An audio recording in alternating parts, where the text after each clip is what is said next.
official co-host just as Sarah's. So, Mr. Balderson, if I have to roll my ass away, he's 100% in charge. He can put you in the back. He can kick you.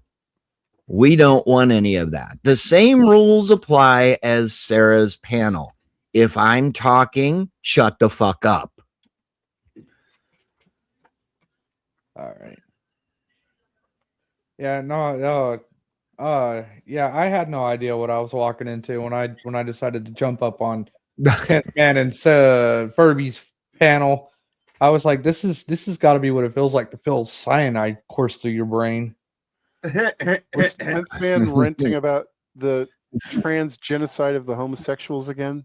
Yes. Oh Lord, we might get now. 10th Man has been invited. He has been invited. He did say that he was looking for you to set that up. He said he hadn't heard from you on that yet. So, well, Sarah was supposed to set that up, and we can go into a little bit of that now. 10th Man Tommy Temper is Canadian, so it's if he does hop in, which I hope he does. Oh, okay.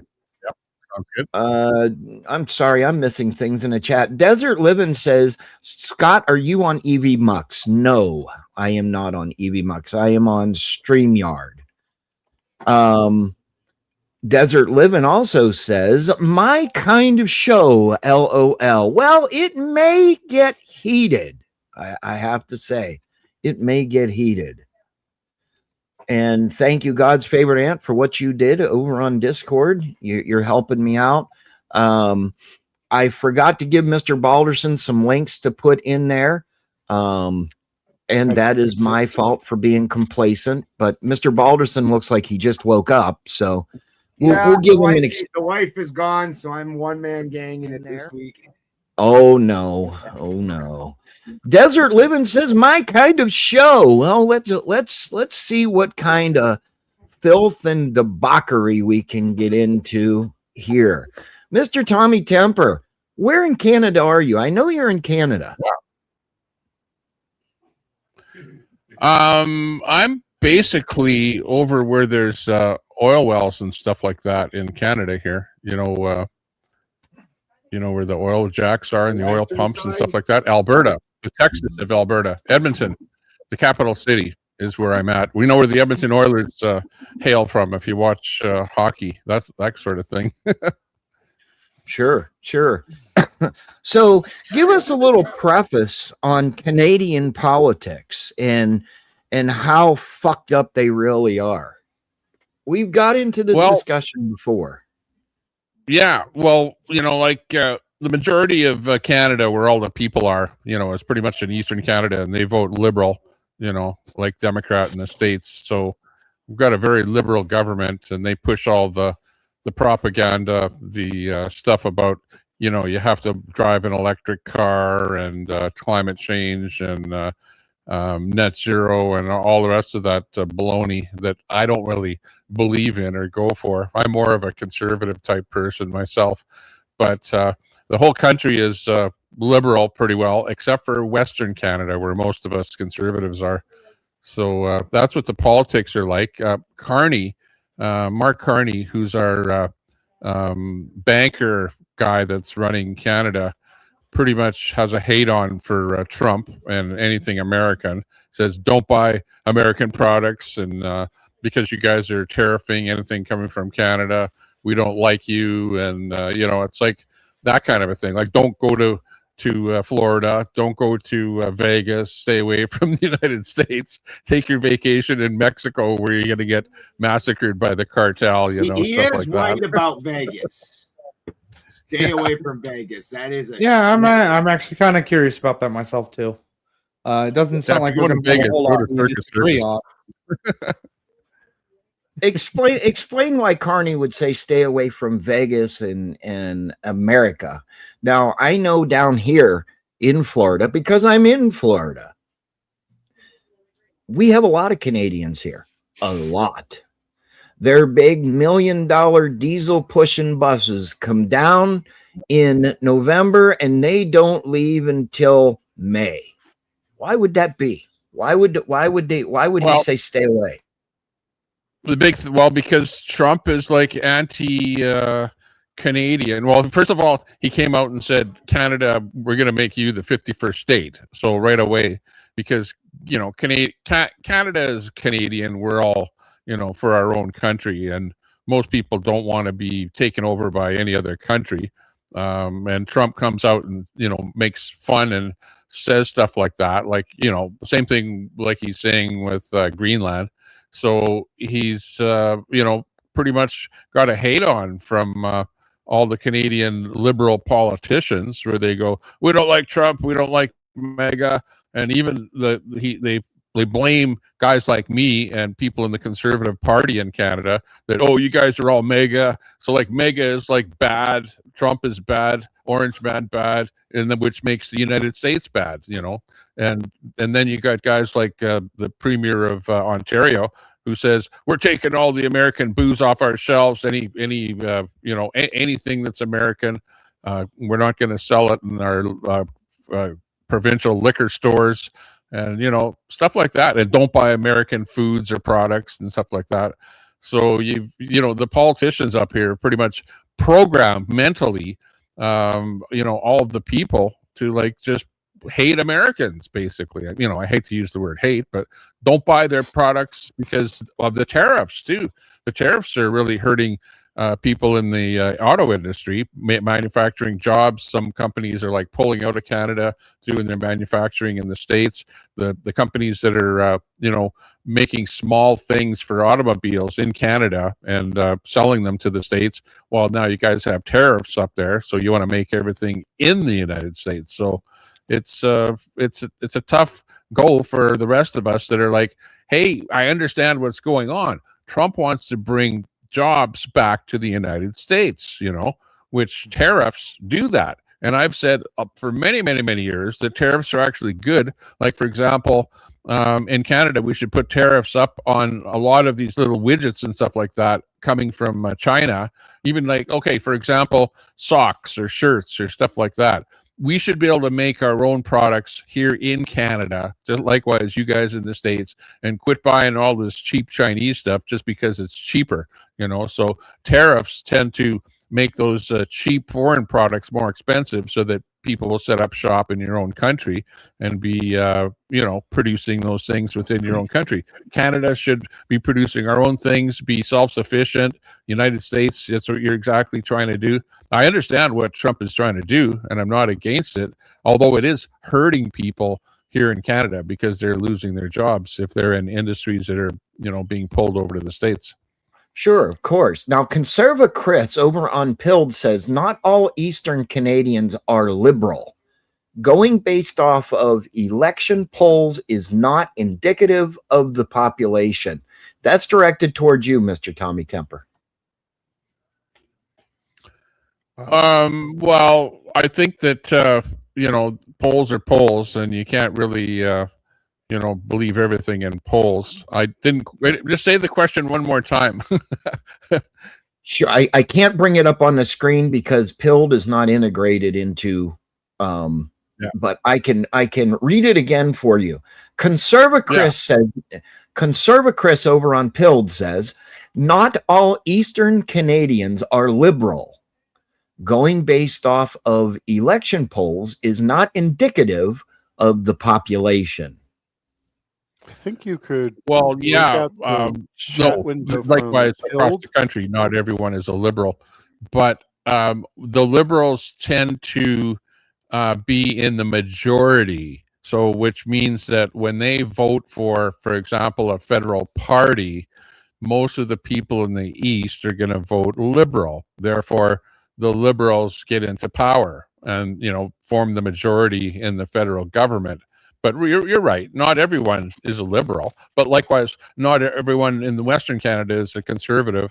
You know, there are liberals out here. There's NDP. That's a third party in Canada, which is kind of a liberal party, maybe even more far left than the Liberals. But yeah, I understand that. You know, sometimes you throw people into the same basket when they're not that. And I understand that. We need to see more conservatives out east and to throw the liberals out of power. In fact, Trump just came up with a new thing there that he posted just the other day, where he said, "Oh, I made a mistake. I'm not going to call Canada the 51st state because there's way too many liberals in Canada, and we really wouldn't want to add like another California or more liberals to the states." Eh? I Well, saw that. speaking- It came out as being fake. What did you say? I'm sorry. I saw that thing too, but it came out as being fake. That's not a real post from Trump. Well, speaking of California, Mr. Balderson, would you kindly tell Mr. Tommy Temper where you live? I live in Humboldt County, California. Oh, right. Isn't that where they grow weed? The weed yeah, this is the weed. Well, when weed was illegal, this was the weed capital of the United States. It's absolutely not anymore. The Emerald Triangle. Yeah, the Emerald Triangle. You bet. I actually Humboldt, Mendocino, and what's the third one? Trinity. What? Trinity. Yeah, Trinity. Yeah, I actually live right where those three meet. I live right there. Oh, that's cool. My mom grew up in Fort Bragg. Oh, nice. So I spent a lot of my childhood going up and down there to see my grandparents, and I spent a summer up there. It's very pretty. Nice. Yeah, the 101 is probably the prettiest drive that I've ever been through. Yeah, hands down. Yeah. What's your take on the politics in California? Do you like what you see going on? Oh, fuck no. I hate the politics here. It's such a... So people don't realize when they think about it, how giant California is. California is fucking giant. Mm-hmm. So when you look at California politics, when they say Northern California, what they mean is Sacramento. Yep. From Sacramento, you can drive 5 hours straight north on the interstate and still not be in Oregon yet. Yep. So there's like this giant state, in most states you can cross in 5 hours. So there's this giant area that is absolutely unrepresented, and people outside of California don't know. Every year there's a movement to split everything north of Sacramento off from California. They call it Jeffersonia, the state of Jefferson, other things like that. But they want to break actual Northern California off from California because everybody that lives up here is very conservative. Yep. But there's none of us. Like the biggest city up here is Redding, which is like 100,000 people or something, and that's by far the biggest city. The capital of Humboldt, where I live, I think Eureka is probably like 15 or 20,000 people. Yeah, I was thinking of Eureka. I'm like, no, Eureka's not. It's spread out, but it's not. There's not a lot of people there. Yeah, not unless you start counting the homeless. Fair. There is a lot of homeless there. I'm not going to lie. Just go to LA to Skid Row. you do have Santa Rosa. Santa Rosa, I wouldn't count that. Usually most of the Jeffersonia things count just above Santa Rosa. Oh, and then actually cut off part of Southern Oregon also, up to Grants Pass, I think. Oh, that's a weird way to cut it. Okay, interesting. Well, it leaves the Portland people up there, the LA people and Sacramento people down there, and the rest of us in between them fucks. That gives us our own voice because I wouldn't miss Grant's ass for anything. Fuck that place. Right. Yeah, that is a weird town. So pretty, so pretty. I guess, yeah, it is a pretty area. The drive through the mountains is amazing. Oh my god! Down the 99. Yeah. Oh wow. All those tight turns too. It's fun to drive. Yeah, the crystal kaleidoscope down there is so cool too. Right down there before the redwoods. Fucking, that place is cool as fuck. That old guy is amazing. He tells such good stories. I don't think I stopped there. That's a shame. Oh, it's the coolest place, dude. And you think of a kaleidoscope, and you remember him as a kid. He's got kaleidoscopes that are just insane. You're like, I had no idea they made these intricate of a kaleidoscope. I'm gonna have to check that the next time I have a reason to go that way, which currently kind of do, kind of don't. My mom passed away, so I don't have much reason to go to Fort Bragg anymore. Right. Though her boyfriend, they didn't get married, but I mean, they lived together for so long, may as well. He's still alive. He does want to see us, so we may make it back down that way sometime. Well, if you swing this way, if I can hit me up, we'll go on. We'll have some lunch or something. Sounds good. Yeah, for sure. I mean, it'd be kind of stupid not to if I'm passing through the area anyways. Yeah, you're literally driving right through here. Yeah, right. I was just in Garberville earlier. Conservative Chris says if you want to use blue states or blue cities surrounded by red voters who are outnumbered, who would be better example of Eastern Canada, in my opinion? What do you think about that? I think he's just talking about that most, and the same applies to the United States, that most cities are Democrat and anything that's not a city is usually Republican. It's just how it is. I mean, you'd probably peg me more towards the conservative side. I still live in Washington at a reasonable distance from Seattle. So, but I'm definitely not deep blue fucking. You're liberal. Just say it, and just I'm not though. Say it. Like in terms of like fiscal responsibility, I'm very conservative. Also, the factor of immigration of naturalized Canadians who vote for freebies, boomers. I don't know if I can say that word. In Quebec, and immigrants is the liberal voter base. What do you think about that, Tommy Temper? Yeah, I would say so. Pretty much the way it works with immigrants is that when somebody immigrates to a country, they remember the party that was in power when they immigrate. So, for example, if the Liberals are in power, then they think, well, the Liberals allowed me to immigrate into the country, so they're going to probably vote Liberal for the rest of their lives, and they really don't change. Likewise in the States, that's why when the Democrats got in power, they were bringing so many immigrants in, and they were open borders, and everyone that came in said, well, great thing, the Democrats are better than sliced bread, and I'm going to vote for them forever. And in reality, that's how politicians bring in more voters, is by bringing in more immigrants. You might not think that or know that, but that's the truth. So in Canada, they bring in literally millions of new immigrants on a yearly basis. So you've got millions of people that are going to vote Liberal. So that's great for the Liberals, and that's really harmful for the Conservatives, because you don't have as big as a voter base. And yeah, Eastern Canada is primarily a lot of immigrants, places like Toronto, Montreal, the big cities. They like to congregate there, and that's why the voters there are so liberal. What flavor of immigrant are you guys? In Western Canada, we're more conservative, so and there aren't that as many immigrants here, although it is changing, and there are beginning to be more. But we primarily vote conservative. We're like in the States, and the colors are exactly the opposite up here in Canada. It's like red is blue and blue is red. Like, so conservative is blue here, like Republicans down there, that is red in the States. So just keep that in mind. Well, Conservative Chris says, yes, I agree. I'm sorry, Balderson, I talked over you. What flavor of immigrants are you guys getting? Lime. Right now, we're getting this kind right here. What kind in Alberta, Tommy? East Indian, primarily East Indian right now. Tons and tons. Oh, yeah?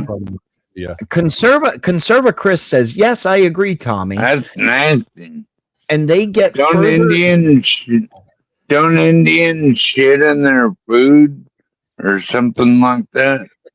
No, but they shit at No. the Tim Hortons inside the restaurant, and stuff like that. I mean, the And we're first thing also you got to getting a lot of understand, the first thing you Muslims got to from, understand about India. places, Arab type countries. Quite a few Muslim people are coming into Canada. Well, now, I've too. seen this video one time, Tommy, of these Indians. They're pooping in a trough, so they haven't even figured out how to dig an outhouse. You know what I'm They're saying? bringing Like, exactly the same customs from India into Canada. They're trash all over the place and pooping all over the place on the beaches in Ontario. They're pooping on the beaches where they oh have nothing, man, no defecating on the beaches. that's terrible. And also they bring their crime, really a lot of crime, like syndicates where they go in and get businesses to give them ransoms or something, or else they shoot them up with guns and stuff like that. Lots of auto thefts and home invasions and all kind of stuff. It's the East Indians that are doing that. Is it different in Alberta? Is it more redneck in Alberta? Hopefully more of you guys have guns and stuff like that. Well, yeah. Well, Canada, they've pretty much disarmed everyone. For example, you can't own a handgun. So handguns are basically banned now. And that happened just recently here in the last 5 years. Are you And there's a serious, bro? buyback program going on where there's literally hundreds of anything that looks like an assault rifle is trying to be taken off the market.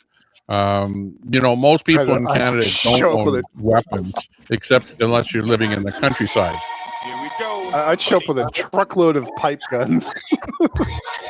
Okay, looks like what, Adam? From that super chat over on my channel. Rate a veto on a live Oh, women okay. I-80. Sorry about that, but I have. Well, I guess we didn't get 10 it's all about the money. Appreciate that, Adam. Adam with the $1.99 super chat over on the Tommy Temper Show. Elementary. All about the money. Ellie, We amen, have Terry.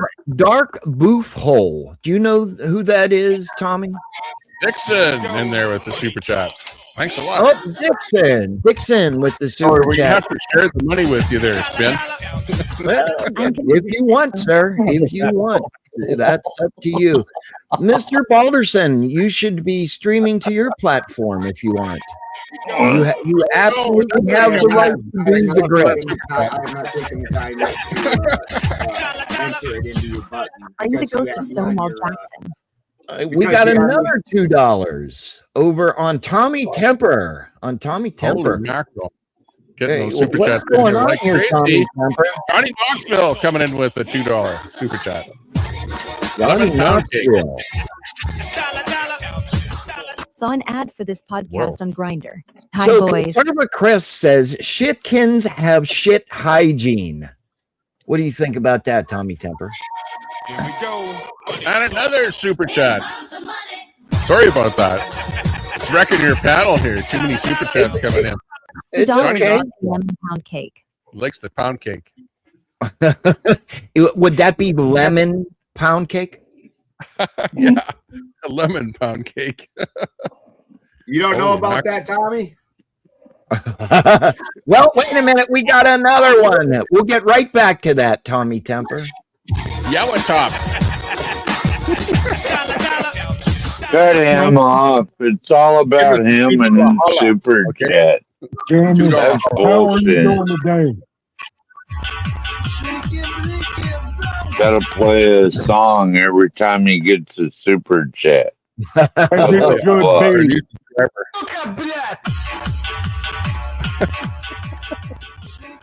Sorry about that. It's okay. My name is Captain Beef Drippings. I'm Beef Drippings of the Barney Army. I don't know. I never shit my pants, but I did throw up. And we are once. going to bombard you. And I got drunk. Any of you guys has pile of poo your pants while on stream. You know, Oh, Lord. that last Tommy. super chat, his picture is fucking. Tommy, are you getting the super chats or That's me. someone else? I'm getting the Okay, super chats then. over on my I channel. think Yeah, Well, got I think you Tommy, need I'm to gonna knock give you it off. Super Tommy, chat. I'll give you my cash Can't app. even carry on a normal Hang on. You're the one fucking that told me to come on your conversation. channel. You know, I wasn't Well, going to go yeah, live tonight. it's all your money. Thanks a I'm lot, joking. Ben, I'm for, joking. inviting me I'm on. joking with you. And I put the link on my channel there, and I pinned it to the top of the channel there. Sure, You're doing Captain good. Beef of. I'm sorry. Let me take that down so I can. Spin City is garbage. Barney Army. I'm Barney Army. Wait a minute. Spin City is garbage? Where'd that come from? Stuttering John pooped his pants live on stream. I watched Stuttering John too. He's nice. I like him.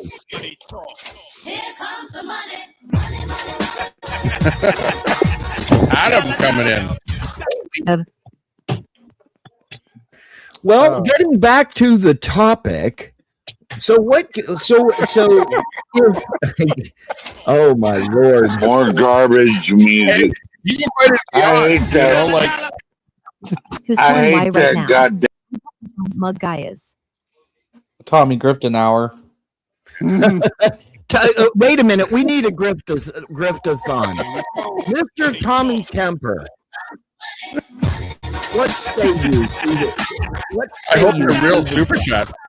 You guys are all here. Who is watching the meth lab? Let's do that griftathon.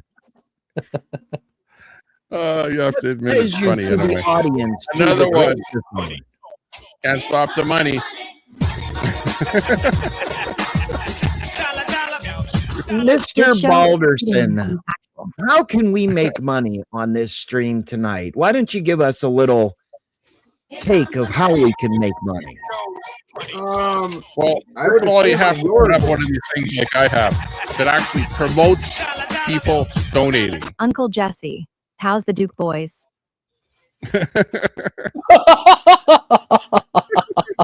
legit. Here we go. Money talk. Here comes the money. God's favorite aunt. How are we going to make some money tonight? Or how many donations do you think we can get tonight? I don't know. What do you have in the way of untraceable firearms? They seem to be non-stopping. Toasty Man Dad. All right, so Stuttering the way John we're gonna beat all the Furbies of the world is if we get every dollar donated as possible to prevent the domestication of the cat girls. The cat girls. You might have to turn on slow mode Does for the the Mr. super white Really chats. qualify as a cat girl? Tommy, is there any way you can turn Domestication that of the cat girls. music off for just a few? I was under the impression Nell was not Chatting always if I a turn girl. it off, though. That's why they're super chatting. Oh, I'll Isn't read this them. the I guy- can see them. I can see them all.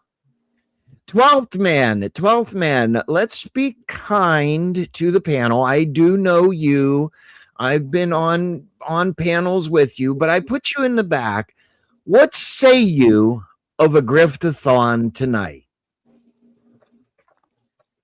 Well, I just don't like the music. You know, it's a bunch of that hip hop shit, and I'm old, bro. I'm 55 years old, man. I don't need to be hearing. I like Tommy's stuff, but so you're the one. You got the keys to Tommy's channel. Is that it? To where you can put me in the back, No, even though Tommy doesn't. No, this is actually my channel, and the only other one that has the keys to it is Mr. Balderson, and he has the same exact power as I do. Oh, okay. I So thought this was Tommy's channel. It is. You're on Tommy's channel, technically. Why don't you tell him how it works, Tommy Temper, so he understands? Yeah. Okay, guys, thanks a lot for those super chats. Do appreciate that. The way it works is the originating channel that is hosting the whole thing here tonight is Spin City. Spin City is doing this whole thing, Oh, and I'm okay. basically taking his stream 5 going on and I'm 70. restreaming it on my channel. On your But I have on your on my stream. channel. So that when you click that link, Yeah, you can yeah. come in on Okay. Spin City's channel. But the panel is Spin City's chat. It's his panel, and I'm just restreaming it. Strange. Right? Hey, we got a can. We got a can over on Pilled.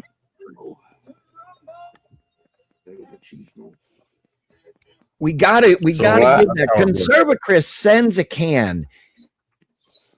I But would I don't know send where you all- a super. I'll send you a super chat. because I never saw him before. But Conservacris says, "Here's a can for you. No music, no retarded comments, just a can and a cheers. Fuck smooth brain platforms." That's pretty Let good. me see if I can get rid of the what do you call it? Tommy, get rid of your crackly microphone. How about you do that? Well, Tommy Temper, what do you think of this conflict? See if I can get rid of the music. The United States and Israel have embarked. What do you think of that, or what does your government think of that? I don't like it, and I voted for Trump 3 times, and I don't care for it. Go ahead, Tommy. I have actually visited Iran. I lived in Iran for a year, not a year, but a month. I lived in Iran for a month. I would live there for a year. Oh yeah, but what the people over there that live in Iran, the vast majority of the people are what are known as Persians. Okay, and their religion is Christian, a version of Christianity.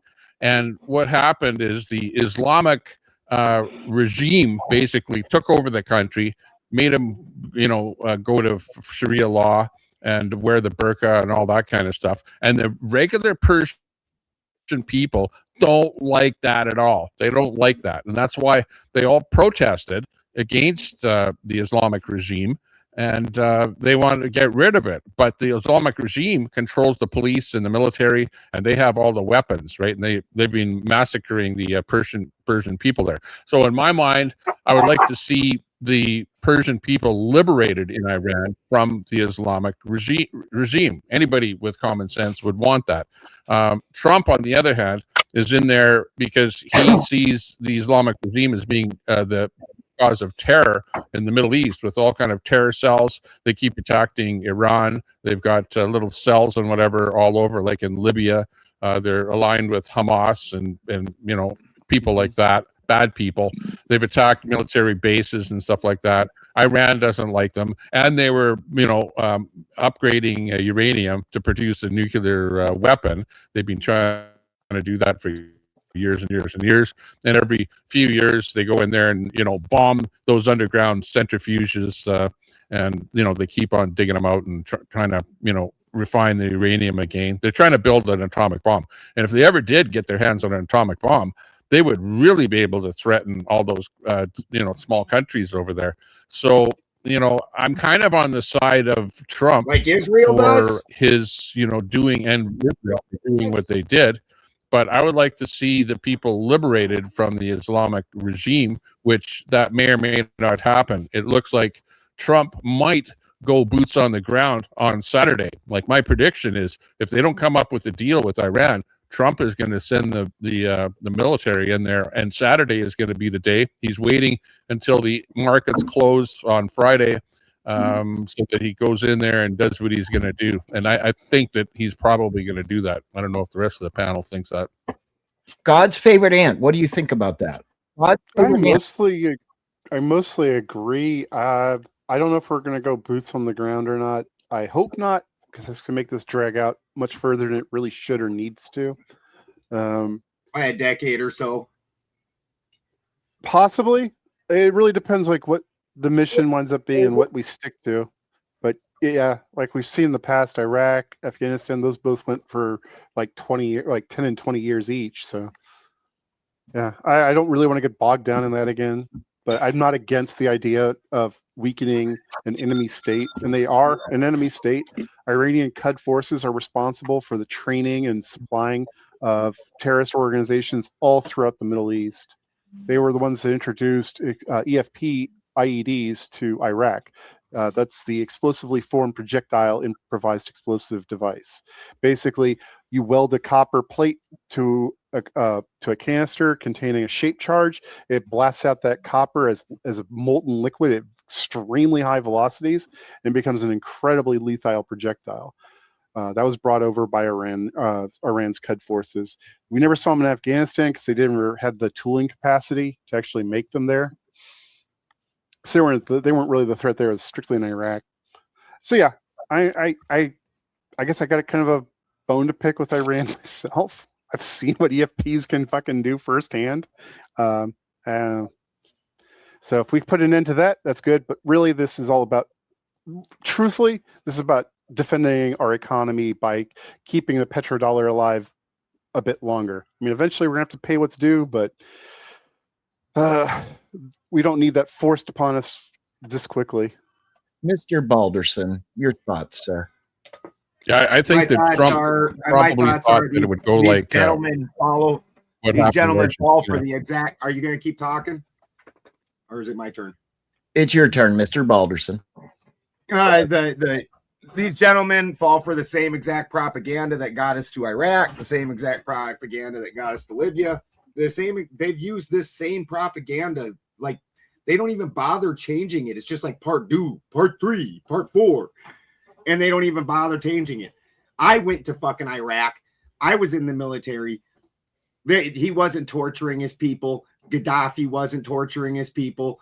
Fucking all this is bullshit. It's just their excuse. Fucking Ant hit the nail on the head with this is all about saving our shit economy that they've shit down the tubes themselves.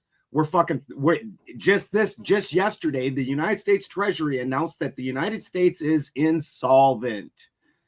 That the government has $6 trillion worth of assets, 48 trillion worth of current outstanding debt, and something like close to another 100 trillion in promised debt in Social Security, things like that they also have to cover, and only have $6 trillion worth of money or assets. If the petrodollar fails because the United States has produced fucking nothing since Bill Clinton exported all of our manufacturing out of the country, we aren't a business anymore. We're a shit middleman, and the shit middleman jobs got fucking farmed out to India. Toasty Man Bad, your thoughts? Well, that's where Trump is trying to bring I himself agree. back by I agree putting with the a lot of what Balderson said. I agree with a lot of what Balderson said. I see a lot of good reasons to perhaps be over there, but at the same time, I'm a little bit conflicted on it. I will admit that. Because I do see what Balderson's saying, and he is correct on a lot of stuff. He really is. But at the same time, I don't know. It's I'm kind of in a place with go over there, kick their fucking ass, do what we do best, secure our economies and everything like that. Because like, why wouldn't we want to be dominating the economic space, so to speak, right? But at the same time, I'm also like, you know what? If it's all just like I don't know, a religious conflict or whatever that's going on over there, then I guess may God pick his favorite man. Tommy Temper, your thoughts? I think that that the United States is, pretty much in bed with Israel, right? Like, they're funding, giving weapons to Israel. They're like, whatever Israel is doing, the United States is, like going along with them. So Israel wants protection. Iran was going for producing the atomic bomb, and also attacking Israel continuously. So, the United States and Israel pretty much ganged up on Iran, and the rest is what you see. Now, I think that because in Venezuela, Trump went in there and it was pretty quick to get rid of Maduro and to convert the country from being a socialist country into a voting democracy again. And maybe Trump thought that it would be just as easy to go in there and bomb the hell out of Iran and change it to a democracy. But it's turning out that it's a little bit harder to do that. Well, we all know that Trump is in bed with BB over there, right? I mean, what else could we expect right now in the U.S. anyway? I mean that's kind of what I'm getting at is like you know, why wouldn't we want to control the economic social space, I guess if you would call it that? Because what's the alternative, you know? They dominate it? Well, what's that going to look like for everybody else? Well, what it would have looked like is the same way that it looks like, and here's some politics for people that don't pay attention or didn't before the last few years. When all them stickers that had Joe Biden pointing at the gas price and blamed Joe Biden for the gas prices going up, Trump embargoed Iran right before he left office, literally right before he left office. And historically, anytime we embargo Iran, gas prices double. That's just the way that works. So what we're doing is isolating them out of the market, so that way the market can be controlled by us, and which means more expensive for us, the people that are in charge. They don't give a shit about the American consumer. They care about their bottom dollar, and they want to keep it more expensive. And actually, every time Iran gets let back into the economy, all of a sudden we have this boom of cheap freaking gas and everything, and people are like, yay. So no way does this serve America in any way. It's not America first. I do agree. Obviously I would prefer to be the economic leader of the world, but you need to be the economic leader of the world because you're doing the best business, and you deserve to be, not because you just destroy everybody else, like, and just bring the whole system down. That's fucking, if I'm competing to make the best lighter, I don't do it by going and blowing up the other lighter factory because my lighters suck. I make the best lighter. What about if we make the best lighter and we blow the other guy up? Well, you go and do that enough. The funny thing is there's 3 superpowers in the world, and we're only one of them, and the other 2 don't like us particularly well. And the more that we keep doing shit like that, I don't know if you guys actually watch what Russia, the Russian ambassadors and things say, and go watch those media reports and things and listen to their actual people in charge. Russia is this far from fucking jumping this. And if Russia joins, we got no chance. We would stomp Russia flat.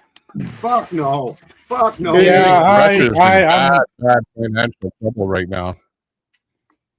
Russia's hardly in massive trouble. Russia, right before this war, this is another key component to what's going on. Russia went and paid off their debt to the World Bank and renationalized their monetary system.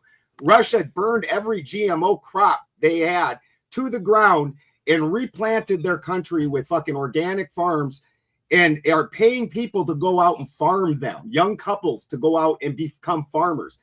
They are sitting on the precipice of becoming a viable nation financially. We're $38 trillion in the fucking hole.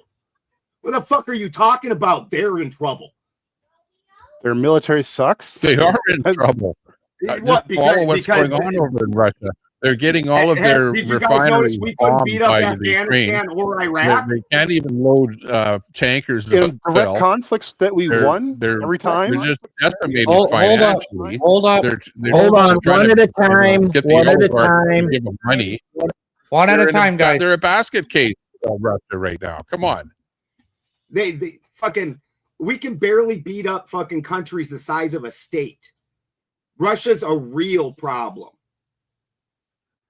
I don't disagree with that. But, and you know, you're comparing peer-to-peer conflict with coin. They're not the same thing. Ukraine has decimated Russia. Yeah, but like, we're bragging around because we beat up Venezuela that had like 5 ships. Like, oh yay! We also whooped Panama real quick. America. Well, here's the thing. We dismantled Iran's navy in hours. So yeah, because they have like 5 fucking ships. Sure. Well, here's the thing though. How many you think China has? How's that impressive? Are you gonna go over and beat up the little neighbor kid and take his fucking lollipop and run around and brag about it? It's asinine. Well, yeah, but you don't want to have rogue nations having the atomic bomb. Like that would just Dude, be that again is a common. bullshit story. They let the inspectors come in saying, oh, they're doing 50 and a 55. We thought maybe someday they would do 60. Fucking Netanyahu's been crying to us for fucking over 20 years going, oh, they're going to be bombing us tomorrow. Next week, they're going to have enough to make fusile material to make 20 bombs. Blah, blah. We've been hearing that shit for my fucking whole adult life. And they don't have it. And guess what? Doing 50 and a 55, not illegal.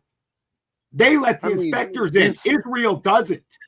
This is argument from allegory. You're just saying all these things and you don't have any fucking They never broke the threshold. So you say. That's what the fucking reports say. Our own government says that. When was this out? Every time they've let the inspectors in, which they the kept last with. one? Who broke the nuclear proliferation treaty? Who broke it? When was the last report? Who broke the nuclear proliferation treaty? Shit. I don't care. Well, you should. That's the point of this whole thing. That's not what we're talking about. Iran didn't break it because they never made nukes. They never made nukes. I'm pretty sure Iran wasn't even signatory to it. So what's your point? They were still in it. Trump left it. Okay. We should have never been in it in the first place. Yeah, you got to do things like that in order to achieve peace, because to make the world a most of us place. don't want to be at war all the fucking time. What's that? Well, I don't disagree. I don't disagree with. I don't disagree that we don't want to be at war all the time, but I don't think that we need tyrannical, radical people having potentially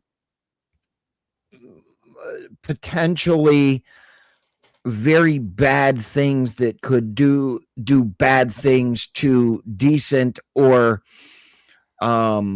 good people. Are you talking about Israel? Because there's not really that, No. I'm talking that's about the only people Iran. they're threatening. Iran's not going to actually threaten the United States. But why do they say death to America all the time? Well, have we fucked with their government and empowered Israel to fuck with them for the last 50 years? In fact, they had a democracy. We overthrew it. We didn't implant a democracy. And why did we overthrow it? If you look at Iran in the 70s, it looks an awful lot like fucking LA. We overthrew that shit because they didn't want to play. Apparently, it was that was the fucking Ayatollah. What are you talking about? It was the U.S. that was propping up the Shah of Iran before the Islamic regime came in. Yes. Hold on. I think Mr. Balderson and God's favorite aunt need a speed date. Why? So let's bring this. We don't need a speed date. Me and Ann argue all the time. We don't need to make out. Oh, well, hey. Damn, friend zoned by Ben. Damn it. It's a speed date.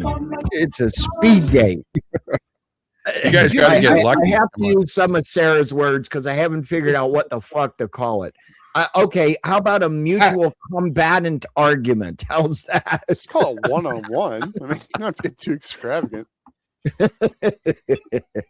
I don't know. I think speed date's pretty good. It gets the concept across real fast. So yeah, but it's a little creepy. It's called the power of the grift. Sarah calls it speed date because when Sarah first started, she literally was actually doing speed dates with Manosphere guys. Oh Lord. So it was just part of what everybody checks out what they like and don't, and she was just checking out, and so she was having little verbal conflicts with Manosphere guys, and then that was speed dates. I don't know if that either Ant or I fit in either of those boxes. Well, Ant just wants to know what color panties you're wearing today, Baldy. Oh Lord. I'm pretty okay with never knowing that, actually. I'm teasing. Yeah, I'm sure Department of Mental Health, you're probably on the fucking front line. I actually served in the military. Are you talking All to the bitches Chet, that Ben? want to fight, somehow weirdly they are never fucking actually fucking military men. Are you talking to Chet, Ben? Yeah, I was. Oh, I was okay. Outlaw, I was like, outlaw whoa, news. whoa. I wasn't shitting on you, Ant. That wasn't you. Outlaw news things. Honestly, I don't even think this Iran thing is about nukes. It's about something else. We are just getting I said it was- blindsided by it because they're not going to let us know what it is. Mr. Balderson. It's what Ant said. It's the petrodollar. It's our economy is held up on stilts right now. Well, Mr. Tommy Temper, your thoughts, and I'll put it back up there. No, I think it's partially about the nukes for sure, because they've been enriching uranium, and of course they're going, well, Iran says, no, we're not trying to build a bomb, but why the hell do you need to enrich the uranium? You don't need highly enriched uranium for a power plant. Of course they're trying to make a bomb. And, you know, they've been told many times not to do that, but they keep on doing it. And they're the rogue government in the whole area, supplying little groups with money. I've said this before, you know, like they're doing more than just trying to make a bomb. They're pissing off Israel. And, you know, Israel's finally said, hey, United States, let's get together and take these guys out, get rid of this Islamic regime. But, you know, the problem is that it wasn't easy to do because they've got the mining of the Strait of Hormuz. They've interrupted oil supply. They've bombed the LP stuff in Qatar there, so that they can't even produce the LP gas and load it onto the ships. You don't have any ships running through there. You've got the price of oil at $90 for Western crude. It's like it's blown up, and the price of oil is going to be high for a long time here now, maybe even a year. So get used to it. God's favorite ant, you're next. So, what if the nukes and the petrodollar is the cover story? What if the actual issue that they're trying to attack is the fact that Iran is a serious human trafficking mecca? I don't think that we would go to this level of military conflict to fight that. That seems like a stretch. I know that that's an interest of the administration for sure, but I don't think this is what is driving that. No, this is China trying to replace the petrodollar with the petro yuan, and we're trying to keep our position as long as possible, and I'm all for it. I absolutely do not want the China to become the reserve currency of the world and gain that kind of dominance. Like, that would be horrifying. All right. It doesn't make for a real great war chant, though. No. I don't understand think economics enough to sell them on this concept.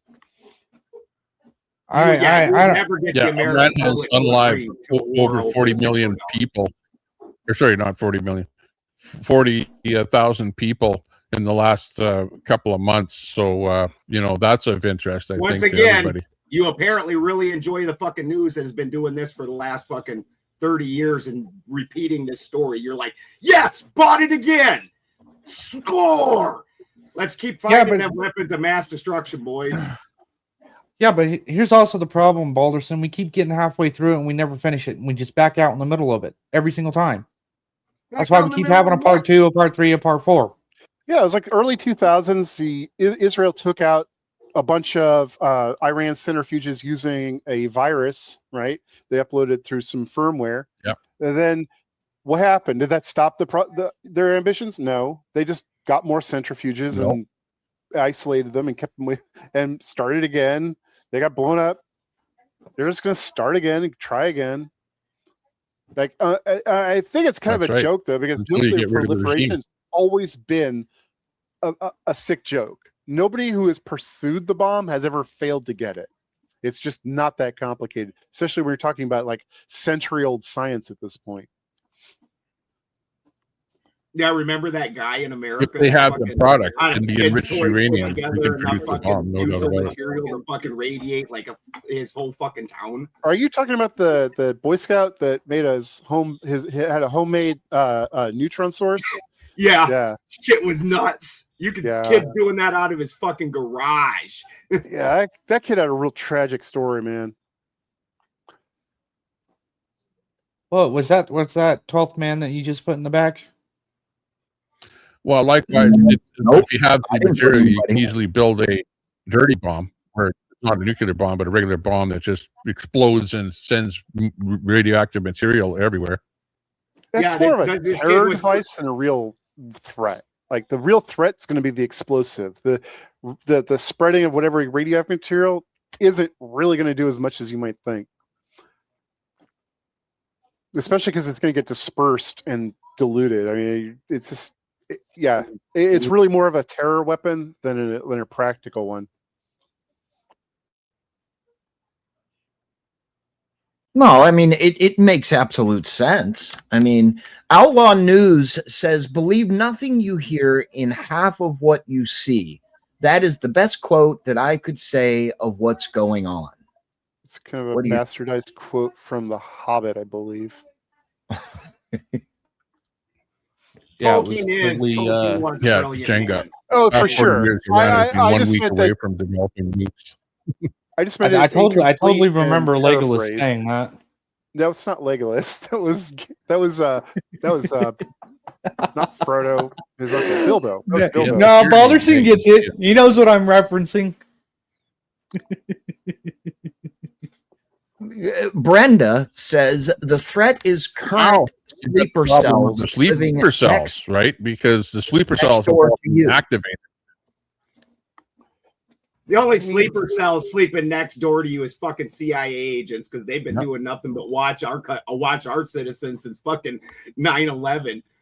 Well, they don't have to because they have those agreements with foreign intelligence agencies where we spy on them for their country and they spy on us for our country. It's what do they call it? Five Eyes, I believe. Some fucking bullshit. Five Eyes, you nailed it. Yeah, I was reading about that. Well, they're activated up here in Canada because they shot up the U.S. embassy, and they also have shot up a bunch of different synagogues up here in Canada. This just got dark. So much for taking all the guns away from everybody. We all know that always works out good. It doesn't work. Yeah, right. That's going to be. If you want a gun, you can print it. Yeah, that's what I'm saying. And even if you can't print it, zip guns have been a thing forever. Like that's not a new idea of making a homemade firearm. The guy who assassinated Shinzo Abe, he manufactured a shotgun and the ammunition from scratch. Nothing else. He made everything himself. This is old technology. You just are not going to keep it away from people. Jenga Drama says, Balderson, be careful. They might accuse you being the Ayatollah Kakamemi. I don't think I have too many concerns of being confused for anything that's not ultra white. Right. Since I fucking glow in the dark, basically. But sure. And then there's the constant Balderson, sometimes just to be cheeky, you gotta wrap a towel around your head before you get up on panel. Just to be cheeky to the audience. He could wrap cats around his head. I mean, that does happen though. Just take a big old fucking rip.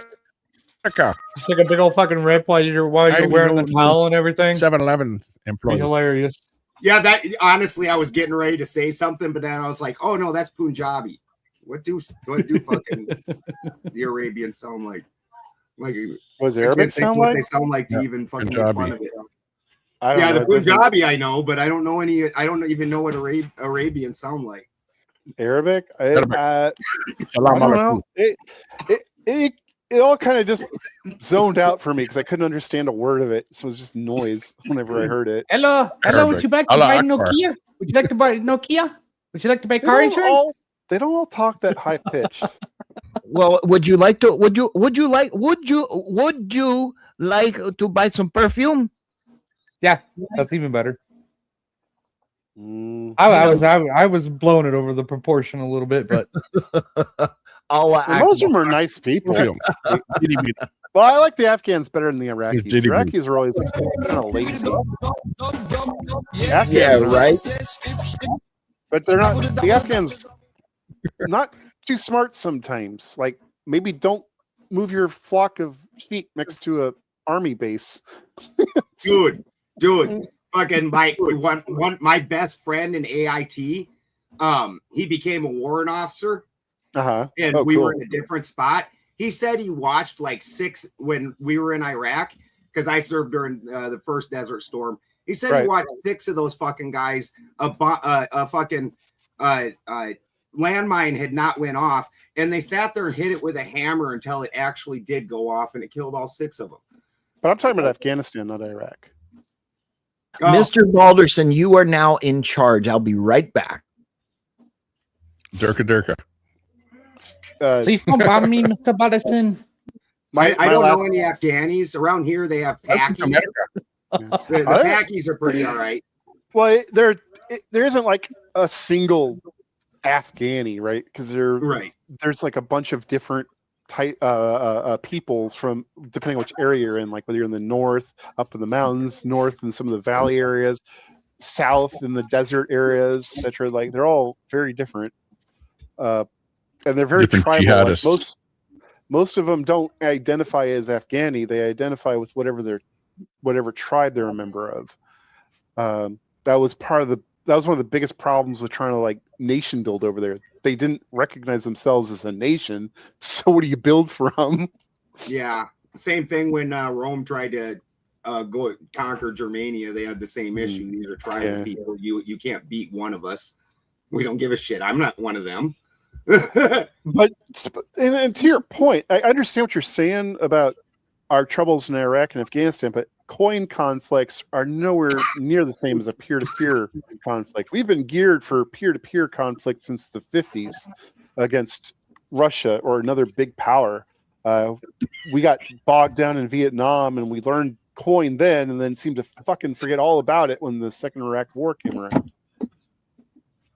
God, the second Iraq war was fucking such a shit show. The first Iraq war really was also.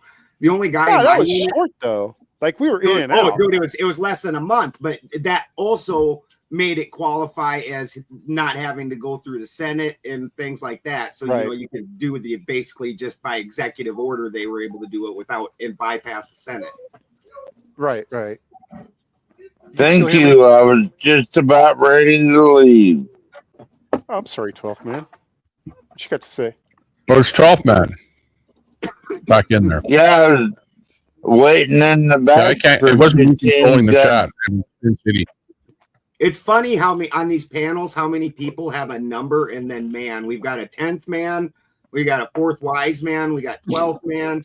Right, you know, it's kind of funny.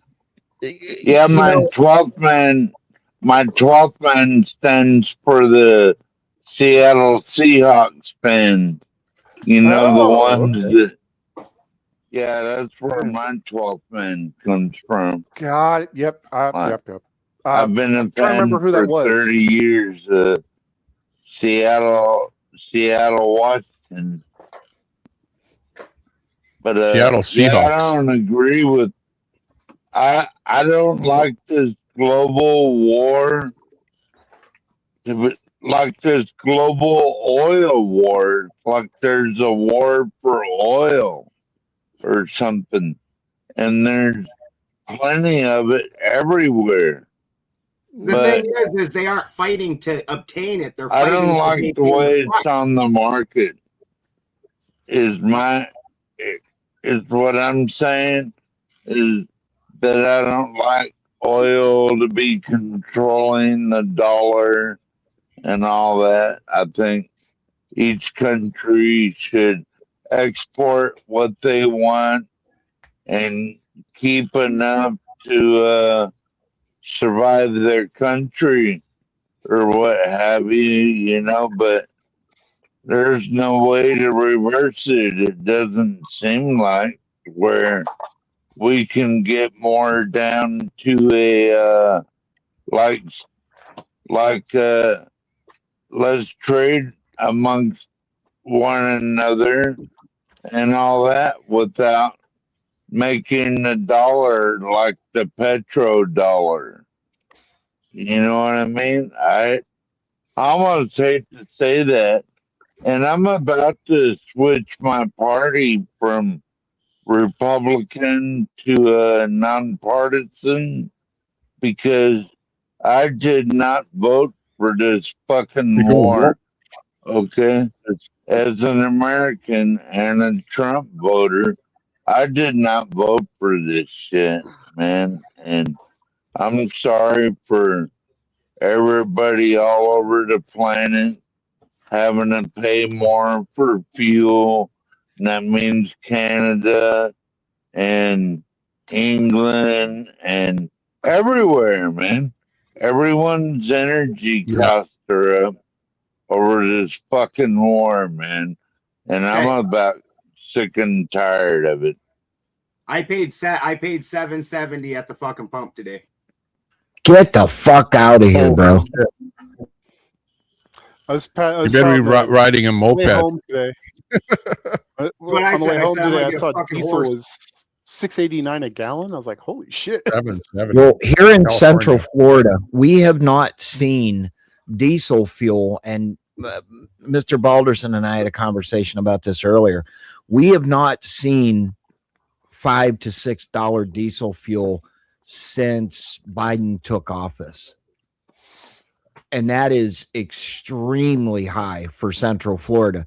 When we have shipping. It kills shipping. Everything that's that's where you're at. Diesel. No, container ships, they run shipping. On raw. No, I'm talking about in the country, semis, shit like that. Oh yeah. Sorry. Oh yeah. I mean, all shipping, even on the ocean, it costs more. No, those big tanker ships, they just burn straight up fucking oil. Yeah, 12 man. I'm in Central Florida. Trump didn't want the price of oil to go up because let's face it, he likes oil low on price because he knows damn well that high oil prices causes inflation. And he's all about low inflation, low food prices, and drill baby drill. But he didn't envision that what would happen happened, i.e. that they'd start blowing up oil tankers and stuff like that. The Strait of Hormuz would be impassable, and that this whole thing would be lasting as long as it is. I think he thought that it would be like Venezuela, where he'd just swoop in, do his thing, and all of a sudden, let the people take over Iran and get rid of that Islamic regime, and everything is going to be nice again. Not what happened. Well, right now, gas in Central Florida is $3.90, and diesel was $5.95, and that is with discounts at the pumps in Central Florida. Now remember, $5.95 a gallon. That's I mean, more expensive than Alaska. Well, see, here's the thing: we have a port in Tampa. We get all of our fuel from the port in Tampa, which is about 30 miles away. So I can't say that there is not major inflation, at least here in Florida, and the struggles of other states. I mean, what's a gallon of or a liter, as you would call it, Tommy, in Canada right now? We're running. Well, I live in Edmonton, where it's the cheapest gas in all of Canada, and it was $1.55 a liter. So you have to convert that over. How much is by that 4. a gallon? Remember, we have a lot of tax on our gas as well up here in Canada, but $1.44 a liter. How much is that a gallon? It's like 3.75 liters to a gallon. So, man, like $6.50 a gallon. That's $1.44 times 4 would be $6 a gallon minus a little bit. So he's looking about the same as us, or as what Spin's talking about. I'm in California, so we're just getting they no lube, no kiss. That thing from the 7 Deadly Sin movie with when he put on that thing, and that's what they're giving us right now in California. Yeah, Well, right. spin is this isn't 375 even times part of it. 55 is $5.80 a gallon, which is So that expensive, is really just expensive. regular. That would be like But the you're like used the to stuff that goes in your quad. Wait Tom? till Exactly. those Yeah, or into my wait till those fuel regular gas. those fuel prices $5.80. are gonna But a lot of our gas has see. a lot of tax. We have a carbon tax, Never mind. provincial tax, federal tax, and then a GST tax, which taxes all the rest of the taxes. Yeah, and that's gonna That's why seep Alberta wants into to your separate. bread. Way too many taxes. Well, That's gonna seep into your bread and your beans, or no matter what you're cooking, because All food is way everyone expensive, knows that and inflation. it takes diesel to get it there. I mean, so everything else is Exactly. just gonna go up again. I don't know what I'm gonna do. well, guess I mean, I just- couldn't imagine with your gas $6 a gallon. What the hell is diesel fuel up there, Tommy? You're muted, Tommy. I think it was about $1.80 for a liter of diesel. So multiply it out again, and yeah, it's quite a bit. It's like almost $7 a gallon right there. I think it's a little more than that. That's crazy. Hey, actually, Tommy, I do got a question It's getting for up you. there, that's for sure. Yeah. I don't think he heard you, Toasty. Yeah, go Actually, ahead. I do got a question for you, Tommy. Did they legislate it up there in Canada for you guys to leave your keys out on the porch? Your house, like your house They keys? did. so Well, they that, didn't like- legislate it, but what they did is the police department came out and said, you know, just leave your keys out so that people don't break into your house to steal your keys and do some kind of a home invasion.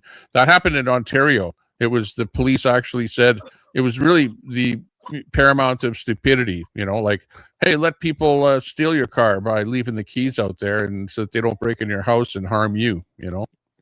Craziness. oh my goodness. Nobody does that. I was thinking that was a hoax or something, because that just sounded so fucking out there. I was just like, what? That would be welcoming and promoting crime. What libtard fucking came up with that?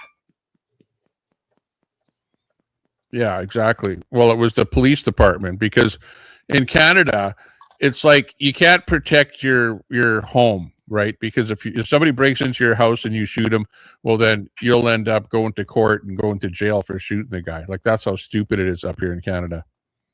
So you guys don't have stand your ground laws or anything like that up there? No castle law, nothing like that. People are talking about that, but as it stands right now, people have gone to jail for protecting their own residents and, you know, like defending themselves and causing harm to the assailant, you know.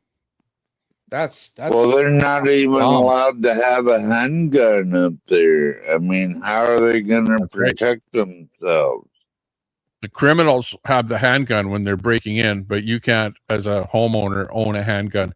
You have to have your gun in a safe, locked up, and you have to have the ammunition in a different location, not loaded in the gun. So by the time somebody does break into your house, you know, you don't have time to, you know, unlock your gun, unlock the ammunition, load your gun, and, you know, protect yourself. It's insanity.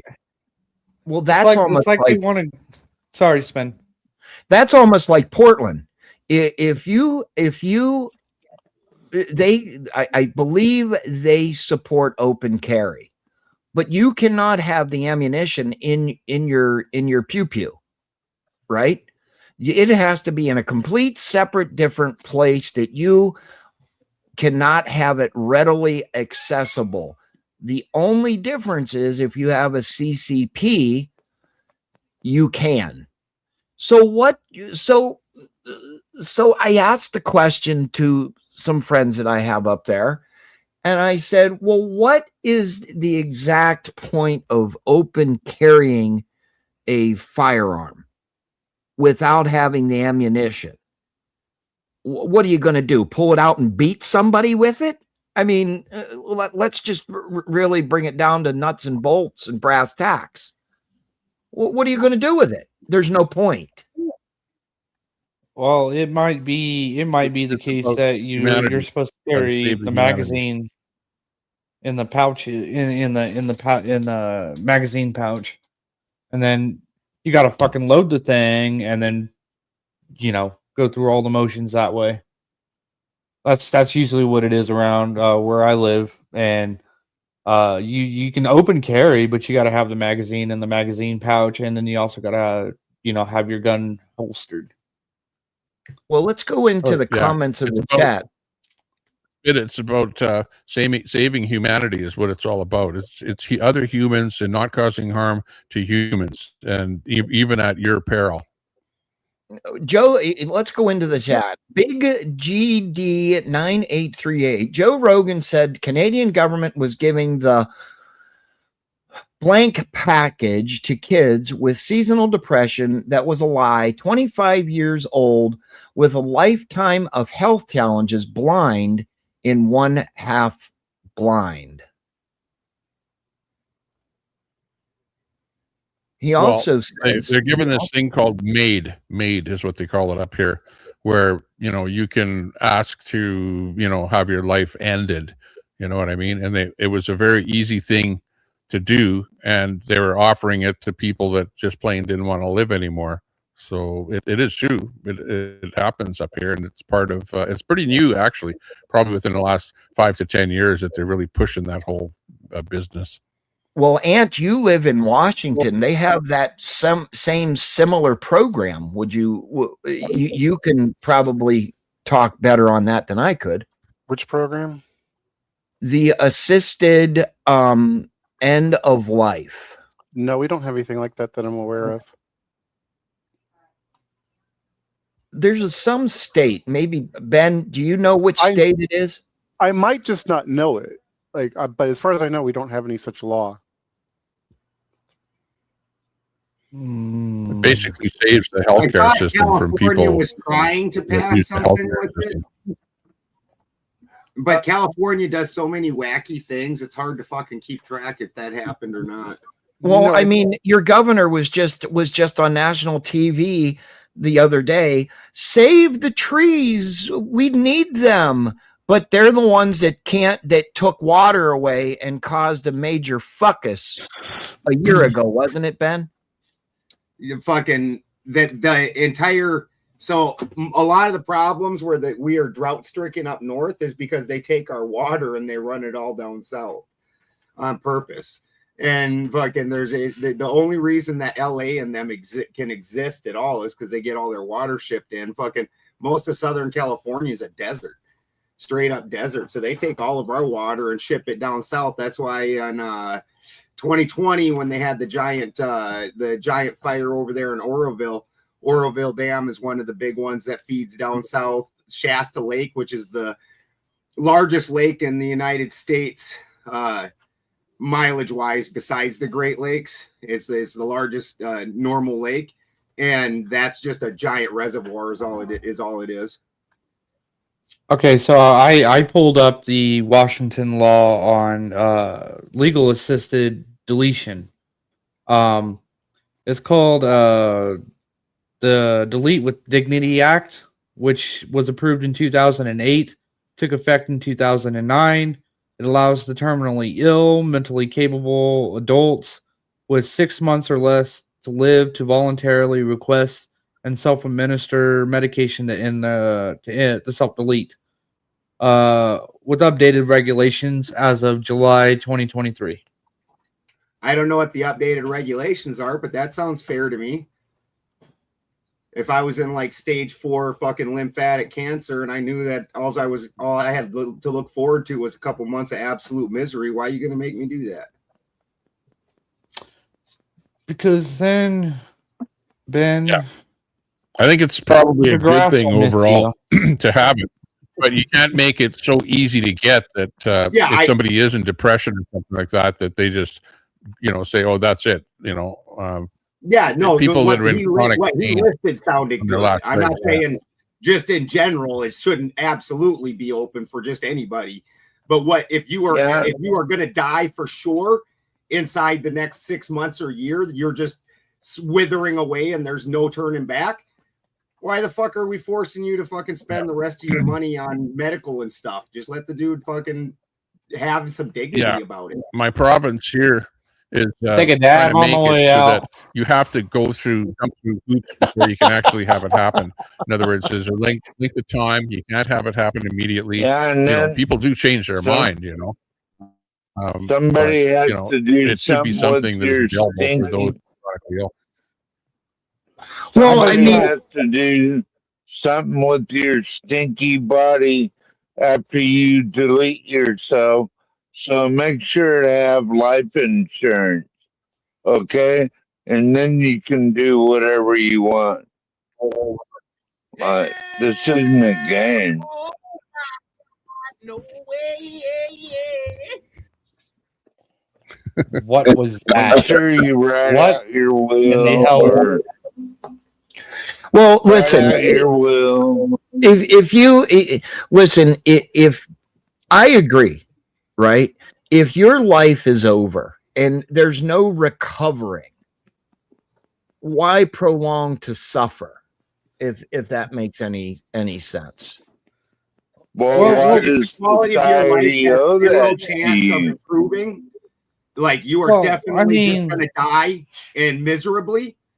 Then I think that should be a whole different thing. As Tommy was saying, obviously a young person with depression for a year or two, they need to treat the depression, not fucking have them deleting themselves. But if you're on the way out the door anyways, who am I to say that you can't just fucking jump out the door instead of fucking getting fucking slowly yanked out of it with nothing but misery? And dude, if you've ever been in a lot of pain, it's so horrible on your family. Well, they do have such a thing as up here that you can request.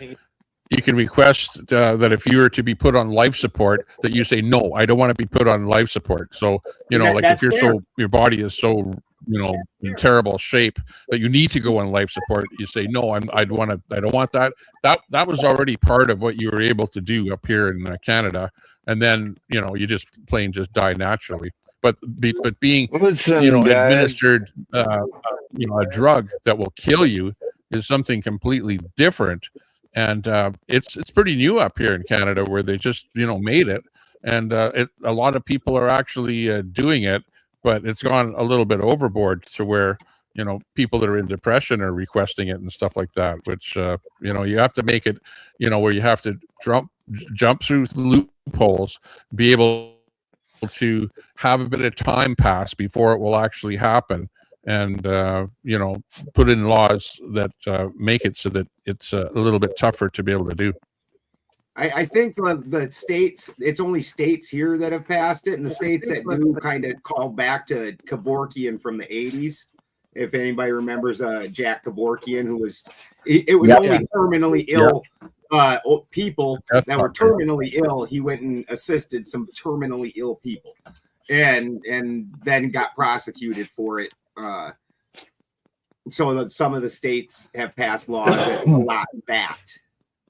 I think on a situation like that, you should definitely have it written. That way it protects the person, whoever is helping you administer it or whatever. Like say, you're like terminally ill, you're also like 80 you can't move a freaking finger. So they gotta come up with some sort of a protection to protect doctors in that sort of a situation. Who wants to put their signature on something? Say, okay, I signed this person's death over or whatever.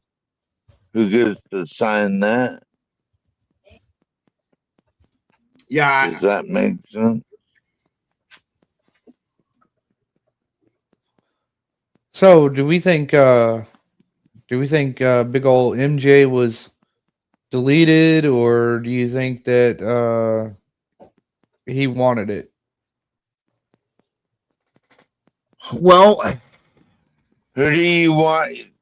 Who do you want signing your death warrant? Basically, is the question.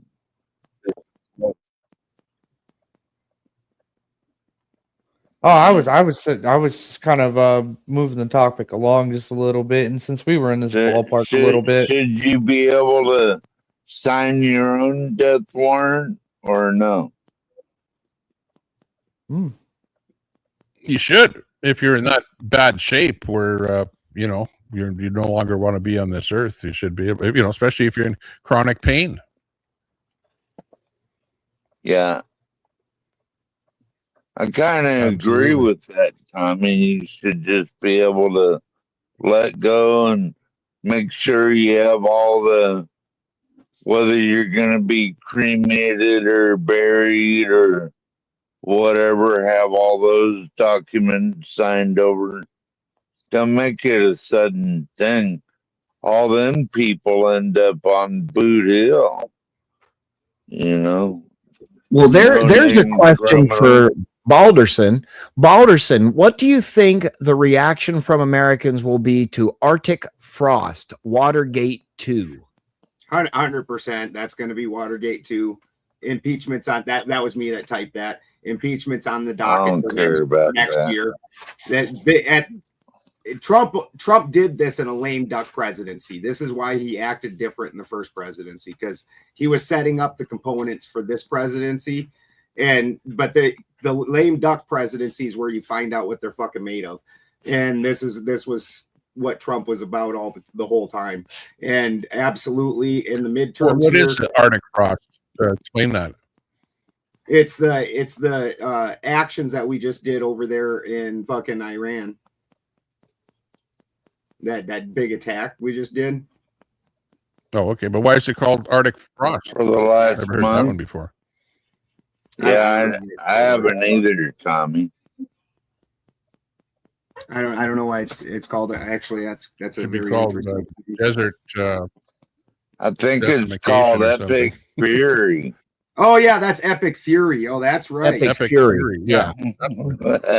That's right. That one's Epic Fury. He's more stoned than I am, Tommy. Well, it's a May over on pilled.net says Arctic Frost is about the 2020 election. About the now that's 2020 elections. Okay. Biden. It's a May. It's a May over on pilled.net says a natural death is a beautiful experience if one embraces the next.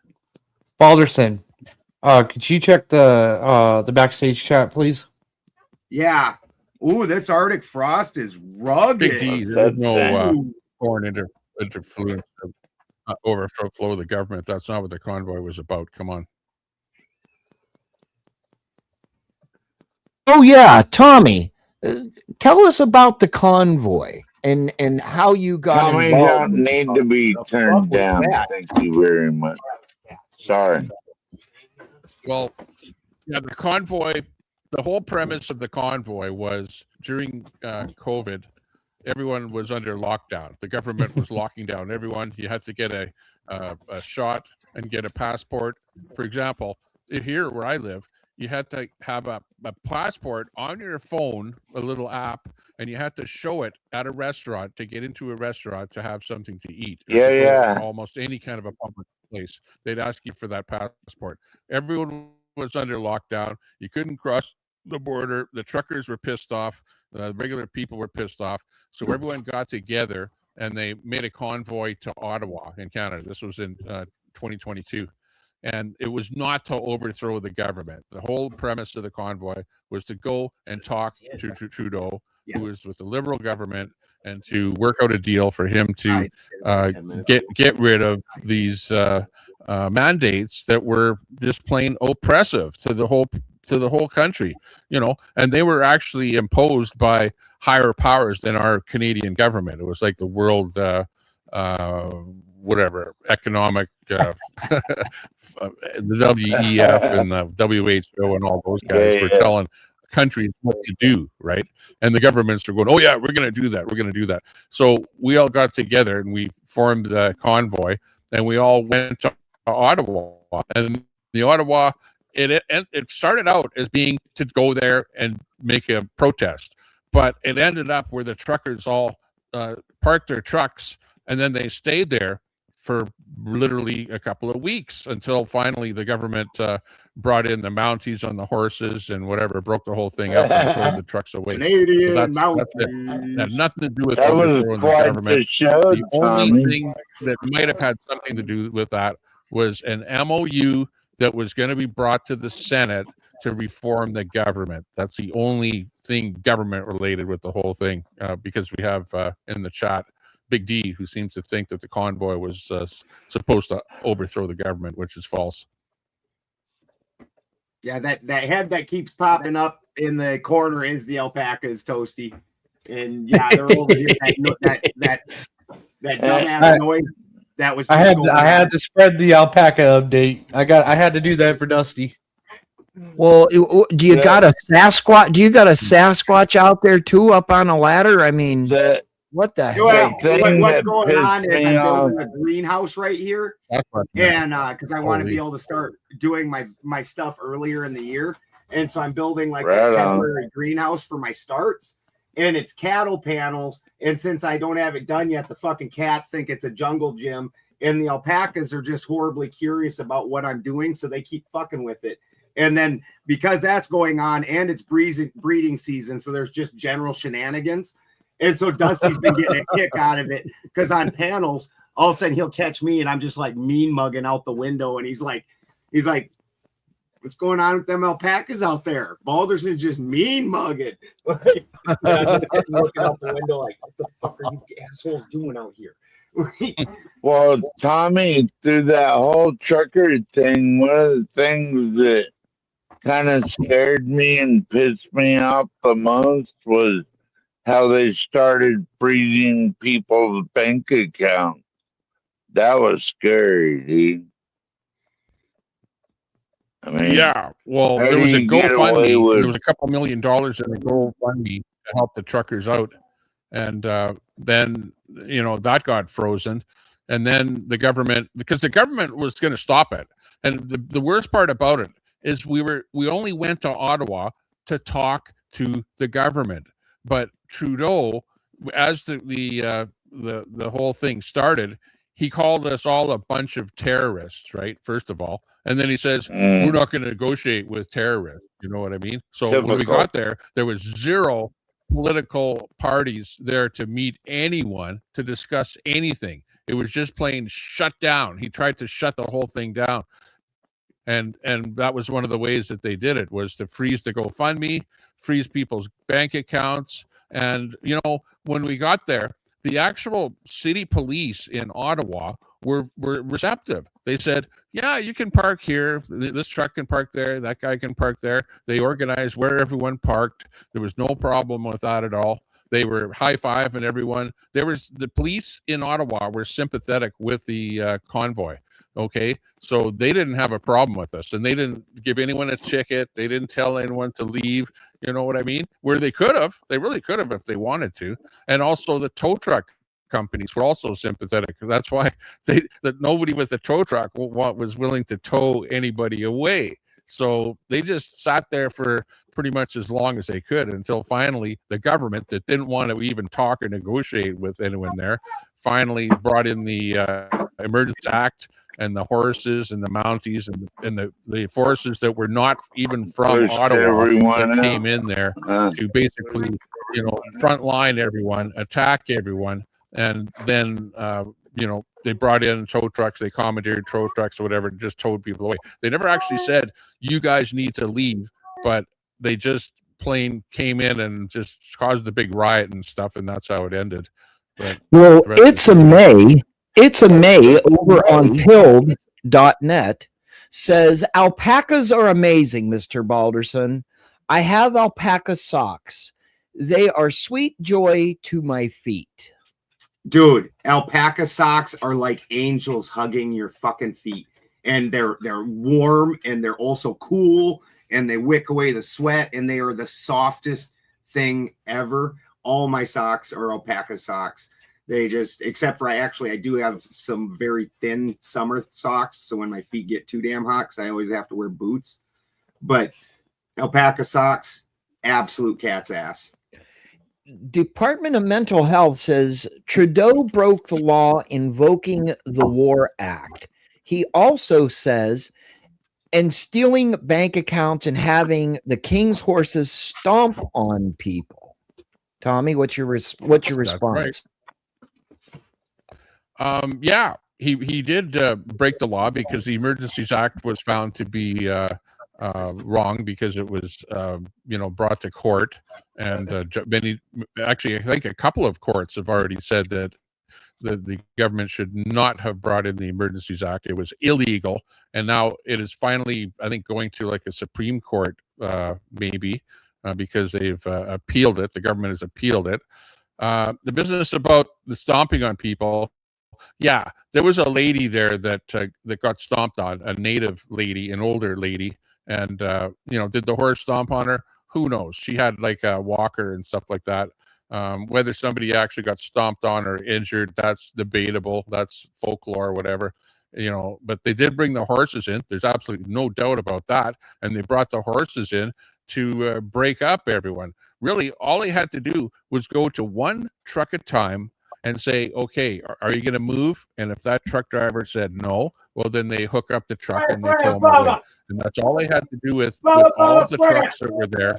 And they could have easily eliminated the situation. Yeah, but they didn't do that. Them do that, Tommy. The crowd of I people watched with the them horses do that live. create a big scene, which was Remember the wrong way that to do one it. truck wouldn't move, and then they brought the. What you're saying is going to be against a convoy. We can read that one.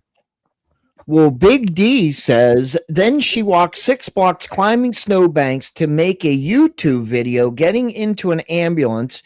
You got spoofed by Rebel News. They don't make them like that anymore. Yeah, and that's the lore of the lady that got stomped on by the horse. Did she get injured? Went uphill both maybe ways. She didn't. Nobody's she went uphill both ways to get there, too. It's the lore of the convoy. This is my favorite alpaca made item. The white part is made out of buddy, and the black part's made out of jade. My mom made this. It's all winter trees. That looks comfortable as hell. There's snow outside my window here. It's freaking cold. Like 20 below. Big D says too many dual citizens in all of our political parties. That's the only way they can keep the secrets. Fucking A right.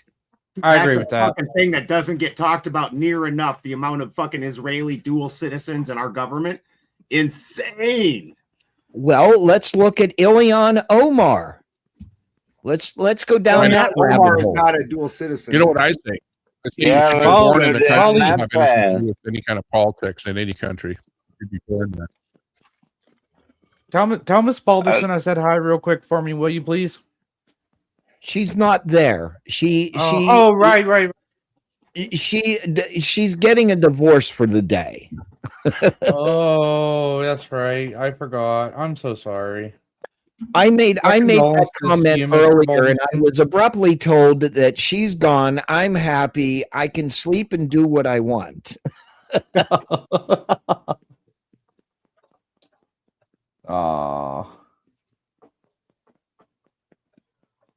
But yeah, I mean, let's look at Ilhan Omar for a second, the Somali pirate that married her brother to gain citizenship to the United States and then covertly got into politics. And now she's a senator in Minnesota. What do you think about that? And I'm going to bail for a minute. My wife had surgery today, and she's calling me from the surgeon. So I'll okay. I'll be back. All right, no problem. What do you think about that? Incident where the dude threw something with a bottle on her, and it was a friend of hers that did that. I say that people that are not born in your country should have nothing to do. They shouldn't be able to join a political party, be anything.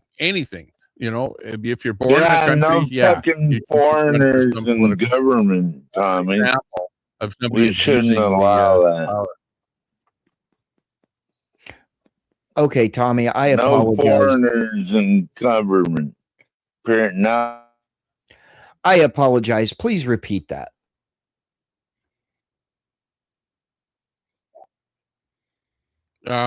People should be born in the country if they want to run for a political position. You know, in her example, like I said, she even, if you have that example of her doing some kind of a speech, and then she gets somebody to throw a bottle of some liquid, some I don't know what it was, apple cider or something like that, and then it turns out that that's a friend of hers. It's not some enemy of hers, and it was probably a setup that she did. She's been involved in some kind of a winery in California, which, if she's Muslim, well, she shouldn't be drinking booze in the first place. Why the hell is she getting involved in a winery? It's just she's just a scammer, just like the rest of the scammers in Minnesota that are just taking advantage of coming to the United States, or going to the United States, I should say, because I'm in Canada, and abusing the system for her own gain. It's pathetic. Well, I believe that there are kickbacks that she's getting. I believe that, I don't believe she's a plant, but I think she used her immigrant status to gain political office. Timmy says, should be no immigrants in any public office, period. I agree with that. You should be Exactly. U.S. born and not an anchor baby either. And you should be born and bred here. There is no reason why or how she even got political office. What are your thoughts?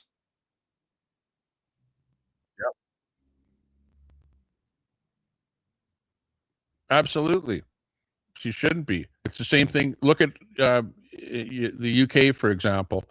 You have a lot of big, and New York, for example. Well, mind you, he might be born in the States. I don't know if the new mayor, but you got a lot of mayors over there in the UK that come from other countries, and they're basically bringing their own religion in and pushing their own religion and stuff like that, and taking advantage of the political power that they have. To their own advantage. It's like I did a story there earlier on my show where the mayor of Calgary, Alberta, who's I think East Indian background, Sikh background, where now the police just went in and raided her house, seized her phone and a bunch of documents and stuff like that for wrongdoing that she did while she was mayor of Calgary, for God's sakes. Like, it's ridiculous.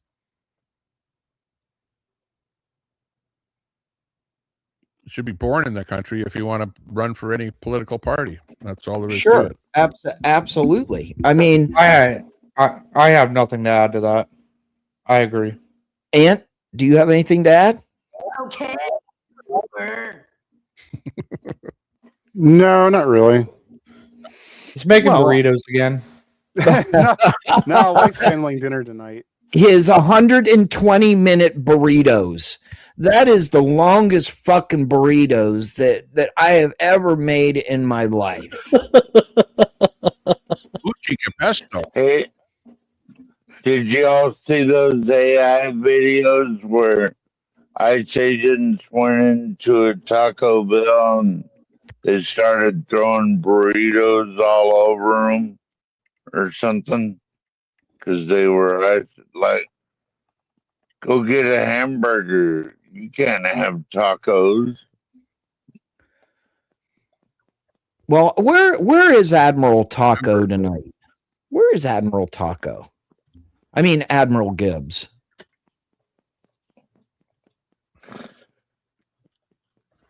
Gibbs.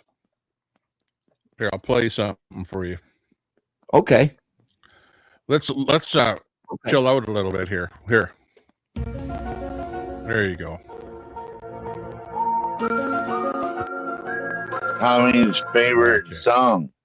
Keep it going. I love that. So who we bombing next? Are we gonna bomb Cuba next, or help them out? Yeah, you're not gonna bomb them, but you're gonna take them over. They're next to go, Cuba. Well, lights are out already. They're like they're riding in the streets. The strategic reason. The leader is shaking in his boots there now. The new Castro's is it his son that's running the place there? Reason is because Americans like old cars, and Cuba has all the old cars. Johnny, man, that's the reason. Point. I like those. Here's the thing.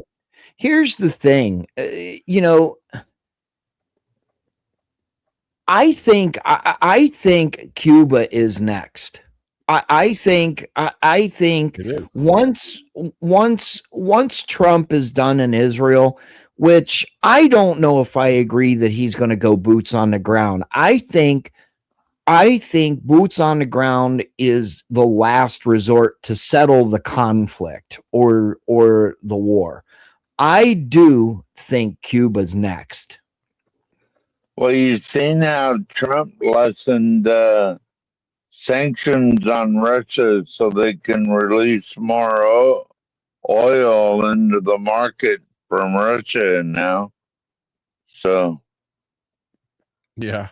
I mean, no, he's going to go boots on the ground on Saturday. Like, that's my prediction, okay?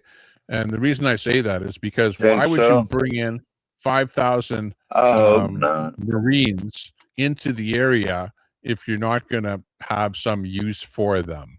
Like, really? And Trump is the kind of guy where he holds his cards close to his chest. He doesn't say what's going to happen, but by what goes on around him and around the Middle East, you can pretty much figure out what's going to happen. Now, he may not do anything if Iran comes up and says, "Oh, no, we'll make a deal. We make deal with you, hippie hippie deal, special hippie price just for America." So who knows what's going to happen?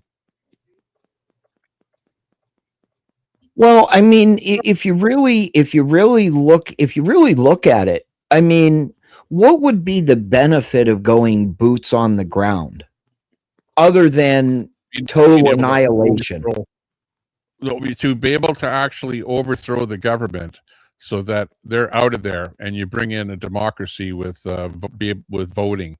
That would, and once you get rid of the Islamic regime once and for all from the country, then you get rid of that threat of the nuclear bomb that they're always trying to make. Because otherwise, if you leave them in there, they'll just dig out the centrifuges and the uranium material that got bombed, and they'll start working on it again. Like we know exactly what Iran is going to do if you just leave them alone.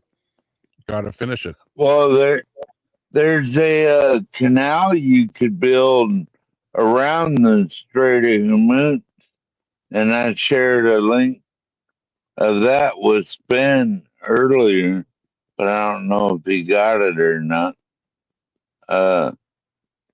Where we could just build a canal through this one part over there, and then just avoid the Strait of Hormuz altogether.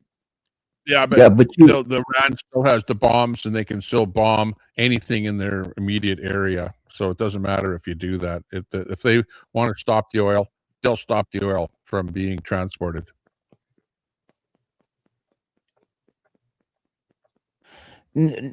Tark the Shark says, "No boots on the ground. You get caught up in a quagmire if you do that."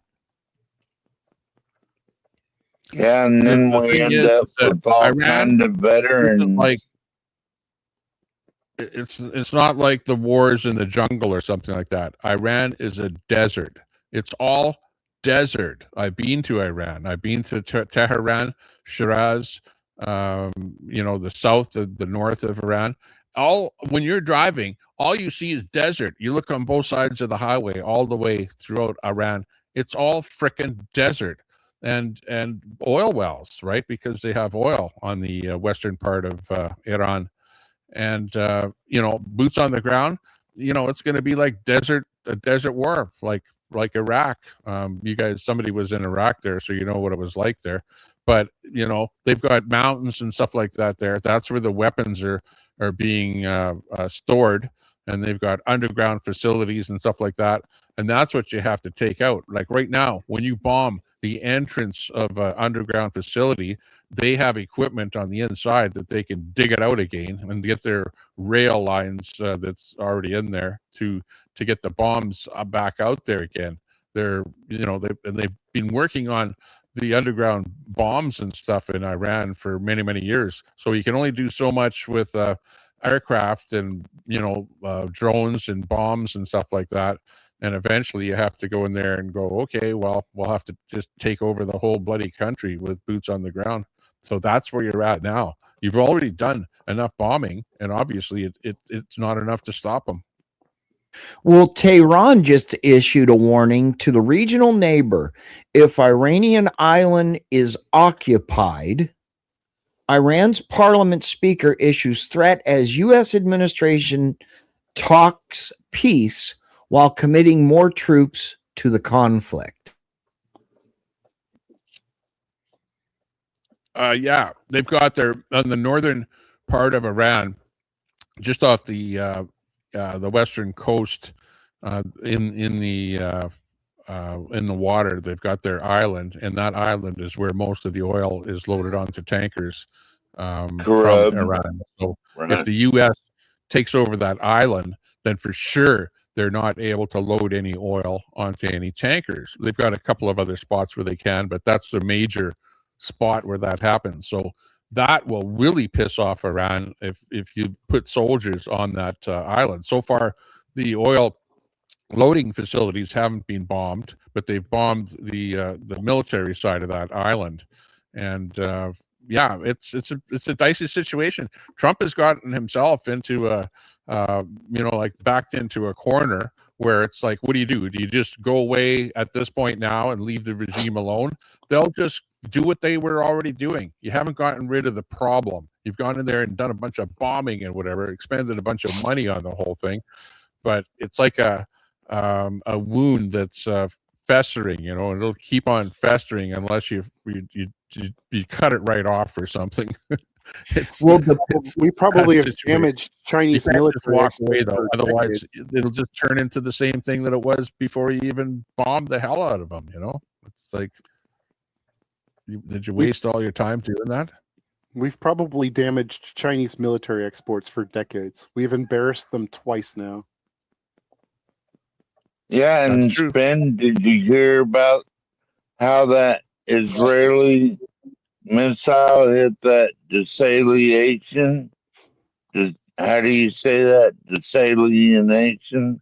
Desalination plant? Yeah, which turns seawater into water, and Iran already has a water problem, and I thought that was a pretty terrible thing to do.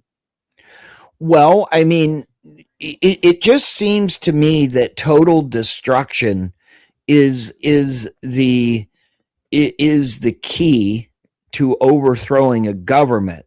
Now, hitting a desalination plant, you can still make water. It's going to hurt the people more than the government. It's going to, because the government will always commandeer water and have water for itself. But and Timmy in the chat is saying, "Oh, this war is for Tommy, crucial for Tommy." It's not. It's crucial for the Persian people that live in Iran. It's crucial for the people that live in that vicinity that are being terrorized by Iran on a constant basis, not by the Persian people in Iran, but by the Islamic regime that's running about by the that needs to be eliminated in order for the Persian people to live in peace, and even for Israelis to live in peace, as well as all of that that whole area to live in peace. But you're right. The price of oil, because of what they bombed already, will be high for a long time. So, like I said, get used to high oil prices. Well, we'll see in the U.S. though. In the U.S. though, we do not buy Iranian oil. Or if we doesn't do, matter. pay the It doesn't world matter. price. The world market, You the pay price the went world up. price. The world market went up, so it doesn't matter where we get ours from. WTI is a world price of oil based on what happens around the world.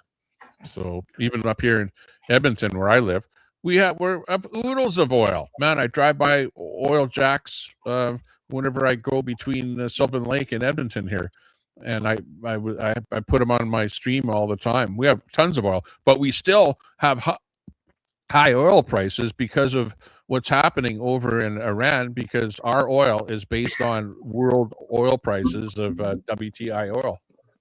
Isn't a lot of your oil pretty shitty oil too, though?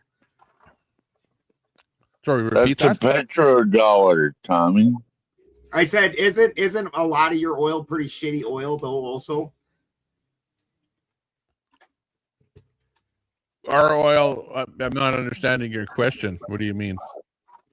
He's saying it's like low grade. From the way I understand it, the oil that's coming out of Western Canada is pretty low quality oil. It takes a whole lot to try and process it, which is part of why we let it bypass us, because the pipeline that goes up there that they were during the Obama administration that they were Keystone that didn't get built.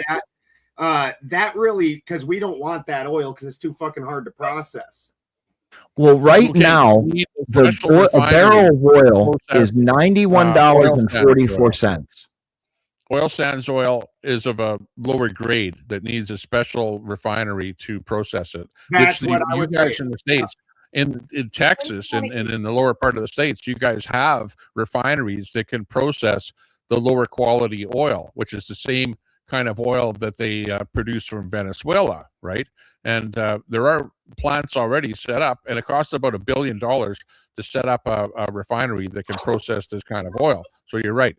But we produce two types of oil. We have oil wells that have sweet crude, light crude, and we also have the oil sands that produce like a massive amount of lower grade oil. You can still make gasoline and all the rest of the stuff out of the lower grade oil. It just takes a different fracking method in order to do that. So it takes absolutely a special kind of a refinery. Yes.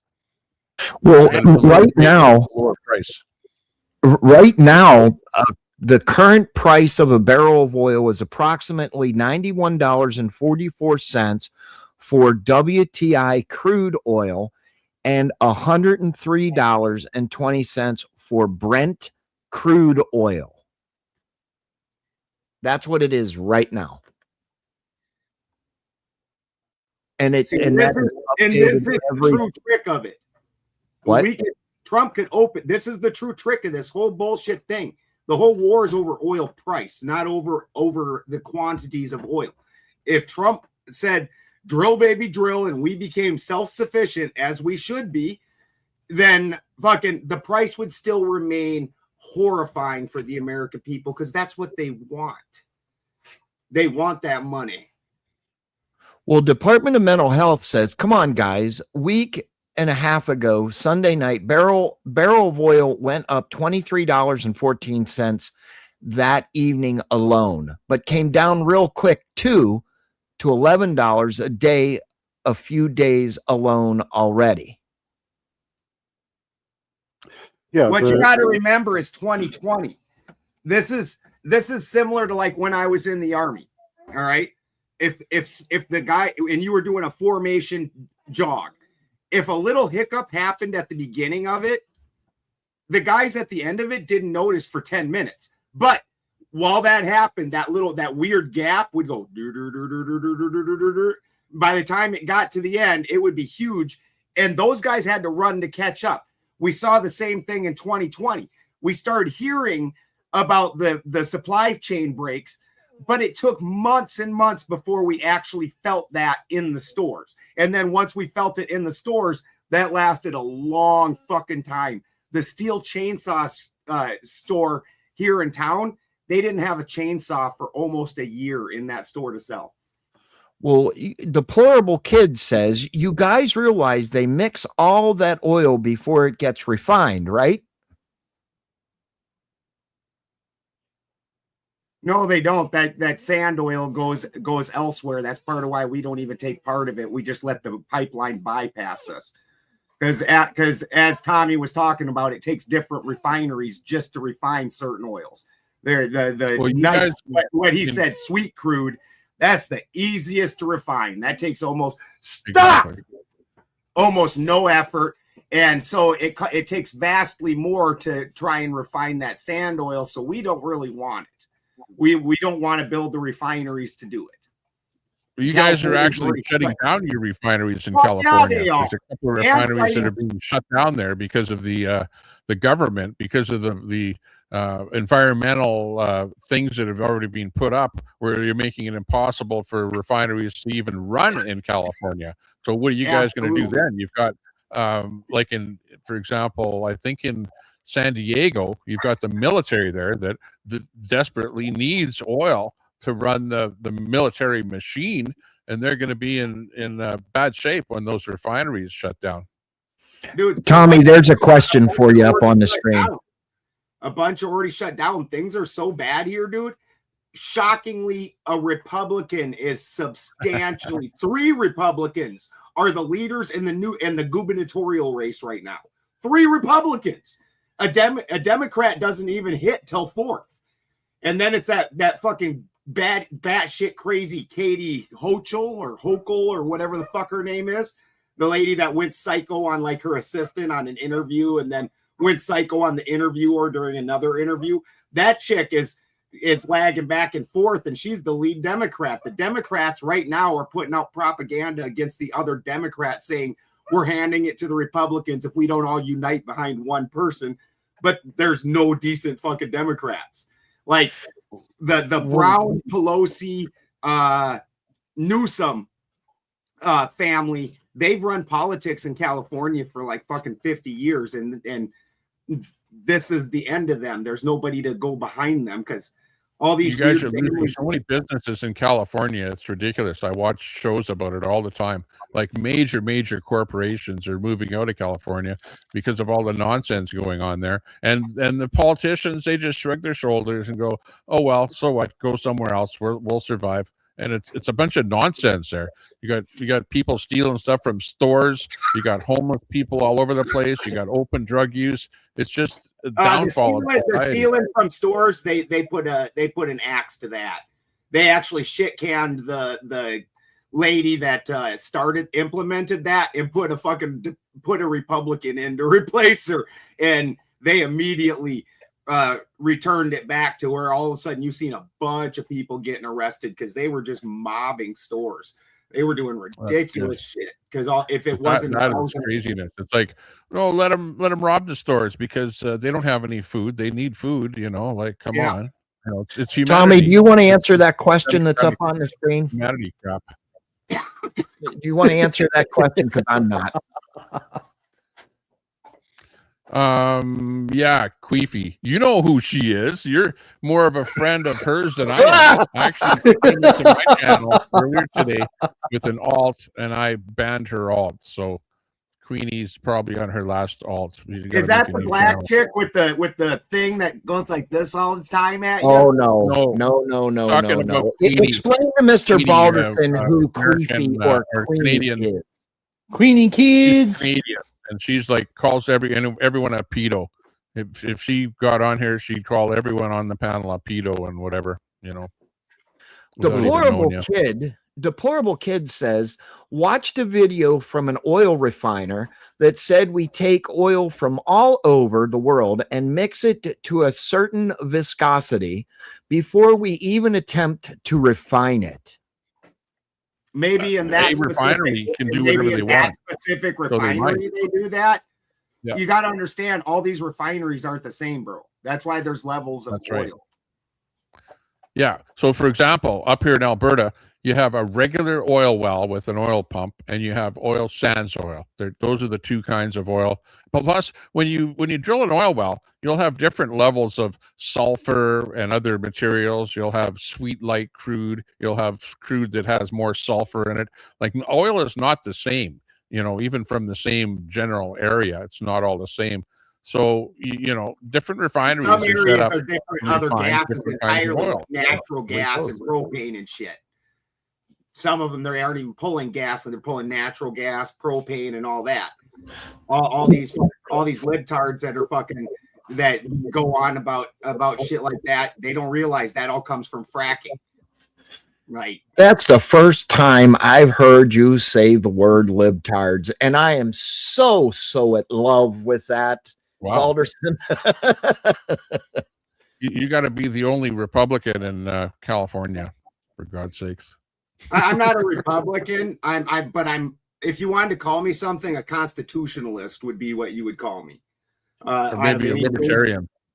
No, I'm not a libertarian. I'm absolutely unimpressed with that party. I honestly, throughout my life, everything the government's ever says is a lie. It's all a dance, and you can find the information that shows you why they're doing it and what means they're doing it by. It's all just piece by piece. And actually, a lot of things they tell you are happening, but people somehow blow right by it and ignore it when the government says things that fucking like right now, Iran, Wesley Clark in 2003 had a list of 7 countries, and he said, we're going to go to war with these 7 countries. And the guy he's talking to, some other chief of fucking staff or whatever, was like, why are we going to war with them? He goes, I don't know.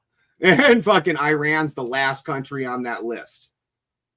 Okay, so Deplorable Kid says, then why did they want to build the Keystone Pipeline from Canada to Texas? Better refineries and better global access. Mr. Balderson. Ooh. Yeah, because Texas is, as Tommy said, I haven't disagreed with him at all on how this whole thing works out.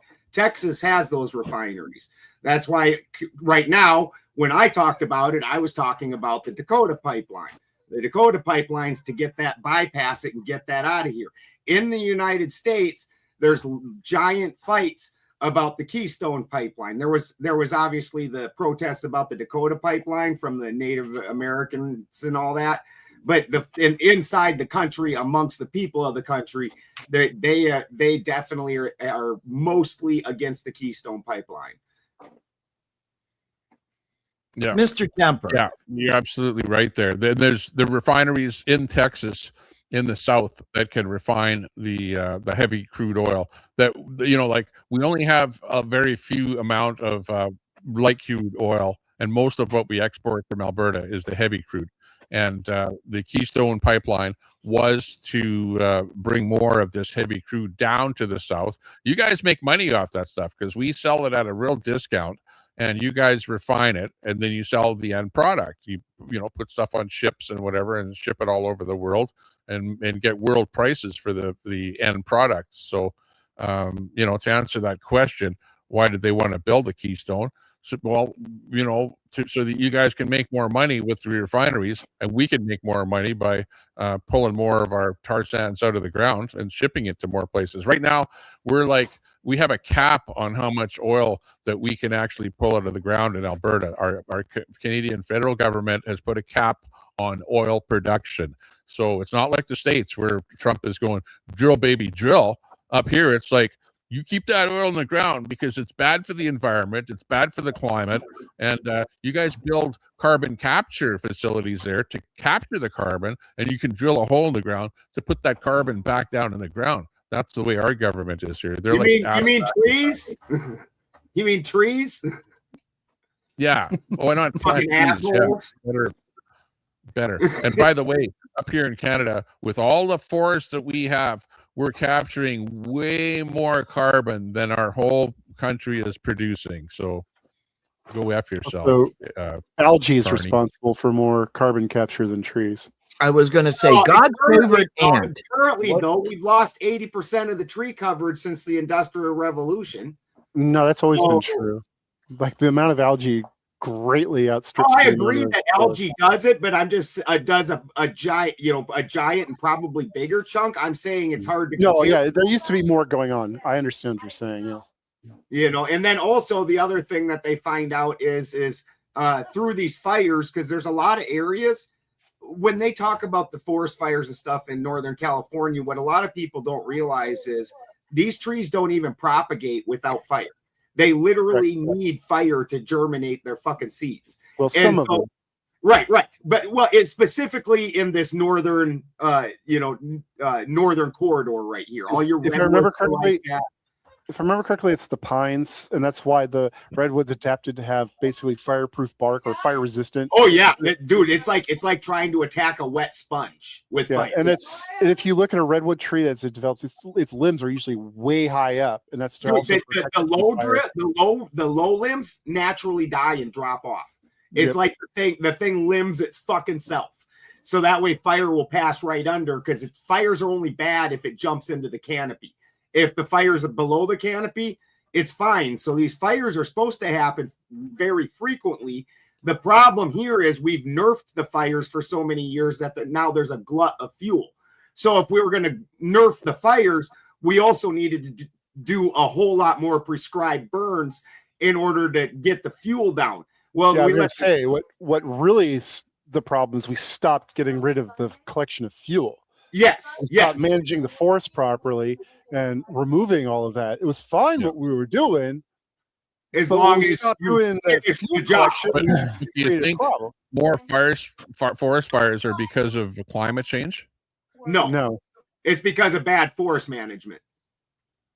I honestly think that the fires are supposed to happen here. The trees literally have fireproof bark, and the seeds don't germinate unless they go through fire. So it's supposed to happen every couple years here, but because we nerf it, instead of every couple years, it now happens every, let's say, 20 years. Well, that 20 years, the fuel builds up and builds up and builds up. Like I was just saying, them bottom branches all fall off, hit the ground. And if every 2 years it burns it up, it's only a tiny bit of fuel. Well, when it's a giant amount of fuel, now the fire gets up into the canopy, and now you're fucked. That's where you got real problems. Well, Department of Mental Health says, thank you for being a constitutionalist, Mr. Balderson. Military orders and legislative, executive, judicial pledge of allegiance. Yep. Exactly. So, I was curious, just real quick. Do you think that maybe they just like hire some bum with like drugs or some money or whatever, and just have them like light a cigarette up out there in the California forest and just toss that shit out there and start the fire? It's a mix of, and here's one of the sad statistics. It's one of three things typically. Somebody pulling a trailer that didn't have their chains set right, and so chains drag and send off sparks, and there's a glut of fuel during the dry season, so everything goes easy. People that work for the fire department or have contracts to supply the fire department, they set fires like 30 to 40% of the time is one of them setting fires, and they've gotten caught a lot of times. Like a few years, like 10 years ago, there was a lady that had a contract where she served the food to the firemen, and fucking she went out and set the fucking fires. Like, she's like, shit, money's getting thin. And she went out and set the fires. Well, you also have the electricity, the power lines, and when you have high winds and power lines and trees brushing against people don't realize stuff like that causing fires. Yeah, in these forested areas, like where I live, I don't have power, but like at the beginning of the mountain they do, and there's trees fucking touching that power line all over. During a bad storm, them trees hit the fucking power line, knock it down. I'm looking at getting it. I'm looking at building a gas known to shut off power in areas in windy conditions, and that's why you have blackouts. Yeah. Well, deplorable kid says 100% bad management. And the increase in damage dollars come from building $1 million houses next to high fire risk areas. Your thoughts, gentlemen? They won't even insure our houses out here. If you live out here, it's on your dime. They won't insure our houses. And the reason that this is all happening, see, this is the whole behind the scenes thing. And there's always a behind the scenes thing of the way things are supposed to work. If you could pull up two things, Spin. Yep. The 2030 the map, the UN map for human habitation zones, and then also the high-speed rail map for the future plan of California. The areas that they're letting this shit happen in, they're all, according to the UN, a non-human settlement zone. People aren't supposed to live out here. And then, according to California, they don't want people living out here either. This is supposed to basically be the high-speed rail area. And like right there, it's over the mountains and shit, but like probably maybe 10 miles from me is the Rockefeller Forest, is the founders trees and shit like that. They don't want people out here at all. So they're making it unlivable. Yeah, I got a point. I live really close to Jasper and Banff, and up in Jasper, there was a big forest fire that happened that torched part of the town of Jasper. A lot of the buildings in Jasper, got caught on fire, and it was all because of what was happening up here. Is we have something known as the pine beetle. The pine beetle basically kills the pine tree, and if you look at the forest with all those killed pine trees, they look red. They turn red. So you see all, like swaths of red trees all over. I saw that before this whole fire thing happened, and that's what caught on fire. I don't know whether it was a lightning strike. Dude, those dry needles from that. Something started the fire, and once it started, those pine beetle trees that they never did get rid of, they never cut them down, they never cut any underbrush or anything. It just moved right through the valley. The fire moved all the way through the valley until it finally hit Jasper and caught those buildings on fire. And of course, there was high winds involved in the whole thing, and it's just poor management of the forest that's causing that. By the way, I'd like to say to the chat, anyone in the chat, post some questions to the panel. Post some questions, because we're looking for questions, and Spin City is putting those questions up, and the panel will answer those questions. Thanks. Sure. Dude, Ben, what was the other? Matt, you want to talk about stupidity with forage management, bro? Fucking Newsom's dumb piece of shit ass. He outlawed small gas engines because the fucking cunts down south they're like, oh, when the Mexicans come around and trim my bushes, I hate all the smoke and the loud engines. And so they banned fucking small gas engines. That's my small gas engines, or was it two-stroke? Was it two-stroke engines? Two-stroke fucking engines. Yeah. Yeah. Yeah. You can't even own a gas lawnmower. Dude, fucking, you've got to have gas lawnmowers aren't two-stroke, but like my chainsaws are all two-stroke. Like that's all my steel saws and everything else, and they don't make a fucking electric saw that will cut through the trees I saw down. No. I got a steel 461. Like you would need a fucking Ghostbusters backpack for a battery to make a saw. Well, your situation where you're not on the city mains, I get it. Yeah, you would definitely need a huge ass battery. But deplorable kid says in SoCal, they've been taking lightly forested areas and selling it off to developers for 20 years. I've watched areas that burned in 2005 be developed in 2020. The Palisades fire, guess what just happened? The government I heard that they're we fucking said they were gonna giant low housing development, low income housing development. That's what everybody wants to live by, is the Section 8 people. Because they're Tommy, that question up there, if you want to read it, it's for you. Letter of intent delivered to Cromwell, Carney, this June 26, Sunset Clause, Kuzma. No more 80% of Canadian goods tariff exempt. USA going to tariff back now, like tariff Canada tariffs to USA. Yeah, well, right now we have this so-called Kuzma thing with Mexico, Canada, and the United States. We're allowing free trade under this agreement, and this summer that agreement is going to expire. In which case, a lot of those goods that are free trade under the agreement, Trump is going to tariff, who knows what, maybe 15% or whatever, which is going to piss off Canadians even more. And is Canada going to tariff Canada back? I don't know whether or not they will. They might. But yeah, we're going to be in a real load of shit when that happens. And Mr. Carney has been unwilling to go down there and strike any kind of agreements with Trump for whatever. I don't know. He's either afraid of Trump because he's calling out Trump all the time, saying, don't buy American goods, don't travel to the States. You know what I mean? Like, he's pissed off Trump already. He's a poor negotiator. And now we're in this situation where a lot of our goods that are under free trade are going to no longer be under free trade, and we're going to be fucked basically up here in Canada. And he's not looking at Trump's history with tariffs. Like, he uses them as a negotiating tactic. So all he really has to do is come down and talk to Trump. That should probably go away real quick. See, and actually the tariffs, not against Canada, but the tariffs is one of the only things that I agreed with on Trump's fucking platform.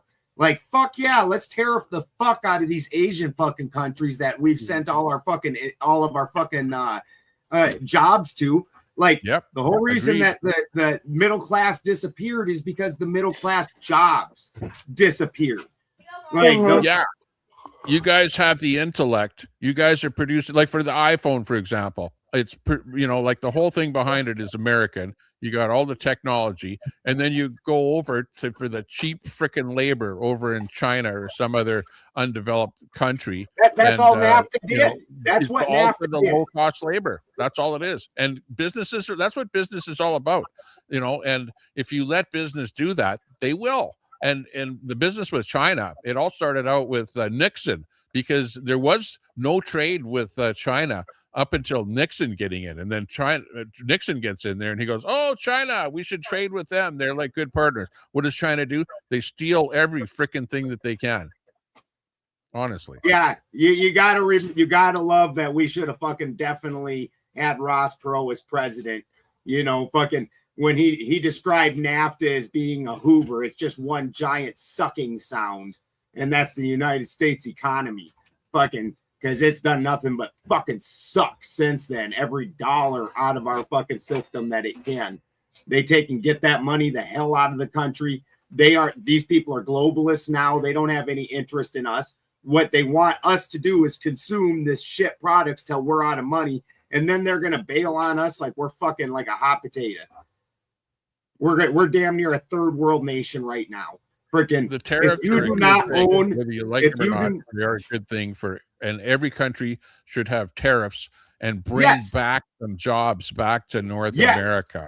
And that's what I'm saying. I agreed with that position. Let them go overseas, and nobody's done a damn thing about it until finally Trump has gotten into power, and Trump has said, bring the jobs back to America, which is exactly what he's doing. Now, it might be hurting countries like Canada or like China or wherever, but so be it. What else can you do? If you want the jobs, bring them back home. It's simple. Yeah, let's be great again, not by going out and making war, but being our own means of production. Because what the American people should have figured out in 2020 is, if you don't have your own means of production, which our country used to be entrepreneurs, if the system goes to shit, if money goes to shit, it doesn't matter if you have your own means of production. Because if the dollar becomes worthless and I'm still producing things, those things are now have value of their own that would have matched to a degree the dollar. And so I'll be able to go get my basic needs and necessities and things like that. I don't go flat broke. Exactly. Go into a Walmart store and you'll see almost everything in your Walmart store besides the food is produced in China. You're sending all your money to China.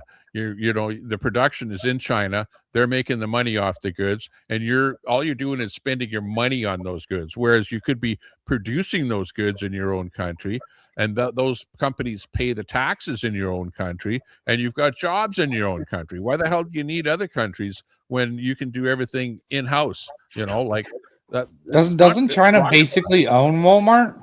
Hey, Ben, can you check your Discord message, please? Yeah. Our greatest export of the United States, fucking since NAFTA, is the United States wealth.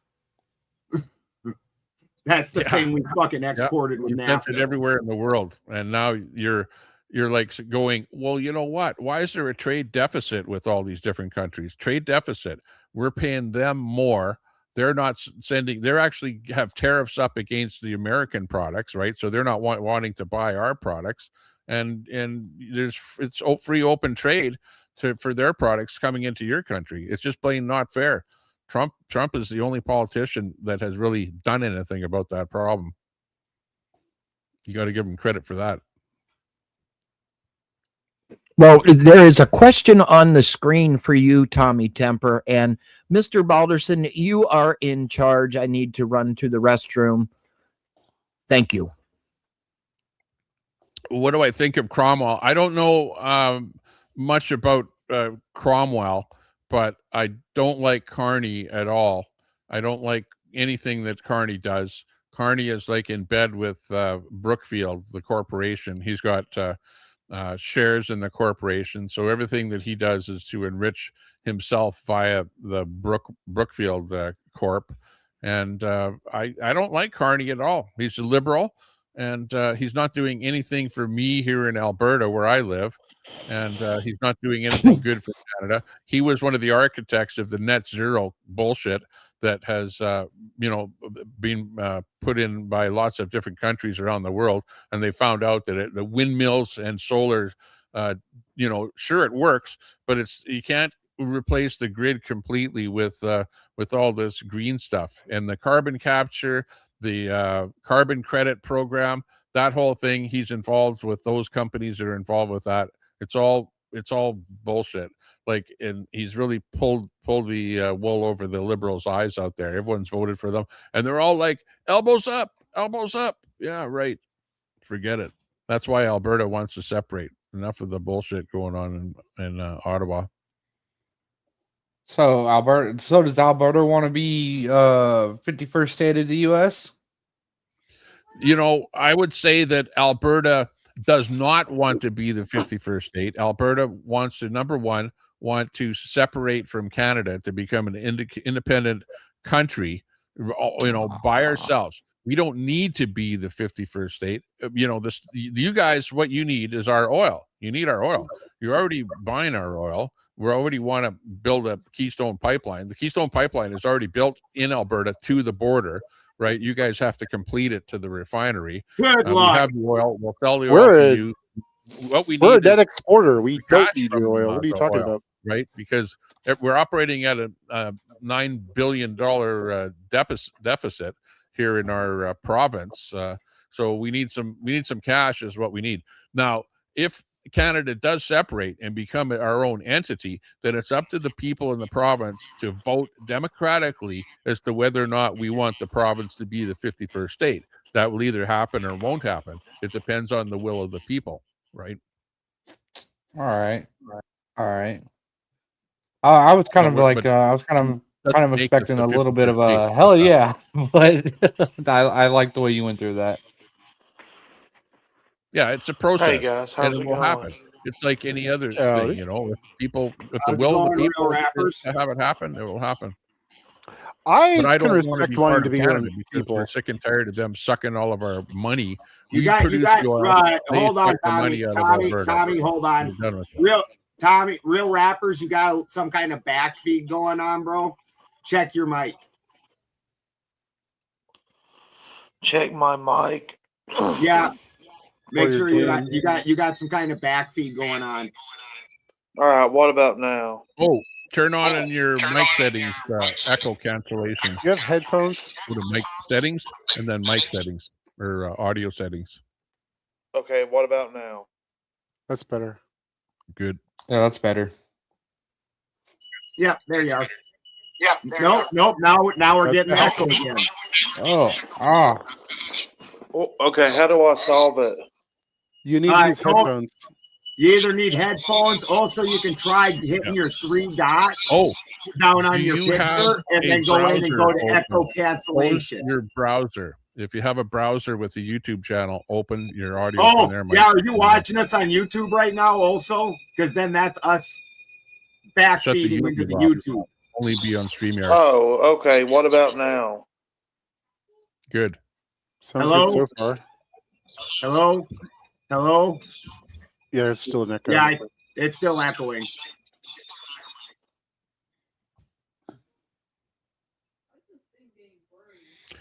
Okay, interlude. Tune in tomorrow. Both mods are gone. Same cat time, same cat channel.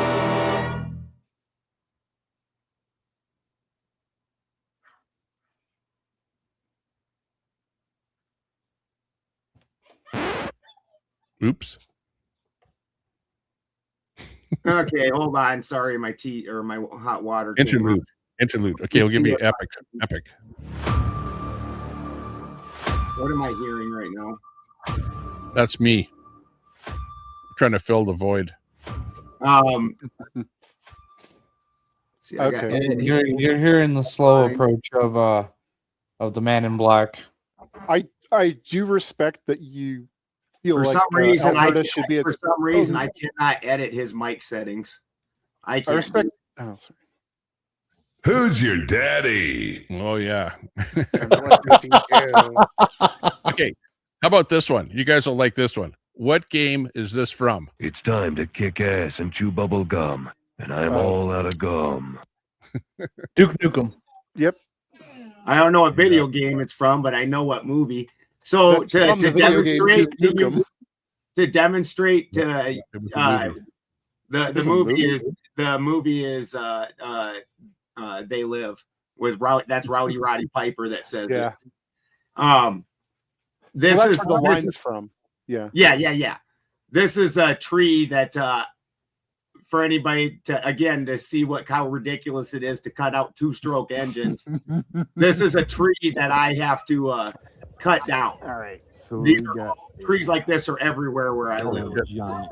Like one of those big red trees. What is it? That Extreme tilt. that would be a very small redwood. Yeah, that would be a tiny redwood. This is So, just a normal size just do a tree normal where I live. base cut, and then and then come through the back. Oh wow. Hey, what the hell was that? Yeah, and then That was my wife. was that? hollow through part of it. You're gonna see how big this So what tree you is in wanna do just a is, second. As this you part's the where you're gonna do see your how base cut. ridiculous this is. Then you cut back into this gap. Now this tree's so fucking heavy it settled on my bar. Yeah, you gotta watch when that thing falls. Stay far away when it Okay, falls. is everybody's echo cancellation on? Yes. Yeah. Look at this. My wife. I'm sorry, I'm trying to troubleshoot. And Yeah. Echo. is it working? Put headphones on. Is it Yeah, working? you sound good. Yeah. Sounds Yeah, good. the So it's problem good. is he sounds you're in good, a but the dungeon. problem is he's still getting backfeed because I can still hear you. It's lower now. It's not as loud, but it's like a. Do you hear it? Hello. Okay, we're making I would progress. recommend that if you're on a panel, put headphones on. That's the best thing. But yeah, you you try can to see turn down my- your gain, but you have to be right up on your mic. Is there something I need to do, Ben? I already tried, Scott. Fucking, for some reason on his, what you would do Yep. in this situation normally is go down to the guy's picture. You click Yep. the 3 dots, and Okay. then you can see where it says edit mic settings. But on his, at least mine, it doesn't allow me to edit his mic. It doesn't. It doesn't allow me to do it Ben. either for some reason. At Yeah, times, so- your audio is real hot when you get close to the mics, so don't Yep. get too close to the mic. DeVille. Oh, I'm gonna go make my For hot the chocolate. Jews. Oh, you motherfucker! Hey, whoa! Motherfucker! Now here out for you a go. Here porn you bomber, go. by the way. Ban from studio. Ban guest. I already banned him. Oh, okay. All right. That's part of why if they don't have a picture, like I could see this guy talking and MC real rappers. I could see that, but if they don't, I'm have a real picture, person. That's why. Well, it's not a real person, but some of these people will even show themselves. So they'll sit there with, avatar, and then as soon as you get them up on panel, they show you their dick or something like that. A few weeks ago. That's who that guy is. Look out. Nice to meet you, bro. Like a week ago or something, we were on a panel with a black chick and she flopped her tit out. I wish I hadn't missed that. That would have been funny. The whole fucking panel died that night, dude. She had the I have the clip I've ever seen on a black chick. Black chicks usually got like them fucking saucer nipples. She had like teen white girl size nipples. I actually have the clip of that. Oh, okay. Yeah, she flopped that thing out very unceremoniously. She just goes like this. She's humanity. Like, what the fuck? And Black. Good to see you. Sarah was like, hey, by the way, that actually just fucking happened. I was like, watching any of these channels, make sure you sub up to the channel. And Sarah's like, at first she was trying to play it cool because she didn't really see it. And then I was backstage and I messaged her. I was like, we got to shut the stream down. That was full nipple. Oh, like, Ben Black, read that comment there. He says that you're being restreamed by MC Nemesis Radio. Did that fix it? This guy that's talking in the bottom corner, he's on the panel, so he's able to restream it. So that's fine. I don't have any problem as long as you restream my channel. So yeah, I don't have a problem with anybody restreaming. I just ask for credit for it. That's all, or a collab. Yep. That's all. Give credit from where you got the stream from. Drop a link to the channel where you're okay, I can do that. The echo cancellation, the echo should be fixed. No, it's worse. Thanks there, Ben Black, for that info. Well, says, we need for the alpaca to update, by the way, Ben. We need to do a little griftathon. Okay, it should be fixed now. For everybody. Mr. Balderson, let's do a little bit of griftathon. It is. I don't know where you're set up to grift at there. For Tommy Temper and anybody else that's watching. Well, I think that you all need to get Tommy Temper some money so he can get some propaganda that's not all just one-sided, and then go further than that and see all the other things historically, so it's not all just some crazy right-wing shit. Because for as much as I despise libtards, the right is no better, and he's just spitting out the propaganda I've been hearing for 30 years from them jackasses. And what I would like is, and he's with me on this, is the thing, is I would like to see America actually, in North America, prosper again, because it has its own means of production, and the government is trying to helping to make that happen, not hampering it like a bunch of cunts that they are. So send the dude some money. Toasty Man Great. Bad. Thanks for that grift. Appreciate it. Toasty Man Bad. What do you have to say? Let me think here. You know you want to open that wallet. You absolutely know you do. Because if you don't, I'll end up underneath your bed. And that's not a very pretty sight. You'll be terrified. You'll be alone. You'll have nightmares for years. Not only that, but every dollar donated prevents the watering down of the oil in your car, so that you're not paying unfair prices at the gas pump. Mr. Ant, to you.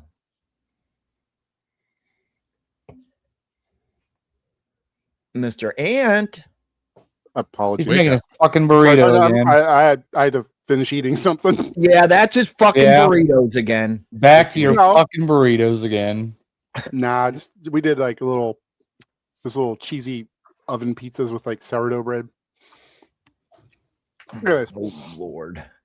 This is a griftathon for Mr. Tommy Temper.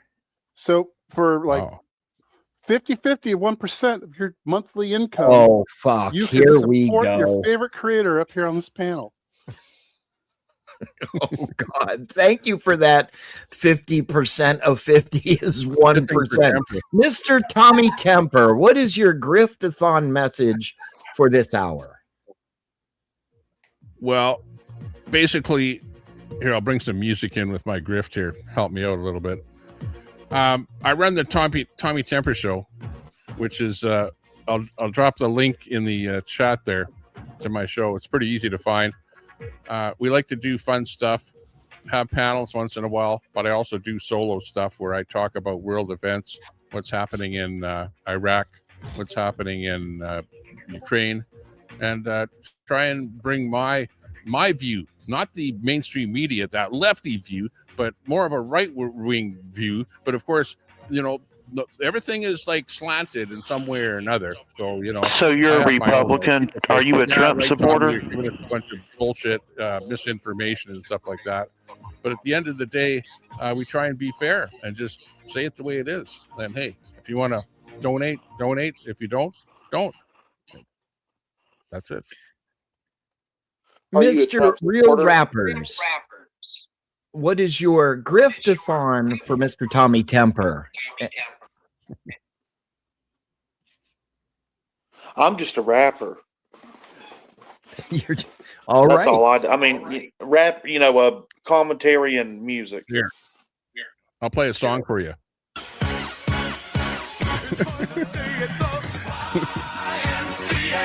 Okay, pretty good rap. I like it. So Tommy's a Republican?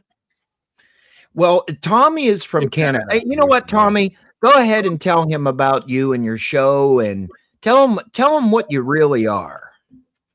If I was in the States, I'd be a Republican. Up here in Canada, you call it conservative, but it's the same thing. I'm not a liberal. I'm not woke. I'm not, like into this bullshit stuff. I'm just into just being a straight, heterosexual type of a person. That sounds bad, but it's actually a good thing. Straight white male. You're a straight white male. I like pussy. I like to be a nice guy. I don't like to be like the enemy of the world. I don't like to start fights, whatever. I just, even though my name is Tommy Temper, that's a complete another story of how my channel got that name. But I like to have fun, and my channel is all about fun. I love it. Sounds like Tommy likes to lick the schniz. Yeah. Well, Railroaded and I have had some pretty decent arguments. He's over in your chat. Give her spin. Give her what? I plan on giving her something tonight. Why don't you come up here to the panel and we'll see what we're going to give her. It's a panel joke, Tommy. There's this guy that's this crazed, and he's a Republican, but he's this crazed fucking ortho bro bullshit guy. And he was in this debate with this chick, and she called him out on some family stuff, which was ruthless. It was not something I would do personally, but also her point was legitimate. And his only comeback was, "You lick schniz." Like, is licking a vagina horrible? I also lick the schniz. Hold on. Friends in the chat over in my channel there. We got Belt Loop in there. So do you guys support Israel? So do you support Israel or? Well, we all support Israel, a bunch of fucking bums, and if we quit supporting them, the rest of the Middle East will collapse on them like the parasite they are. So we got one Republican and one Democrat here. Trying to survive in a country that's being bombarded by people that don't like them all over the place. There, if the other countries would leave Israel alone, there would be no problem. They're not. Hey, Tommy. Hey, Tommy. I need you to go ahead and look at a map of Israel in 1948, and now look at the map of Israel today, and overlay them, and tell me if it's bigger or smaller. It's probably bigger. It's probably like when it was in 1948, Israel was a tiny dot inside Palestine. Now Palestine is two tiny dots inside Israel. So when that happens, do you call that defense or do you call that offense? What do you think that conquering somebody? Do you think that conquering an underdeveloped nation is bad? I think you can't cry being the victim when you attack all your fucking neighbors and you were expanding consistently. And then saying, "Oh, they're attacking us. They're attacking us." Since the beginning of time, here's what I'll tell you. Here's what I'll tell you. Only taken a over Jew territory. can And call you a it's thief human while nature. his hand is in your pocket. That's fucking Palestine has William never Shakespeare. been a state. Palestine was a Yes, territory it that's has. traded hands since the Roman Empire. Yeah, Finally landed up with Britain after World War One and was given to the Jews to form Israel. Where's Brett? Brett needs to get on panel. He'll Dude, there was like 6 spots that they were looking at for fucking putting Israel. Well, Don't pretend like it's not picked the Israel. British holdings of Palestine. There was not like a 6 nation. places that they had that they were arguing over where to. All right, where to well, that's stick the one they these fuckers. picked. What's your It's point? not like something. It's not like this was some fucking sacred spot for them. Don't pretend it was. Well, it kind of is. Like a lot of their that was their homeland. Their little myth story, and it doesn't even make sense. It's a nonsense myth story. It doesn't give them the right to go slaughter all the people around them. I didn't say it gave them the right to slaughter anybody. It just said, well, it's that's like, what they're it's kinda doing. Cool that a people that lost their homeland so many centuries Get away ago, from each other, you fuckheads. Tommy, do you want to put? Tommy, do you want to put the StreamYard link and pin it? In association with America, they did bomb an elementary school. I don't know if Tommy's aware of this, that they bombed an elementary school. That wasn't intentional. Come on up on the They panel. were working Anyone on old over my side intelligence, there stale who's got there? intelligence, but that was still part of the naval base where the. Are you aware of that, Tommy? On YouTube. Are you aware that they are guilty of murdering children? Over there. They didn't murder him. Murder is a very specific thing.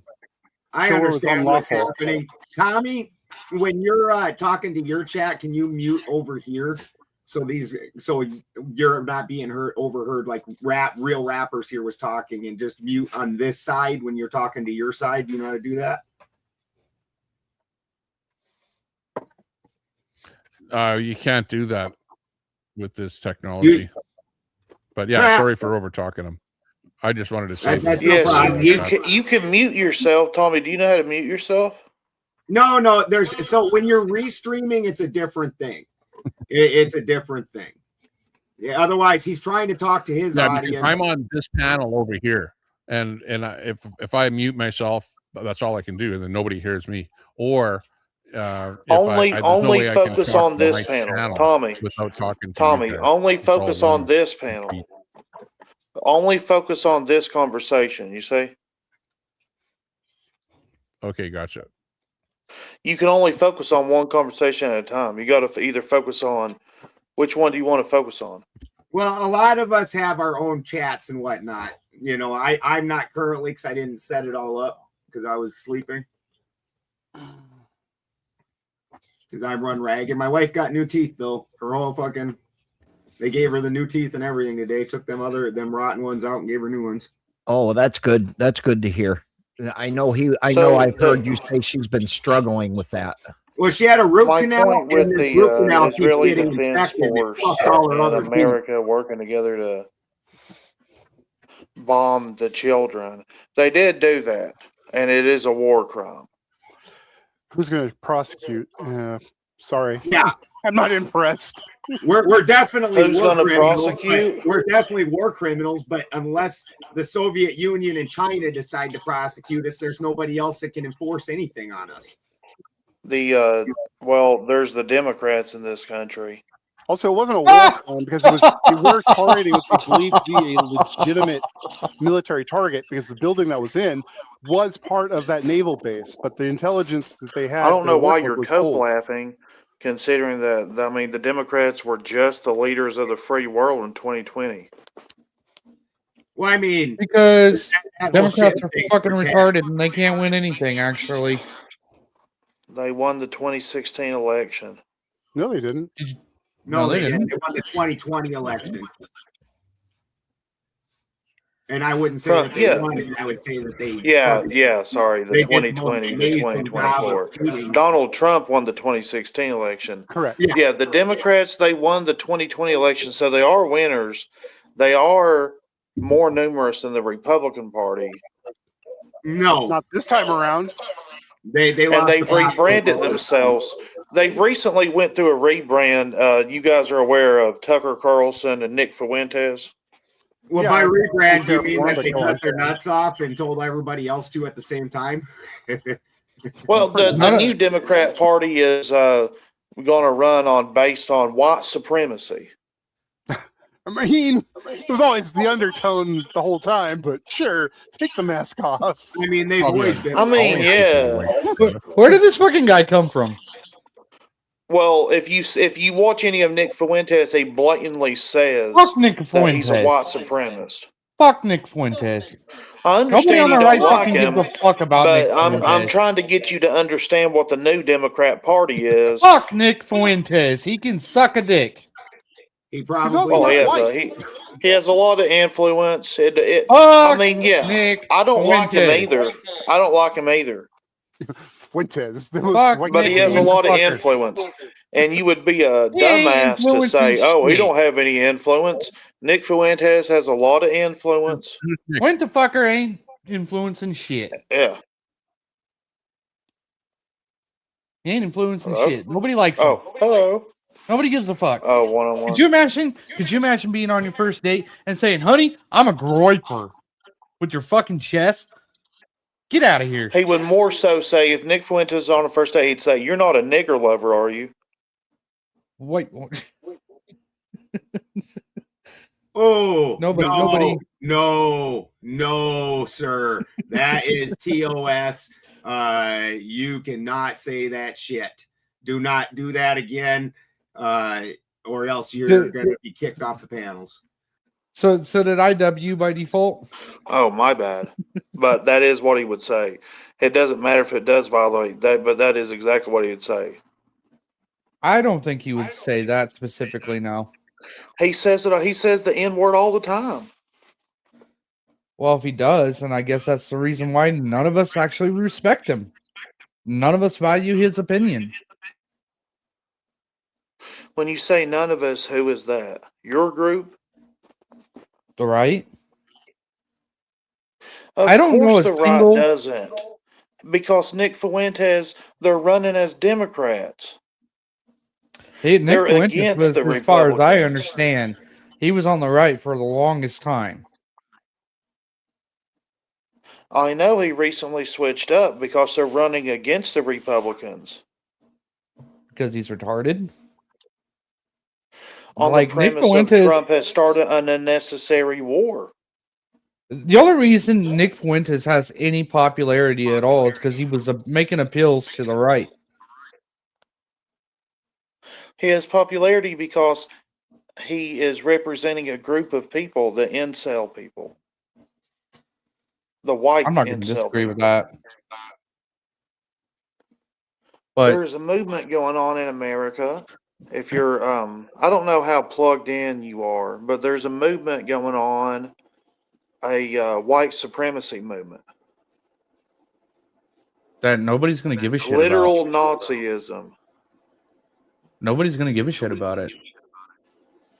The only thing that's gonna make it succeed is if you keep talking about it and making more people aware of it. You're actually helping him like do Nick his job. Fuentes does. So you admit that Nick Fuentes has a lot of potential? No, I'm not admitting that Nick Fuentes has a lot of potential. I'm saying he's using you to do it, to sell influence out there. Because so why he are you makes the helping him? news, because I keep up with the news and he makes the news. But why are you helping him do it? The culture. Do you understand what the culture is? I understand what the culture is. But why are you helping him do it? If you're against him, Well, I kind of support him. I mean, I'm for white people. Why not?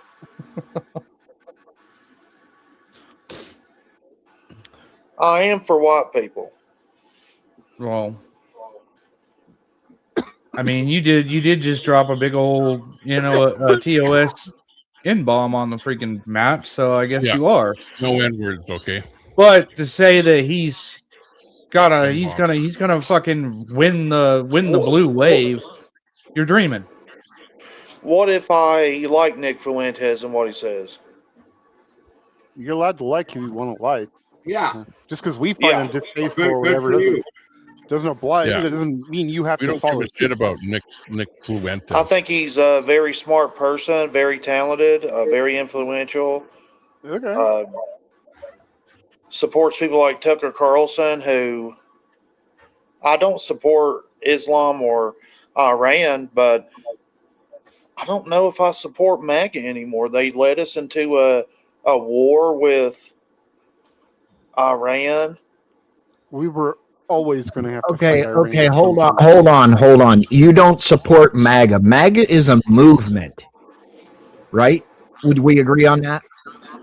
Hold on. Yeah, hold Donald on. Trump's, political, what do you call it, cabinet. Make America Why? great Why? again. Why That's what wouldn't it we, is. instead of going to Just a war with slogan. Iran, tell the fucking World Bank to go fuck itself? We don't owe you shit. You're a bunch of little cunts, and what are you going to do about it? And then start printing our own dollar again, because even Woodrow Wilson, when he fucking signed in the Federal Reserve, said it was the worst day in American history. And instead, take back coining our own money, because that system never works out. The founding fathers knew that. That's why they told the British to fuck off when the British said you need to buy British goods with Bank of England money. And we said, we don't need your shit. So we do that again, and we back our money with the natural resources, which we are plentiful of.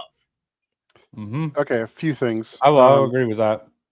Your currency is only worth it, or is only worth something if people are willing to trade with it. So you can't just tell the rest of the world to fuck off because you want to trade with them. I didn't say the rest of the world. I said the Federal Reserve.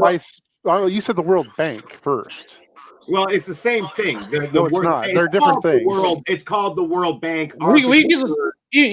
Even so, we can live without the World Bank. To fuck right off, didn't it? Hey, he means the Jewish banks. He even outlawed the Rothschilds in his country. They're fucking. There's an arrest warrant in Russia for freaking. Like, if you tie your currency to commodities, now you are making your currency vulnerable to the shocks to commodities markets. We all know that's very easy to precious metals which don't have the shock, which don't have the variance. Say again? We all know that's why it's historically been tied to precious metals, which don't have that big a variance. That's just limited by your ability to extract them, and that gets better. We have no problem extracting them. Open it up. That's what I'm saying. There's no problem with extracting it, especially for other countries, especially if they're willing to do things we're not to produce more. That's what I'm saying. Open up the extraction in this country. Start fucking producing our natural resources again and producing things in this country instead of being a third world, which our natural resources. I'm not against this, but that's got nothing to do with the If we do that, then we don't need to war with Iran. Instead, the American people get richer, which is awesome. And I know you're for that, Ant. No, I know you are. It's not about making anybody richer. It's just understanding the reality. You don't want the economy is based off of the petrodollar, and if the petrodollar collapses, so does our economy. And I don't really want that to happen, no matter how bad of an idea I might think that the petrodollar is, because it's the reality that's in front of us. Decouple it from the petrodollar. Well, that's not going to happen overnight. That's not something that's going to happen in a month. It's not even going to happen in a year. It could. No, if they wanted to do it, the shock would be just absolutely apocalyptic for our economy. It would not. Again, it absolutely would. Our economy would rise because of it, because it would bring back production in the United States. Eventually, but that's not going to happen quickly. You could easily.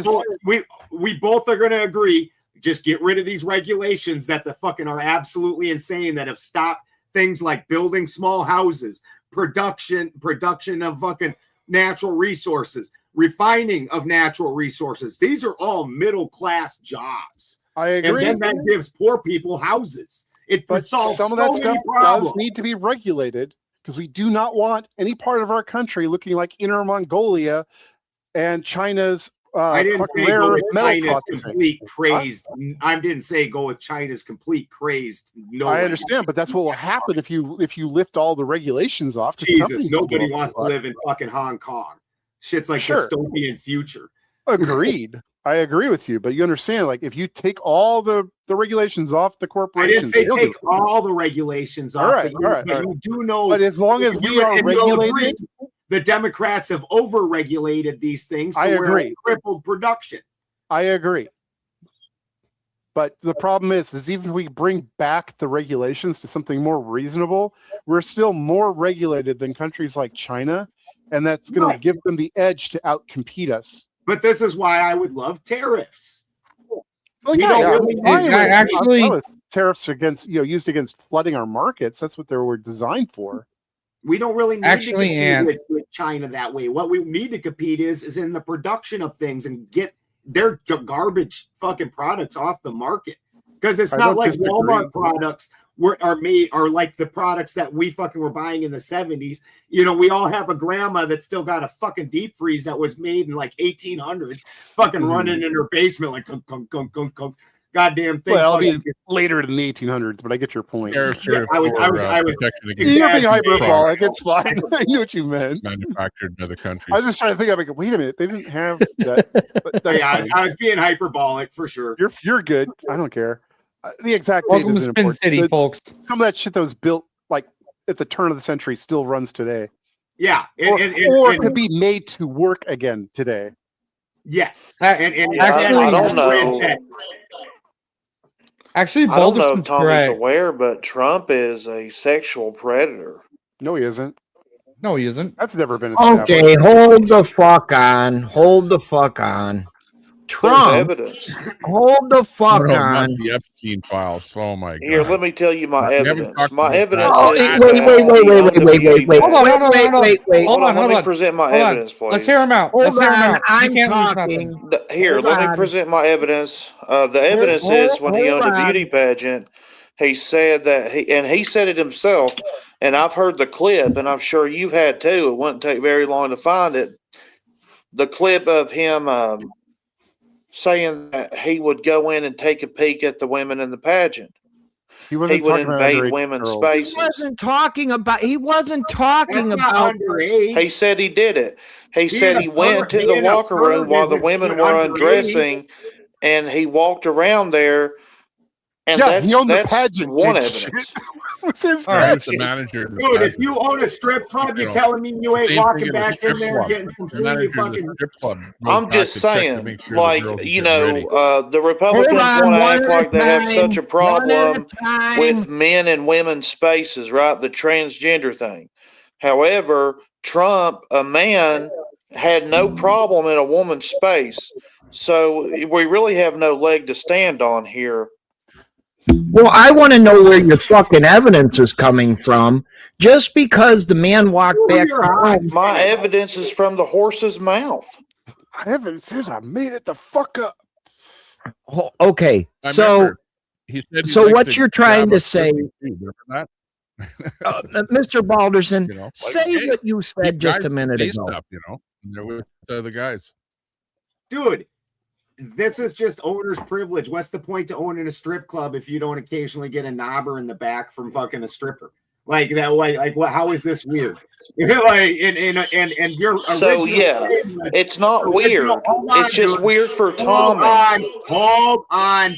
Your original claim was he's a PDF file, and I don't understand how an adult pageant looking at the adult he's sexual predator, not pedophile. Dude, who wouldn't take a peek?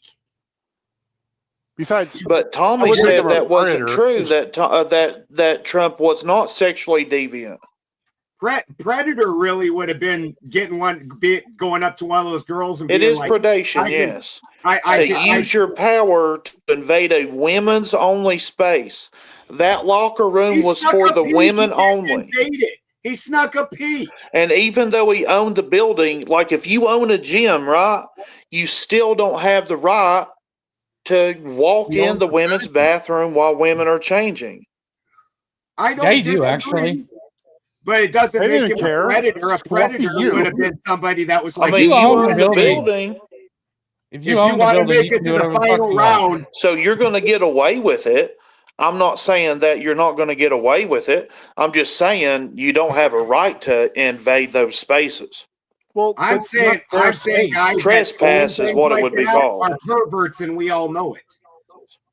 And just because you can get away with something doesn't mean like pedophiles get away with having sex with children because the children don't report it.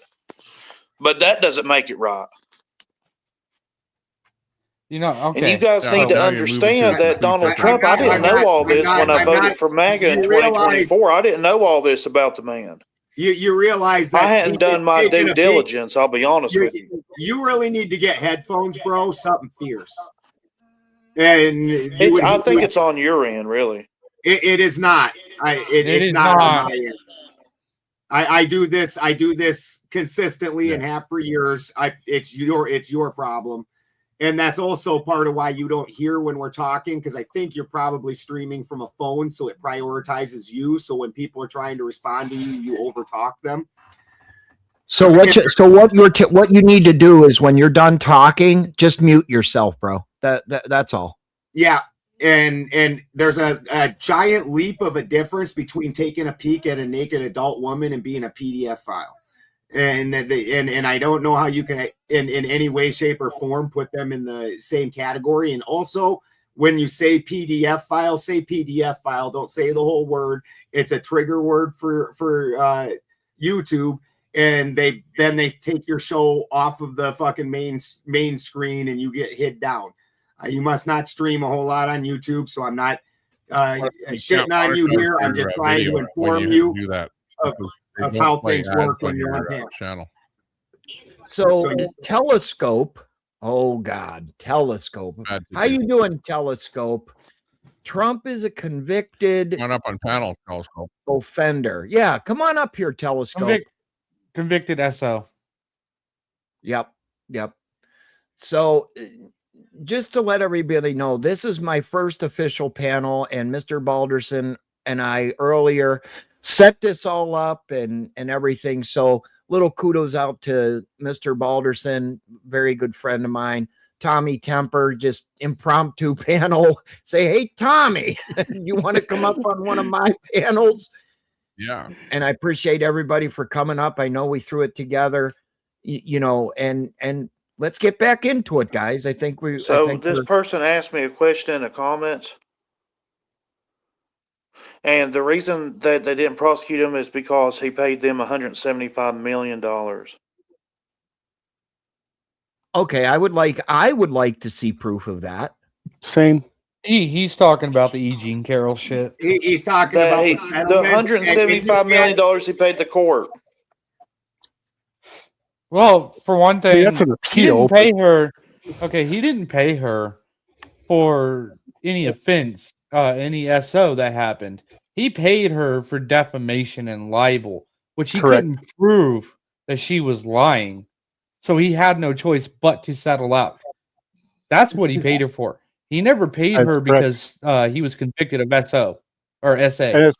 And a civil court cannot determine guilt anyways. They can only determine liability. So there would never have been a conviction from a civil court regardless. Well, the threshold is so small in a civil court compared to a criminal court. This is part of why they take that civilly, because then you're just rolling the dice with a fucking jury. Well, who may or may not like Trump. Well, he's defending Donald Trump no matter what. He's going to defend Donald Trump. I guess nobody understands the rules. Well, Tapperlock says, well, when Bill Cosby was accused, we believed the women, but with Trump, there is evidence, but we don't hear the women. There was no evidence. There was no CCTV footage. I need you to stop saying there was no evidence. There was goddamn evidence. Do you fucking understand? I was just about to walk you through what there was a lack of. Goddamn, boy. You are so fucking stupid with that shit. You know there's fucking evidence.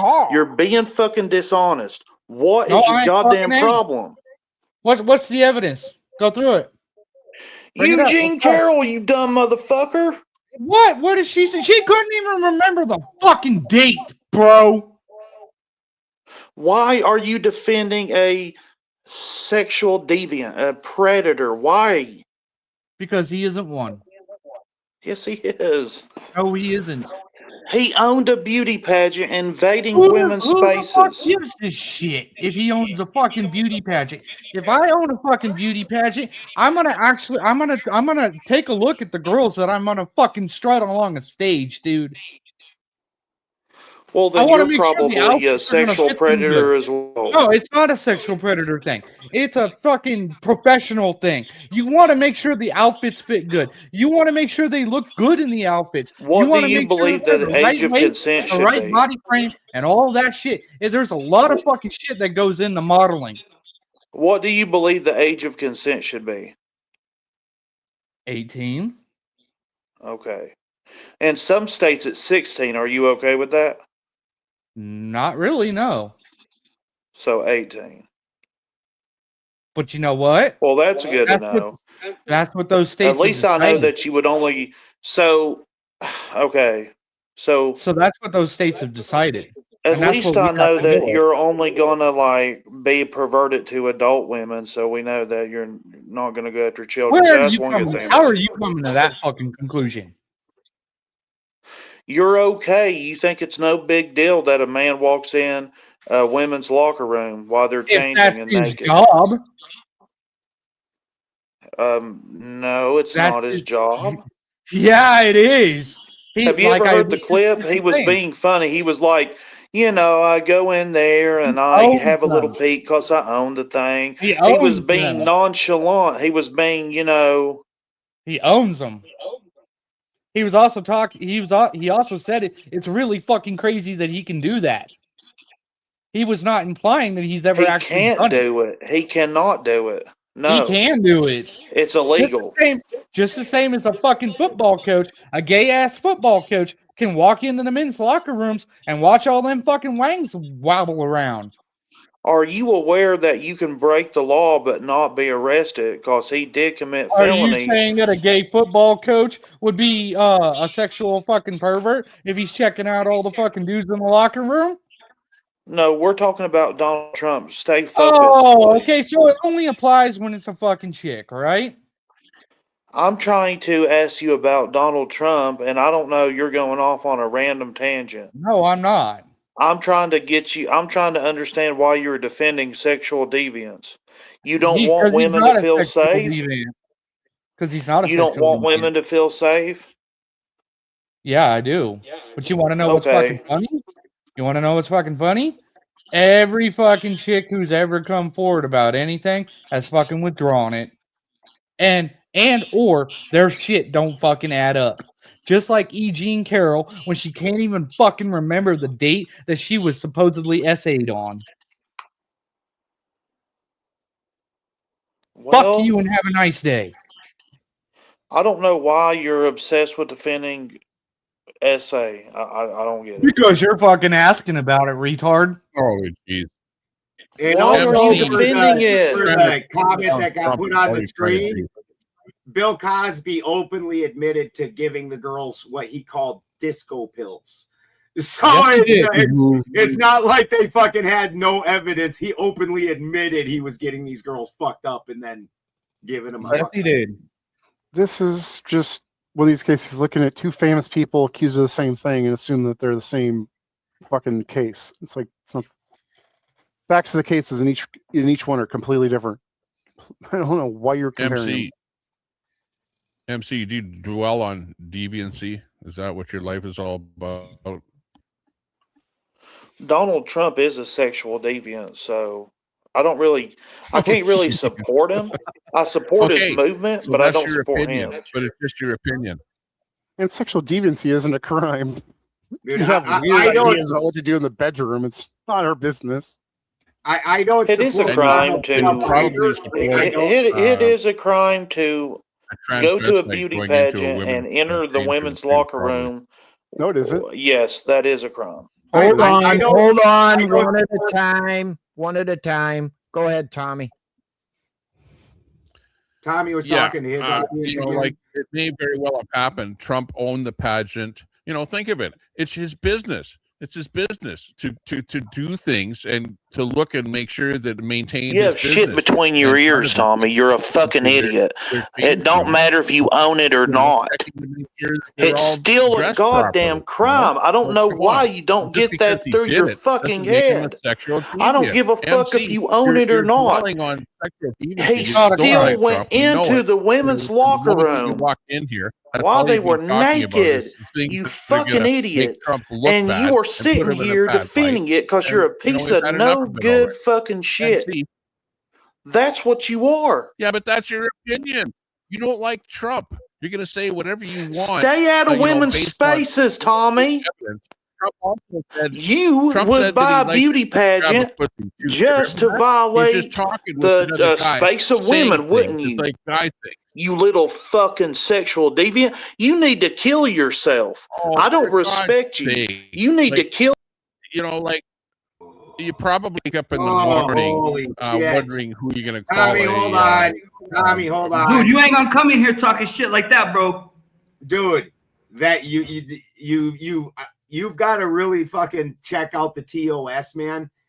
I understand you're obviously a novice on YouTube, but you cannot fucking say that kind of shit on YouTube. You can't tell people to self-harm. You can't fucking threaten people. You can't fucking say the N-word. You can't fucking say the R word. The reason everybody else is saying SA and seeing PDF files because you can't say those fucking things either. You're going to get the show taken down and everybody's channel penalized because of the shit you're saying, bro. You can be angry, you can talk shit, but fucking do it in the guidelines, man.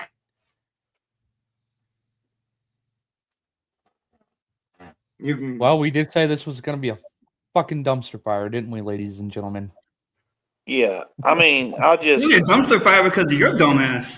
Yeah, I just don't like when people do... I just don't like... Don't like it inside the TOS guidelines.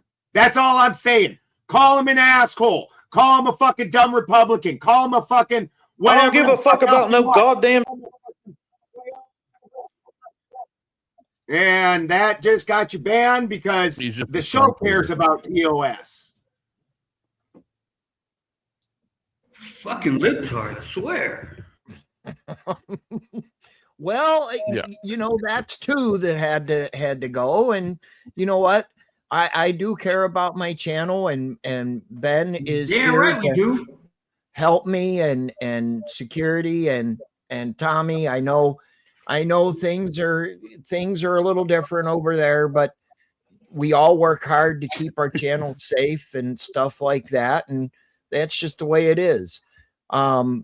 Back on what we were talking about, wasn't it Bill Cosby at one point? He was a guy in the chat was comparing Bill Cosby. Yeah, it was. Yes, it was. Oh, okay, all right. And I'm not a Trump fan either. I don't like either party. I think they're both horrifying, and the only way that they survive is through fucking telling everybody, oh, the other side does this, and they do the same fucking thing every time. And as we the people, we need to quit letting fucking the government break the Constitution, because that is the thing that they are supposed to abide by. And we've let them just use it as toilet paper, and because of it, we the people suffer, and they live like kings. It's insane. Yeah. Like, what about all the stuff that Clinton did with Lewinsky? Like, come on. Both sides do stuff like that. Dude, if you're looking for a non-sexual predator deviant, then why are you looking at politicians? Right? We need to get rid of all of them because that's the whole group. Carrie's a little bit. Pity parties don't happen by themselves, people. All the time. Well, guys, drop your links into the chat. Mr. Balderson, Mr. Tommy Temper. And while we do that, Carrie's Musings says he apparently hasn't seen a beauty pageant dressing area. It's wide open. You can't help but see. What are your thoughts? Especially when you're standing in it. Trump owned the pageant. Trump is the guy. He owns the pageant. He's going to watch over everything that's happening with his business. It's a business for him, right? He owns it. So of course, He just doesn't. like if you own a strip club, you're going to go in to check on the strippers and make sure they're getting ready and everything is good. You can go anywhere. You can do anything. It's your business. And if you're going to call him a sexual deviant because it's his business and he's attending to it, well, then so be it. But it's a lame excuse to try and put down Trump. I mean, he doesn't want 20 fucking Lizzos on the stage, does he? Of course he's going to make sure that these girls are all good and fit and ready to go. I mean, let's not pretend like Trump's not a perv. He's definitely a perv, but he's a whore. Every other politician. He a hoe. He a hoe. Yeah. But that's all of them. Half the reason that these guys acquire power is to get more pussy. Let's be real. I mean, I said it from the beginning. Women are attracted. Most women are attracted to power and money. If you have power and you have money, you're going to have the best, or what most people would say are good-looking women, but they're not there for the right reason. I mean, let's look at this objectively. If you're a woman and you know that man has bajillions and bajillions of dollars, and you know you want a little slice of that pie, what wouldn't you do to get it? I'm not saying that that's not true. Tommy Temper, you have a question up on the screen for you, sir. Do you put cameras in the bathroom in the homes you own? No, I don't, as a matter of fact. But just remember, at least Trump is not gay. Well, there was he did. Sorry, Spin. Sorry. No, go ahead, Toasty. Go ahead. He did receive a pride flag from the gay community, though. And I mean, are we pretending like Biden didn't sniff little kids like they were snacks? Like that dude was fucking. And are we pretending like he didn't have the weirdest? Sitting on his lap, rubbing his hairy legs. Are we all pretending that shit didn't happen? Are we forgetting? Are we forgetting he's sniffing little girls' hair and giving them a kiss and stuff like that? Are we forgetting that shit too? Or his daughter's biography? Come the fuck on. I wasn't even going to go there, but yeah. And to get hot, I got hairy legs. That. But just like he said, just like Trump said, they're eating the dog, they're eating the cats, they're invading the homes, they're from mental institutions and jails. Just remember that. If you guys haven't read Ashley Biden's diary, find somebody who has it and read that shit. If that's what a life of therapy is, don't. I thank you. I'm good with being the psycho that crawled out of the gutters that I am. Yeah. But that's what a life of therapy looks like. I think we need a cheers moment after our little troll. So cheers, everybody. Cheers. Cheers. Tommy, you need a pint, sir. We're used to seeing a pint up there with you. Yeah, we got a vodka. We're drinking our tall vodka here. Oh, we're drinking the vodka and water. Now, that wasn't American made, was it? No, I don't think so. I don't know where it was made. Well, I was going to say Carney forgot one. 25% tariff if it's American made. I live in Alberta. We didn't ban alcohol in Alberta. It was only Ontario.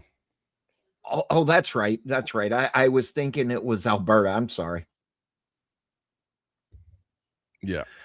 Well, guys, I think we've covered a lot of topics. We've argued. Wow. So I'm going to say final thoughts. Toasty Man, you're up first.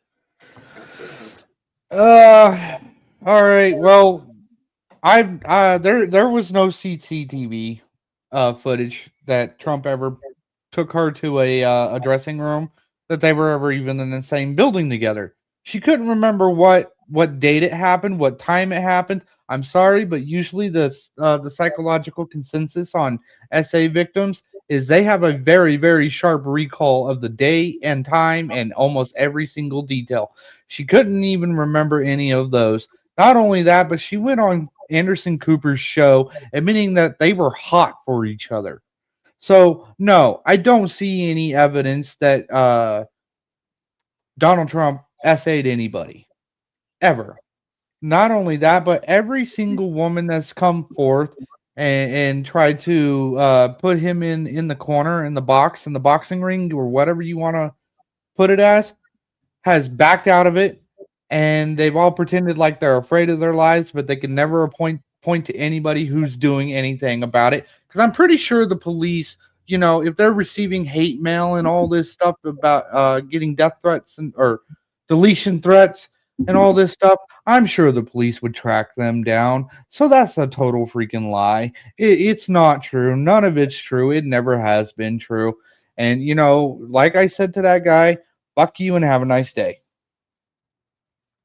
Anybody's thoughts on that? I did not hear it. I was, You know, on a different I don't subject. give a shit about the small talk on any politician. We got to concentrate on the bigger picture, like the war and stuff like that. Like, come on. Yeah. Pretty picky. Well, let's see. I mean, listen, there are retarded people in the world and there are trolls. I consider myself on some panels a plant or a secret troll, and we will not mention those channels' names.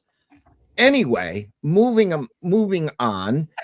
You know who we need up here, Ben? You know who we need up here? Tied up? Shaman of the Omar. That's who we I have. You know what? He was supposed to be on my show on Saturday, and he did not show up. And I have not heard from him or seen him on his social medias in a week. So I don't know what's going on. Well, he probably was sent. He was probably sent back where the fuck he belongs, and they probably found out he was a fucking anchor baby. So dude probably just took a bunch of ayahuasca and wandered into the desert. I wonder if he got his fucking due process. That man got your goat, didn't he, Spin? I do not like that fucking guy. Yes, don't say. I was just thinking that it might be better to get sent back to Afghanistan rather than New Jersey, but you know, well, that's I don't true. know. I mean, you know, he could be up there with his Jersey posse and you know, sitting around playing spin the fucking bottle, you know, and you know, instead of spin the bottle, who's getting fucked next? That's what the game's gonna be called. And you know, hey, listen. There are people in this world that just get under my fucking skin. And that fucking guy gets under my fucking skin. Yeah. Go ahead. I don't mind him. I think he's kind of hilarious. I don't agree with all of his shit. And I think he's a little too new agey, but he's also not complete new agey. He's actually got some study in him. If you filled him in, the guy's more knowledgeable than you'd think, but the problem is there's so much of that complete bullshit new age out there. It's hard not to be inundated with it and take in a bunch of it. And you have to really have been into the occult for a long time in order to understand and wade your way through a lot of that shit. I'm pretty sure he's opened arms and just accepting the full force of that new age as it comes streaming through him. Well, he understands the Blavatsky and things like that and some of the twisting, but he doesn't understand that a lot of the things that he represents are also part of that. Like the Great White Brotherhood, where all your favorite gods are sitting up in Shambhala, like waiting for as like the super friends or something, and waiting for shit to get just bad enough for them to finally come down and fucking clear it all up for us. Like, oh, great. What level of suffering do we need to be at? Can't you fuckers just take care of that now? But that's completely made up by the Theosophical Society. so many other things, like especially living in California, you would realize that there's definitely levels of crazed new agey, like that fucking ayahuasca girl that's face is all tattooed up and she has the dreads and sings the songs. That's so many people out here, dude. Oh, I know. I grew up in Santa Cruz. Yeah, so you know you grew up in Santa Cruz. You know you know Steve. Where all the crazy people migrate. Steve literally is from fucking lived in Santa Cruz. That's where I met Steve, was when he lived in Santa Cruz. Nice. In the rest of the lived there country, in a long the time. crazies migrate to the big cities, and in all of the USA, the crazies migrate to California. Well, I just got a topic texted to me that we should probably hit on. I mean, we're talking about the war and the government and everything like that. Let's talk about immigration. House of Bad says, I hate that subject. Our government are sending goons with guns to our homes for mouth noises. What the fuck is mouth noises? And Rob Moore's mouth breathing. I think he means mouth breathers. Oh, okay. Well, mouth noises. That's what I'm saying. What the fuck is that?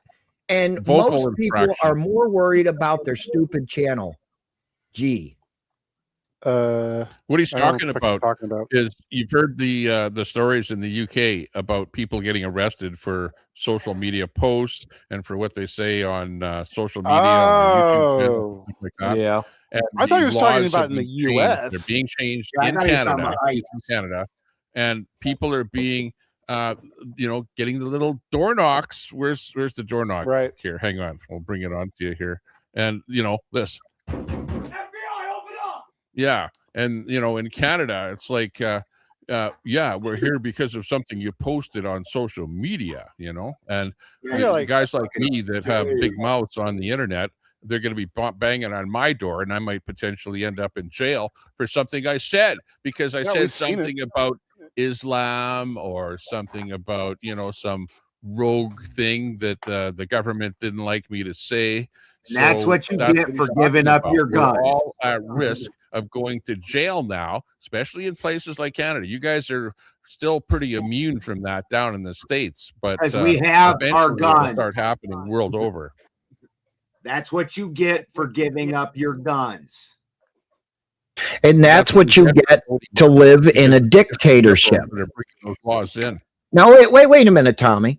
That's what you get for living in a dictatorship. We have the right to freedom of speech. There's a very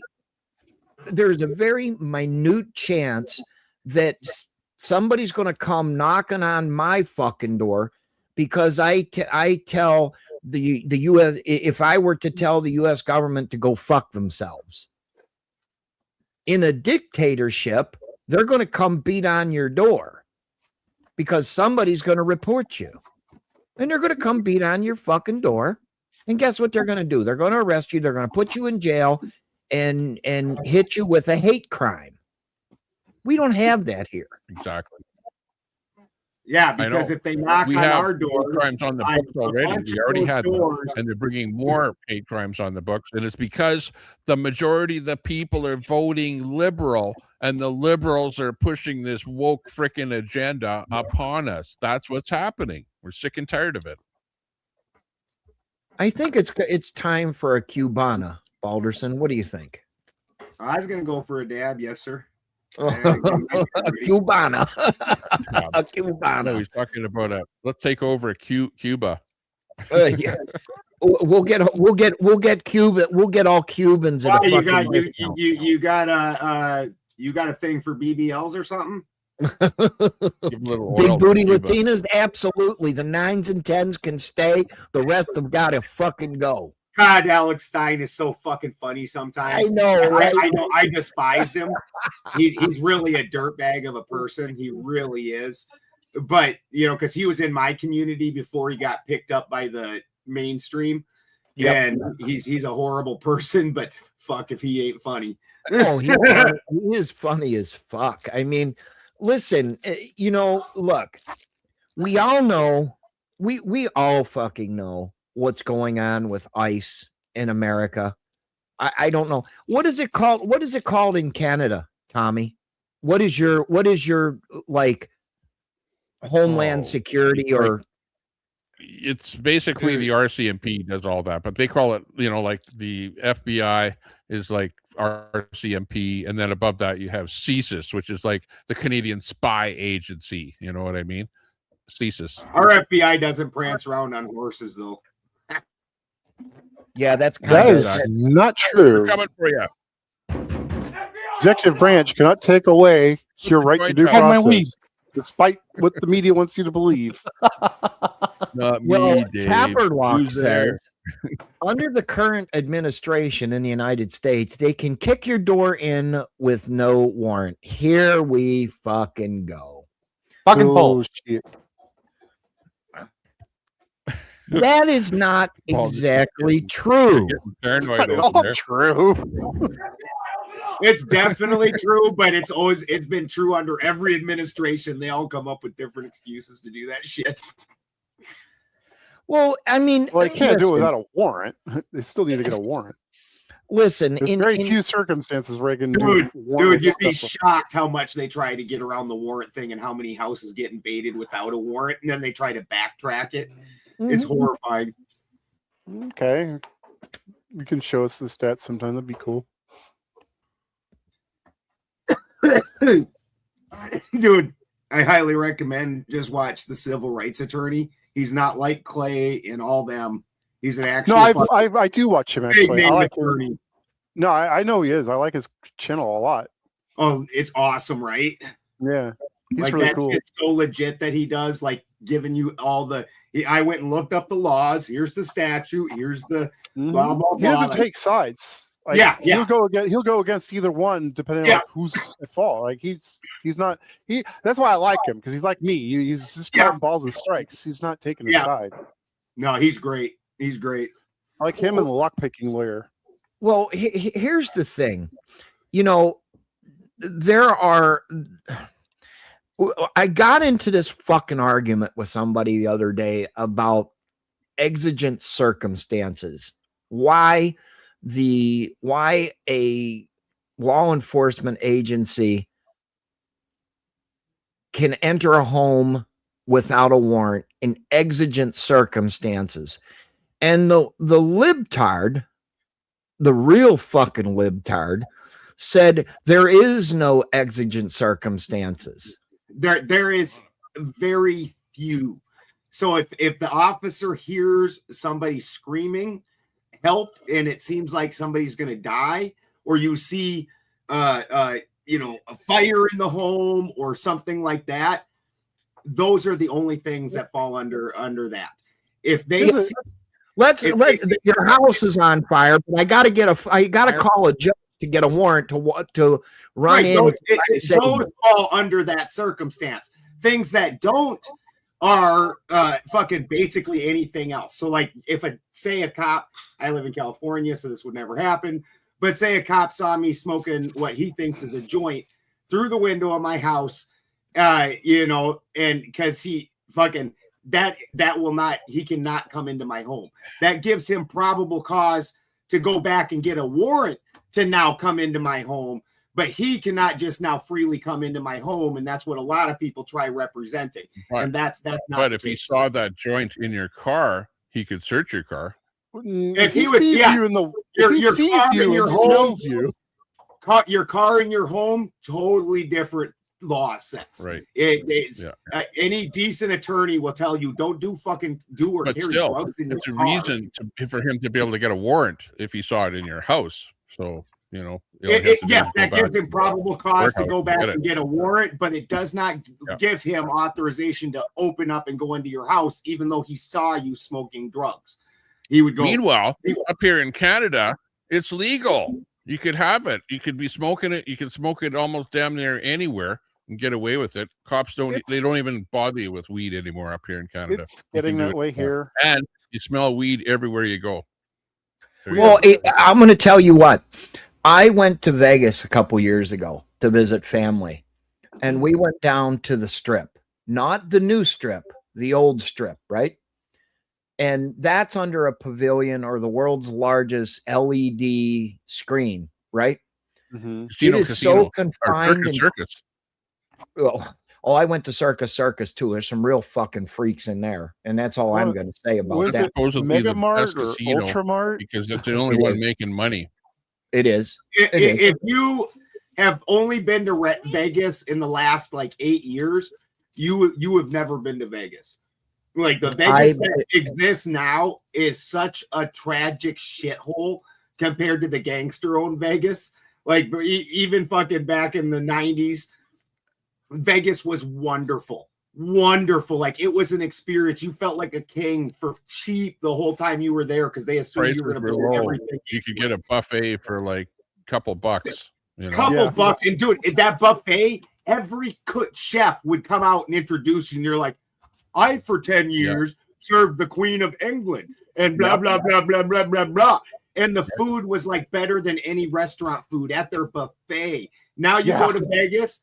I just did Flattoberfest. I was one of the big speakers. I speak about alchemy. And where did you stay and how much was the room?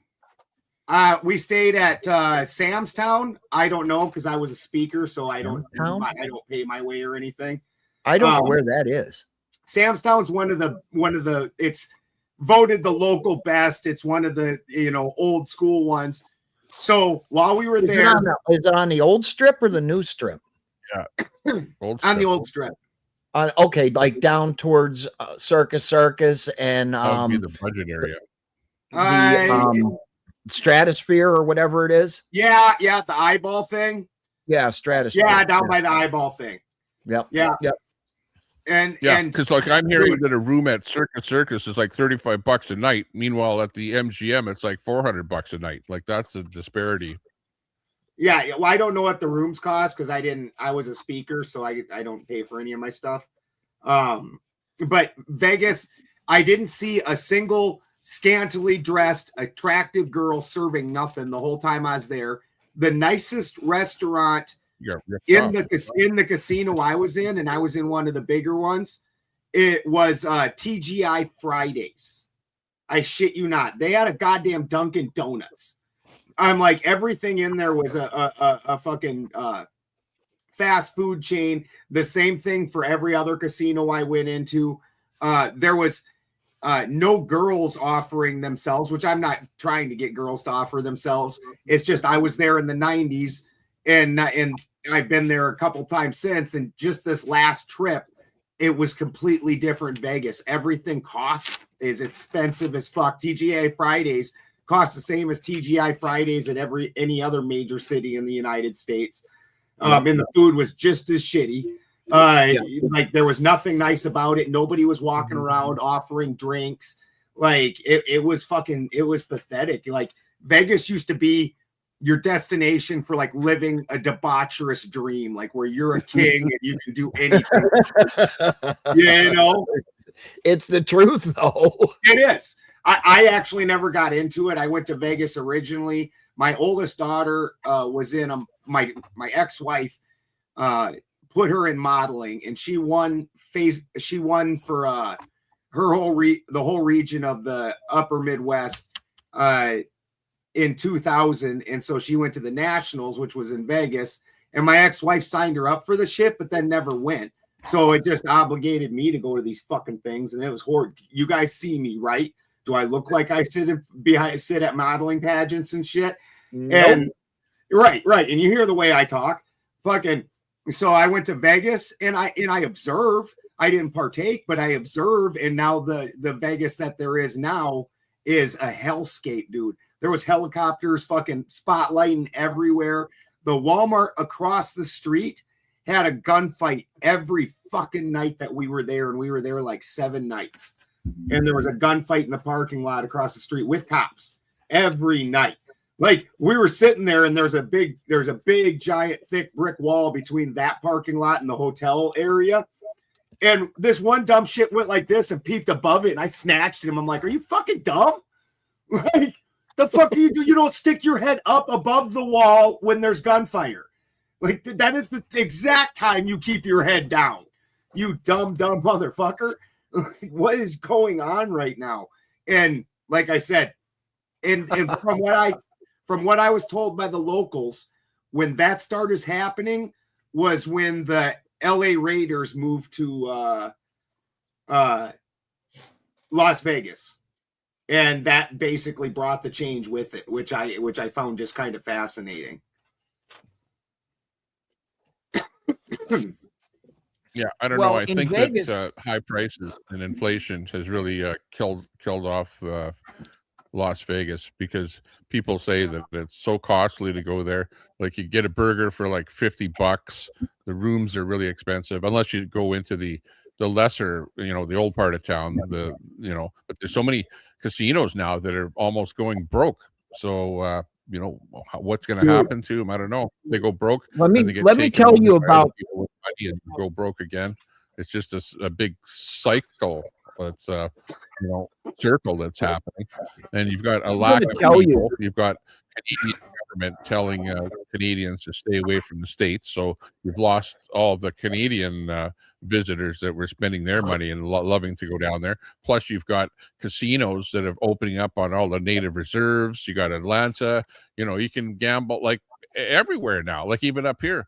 You can gamble in restaurants. You can gamble at casinos. We don't really need to go down to Vegas, whereas before it was the only place that you could gamble. The other thing is the slot machines. The slot machines have gotten to the point that you shove your $20 bill in there. You don't have any click, click, click of coins or anything coming down into a tray when you win something, which is part of the psychology of playing those freaking slot machines. Is that when you win, you want to hear a bunch of noise and coins and stuff like that. You're not putting the coin into the machine.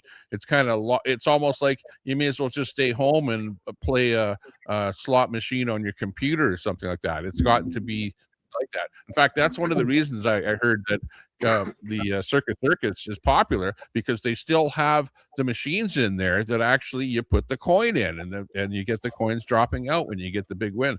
That's one of the reasons that it is one of the most successful casinos down there in Vegas.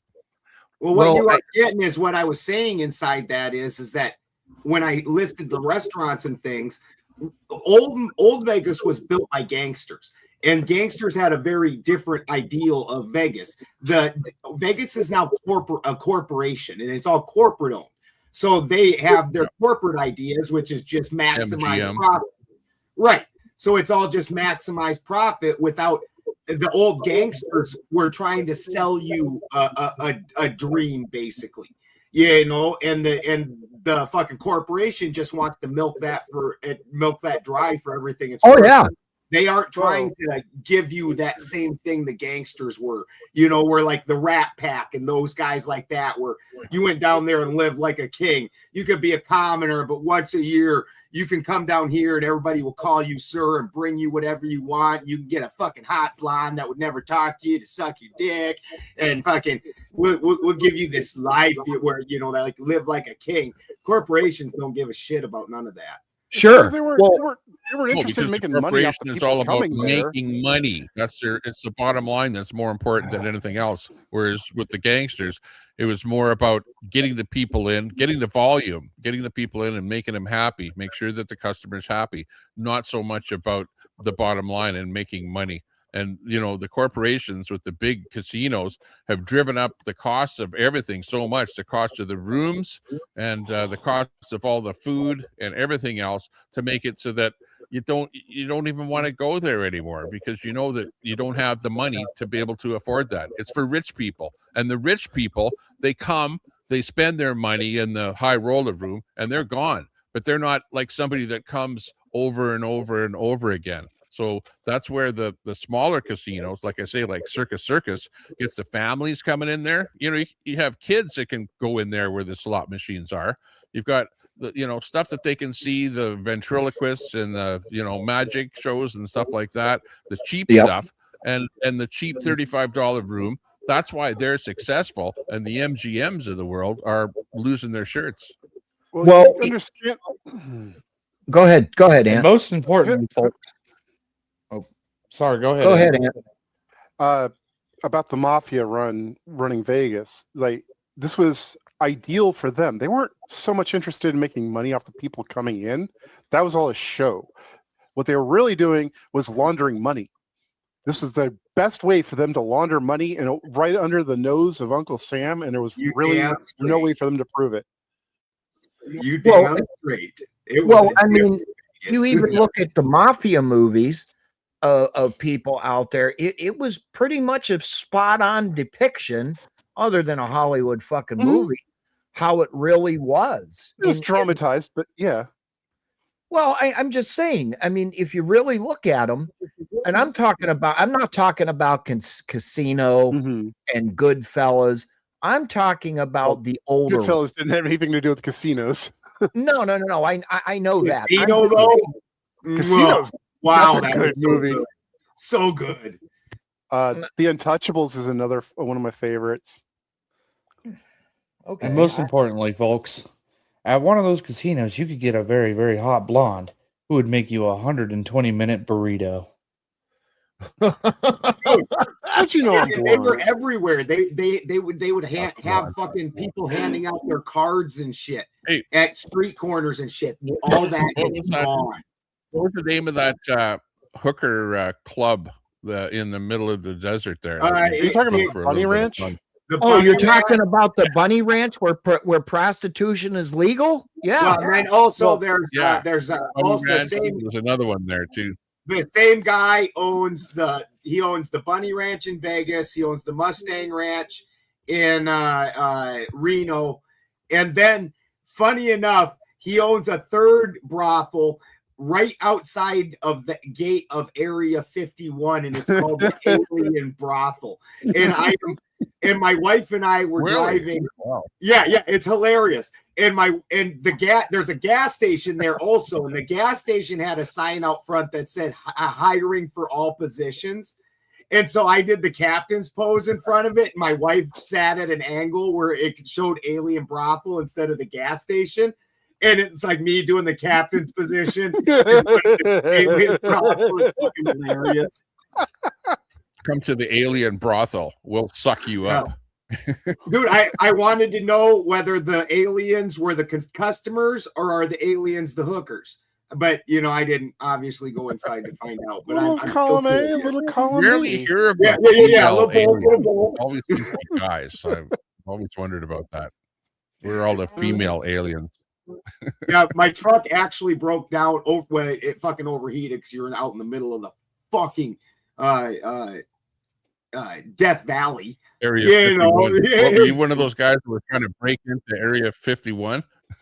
No, I live in Northern California, and I was a speaker at in Las Vegas, so I drove down there because I don't take planes. Hang on, you didn't say what kind of speaker you were. What was the event that you were speaking at? Flattoberfest. Flattoberfest? What's that? Yeah, What's it's like most of the speakers, it's kind of mixed. So the main idea is flat Earth. Okay. I'm not a flat Earth speaker, so obviously I know you're not. Yeah. Earth. Okay. Right, YTV in the chat. He's a flat earther. He'd like that. Yeah, and I don't have any problem with them at all, and I find some of their information very interesting. But they also do other alternative science and things like that. And I'm a lab alchemist, so that's what I personally speak on is lab alchemy and things like that. And I can tell you, what that turning lead into gold. That's it's really not that hard. It's just whether it is cost feasible. And sure, you throw in a breeder reactor, but that's very expensive. Much more than the gold you'd get out would be worth. Actually, Ant, and you'll probably find this very interesting. In a basic galvanic cell, as you're running a galvanic cell, obviously the way it works is, when it's taking power is the anode, a molecule breaks apart and becomes oxidized. Obviously then the half the molecule jumps immediately over to the cathode, and then the other half travels through the battery fluid. And when the two meet back up at the cathode, you know, that's the burst from that is really the usable power that you're getting. But what really happens then is the cathode grows and gets bigger. And this is just basic science. So what the anodic element was turns into the cathodic element. This is a true this is a fucking true transmutation. So you understand the cathode got bigger and the anode got smaller. Now it's not transmutation, it's transportation. You're not, it's transmutation. You there's now the cathode is now heavier and the anode is now lighter. The material that was on the anode has now become the material of the cathode. okay. Right. So that's basic transmutation. I've heard this. I'm granted because I honestly can't remember how batteries work off this time. So now, as you look at a galvanic cell of the precious metals, you just galvanically go lead to the next one, to the next one, to the next one. You can't make a giant jump, really, but you can make I see what you're saying. No, that's not what's happening though. Like it's more of an effect like electroplating. You're removing from one side and it's being applied to the other side. And it's applied, it's not still that. It's not still that other element. It becomes the element of the cathode. No, the cathode literally it's becomes not bigger. because you'd have to add protons and you aren't generating near enough energy to do that. It happens absolutely the way they work. And then it reverses. If you throw a charge into the cathode, it breaks those particles apart. And when they reorganize back on the anode, they become the anodic. I got to see some papers on this or something because just look up galvanic batteries. This really isn't even fucking that crazy. Like, and so what you do is you look at the galvanic series, which you can obviously very easily look up. Well, the very end of it then is silver and gold. So you start out with lead, and galvanically you make a galvanic chemical process. Eventually lead will become gold because lead's going to be the most anodic and gold is the most cathodic in the galvanic series. And not only that, but weirdly, if you make the cathode and the anode fucking the same thing, the inside the mercurial fluid, the battery fluid, you know, whatever you're using, the sludge actually will match the anode and the cathode, and it'll end up producing a sludge. And I know a guy who did a test over 3 years, and he produced something like fucking, I think it was like 24 pounds of this sludge. I can't find anything that's talking about transmuting metals. Everything I find is they talking don't about how transmuting metals, bro. You know that. But it's none that it's talking about what you're talking about. It's just talking about how it works to store and discharge electricity. It's nothing about baby. Okay. What was that about? Yeah, I was also curious, and he's laughing. On that topic, BYD is coming out with the salt battery for your electric car, and then you've got the company called Donut that's coming up with this solid state battery. So batteries are really changing over time. So you better not buy that Tesla because your lithium battery is like outdated already. Oh, dude, like, lithium is so fucking dangerous. It's so dangerous. If you look at the table of elements on wheels. Yeah, everything. So if you look at the table of elements, everything in that very first column, it desperately wants to fucking be oxidized.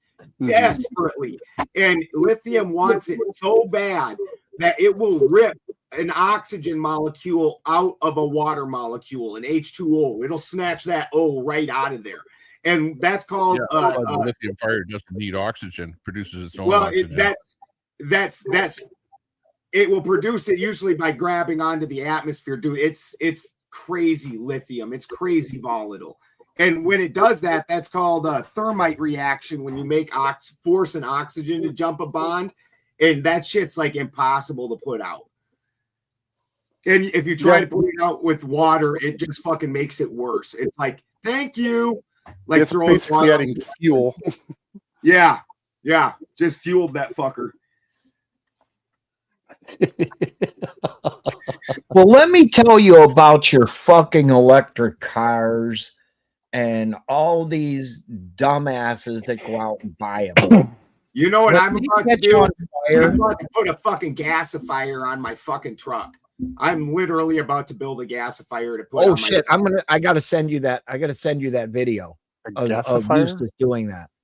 Let me tell you about the. If you look in the early 1900s, when there was a gas shortage, a true gas shortage, all kinds of people had gasifiers on their vehicles.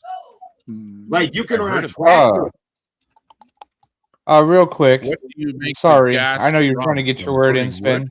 That's all right. Go ahead, Toasty. Yeah, wood. Balderson, I had a couple of videos that I posted up in my chat for you.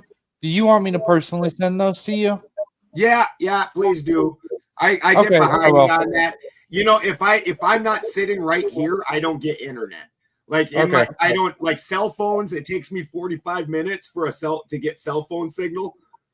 So if I'm not sitting right at this area, I didn't see it, and I try to go back through it, but sometimes it's overwhelming. Are you living off grid? Are you off grid? Yeah, I'm off grid. Okay, So so how you're do you talking get about your wood electricity gas. with solar panels or what? Yeah, I'm talking about wood gas. Yes. Yeah, the reason we didn't stick with that is because it's nowhere near as energy dense as just straight up gasoline. Oh, 100%. I didn't disagree with that. It's 100%. But it's also, guess what? But this is cool tech. I learned about that like about a year ago, I think. I was like, oh, that's dude. cool. Yeah, and I guess what? I live in a forest with giant 150-foot tall trees.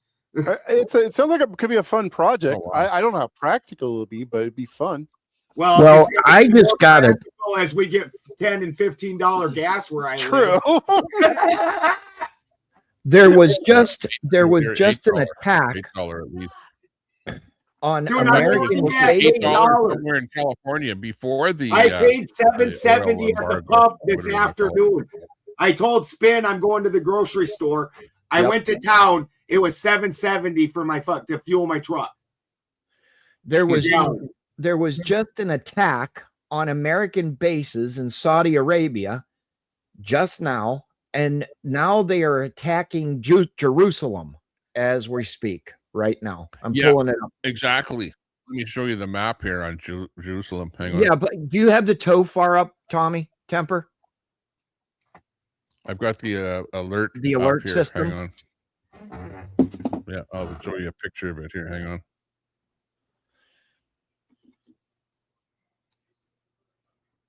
I think I sent that to you, didn't I? Yep, Tel Aviv right now. Hold on. I'm going to bring it up on screen right now, Tommy. Okay.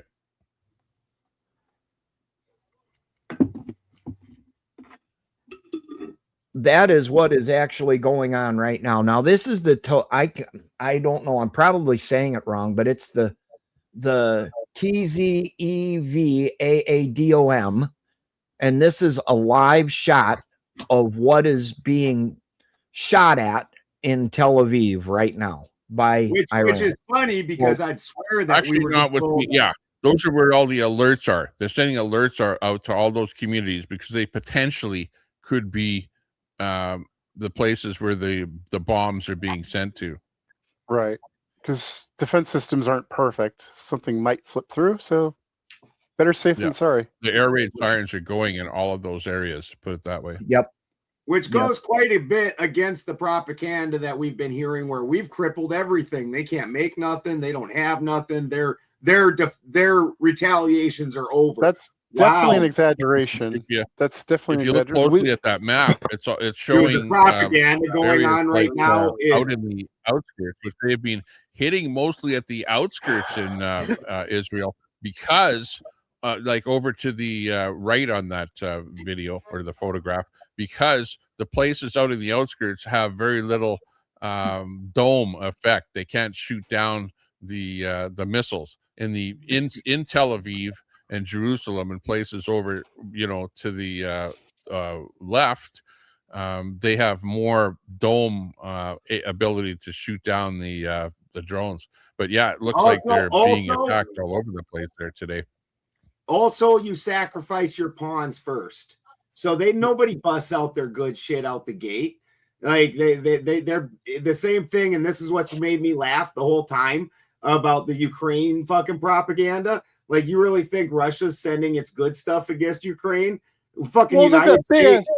The United States does the same thing. We're like, yeah, this shit's outdated. You know what? Let's go to Ukraine war. is Get rid winning of it. the war because they're way Fucking, more that's hilarious. innovative than This Russia. dude Russia is like losing the Republican war. propaganda. They have lost over 1.2 million people already.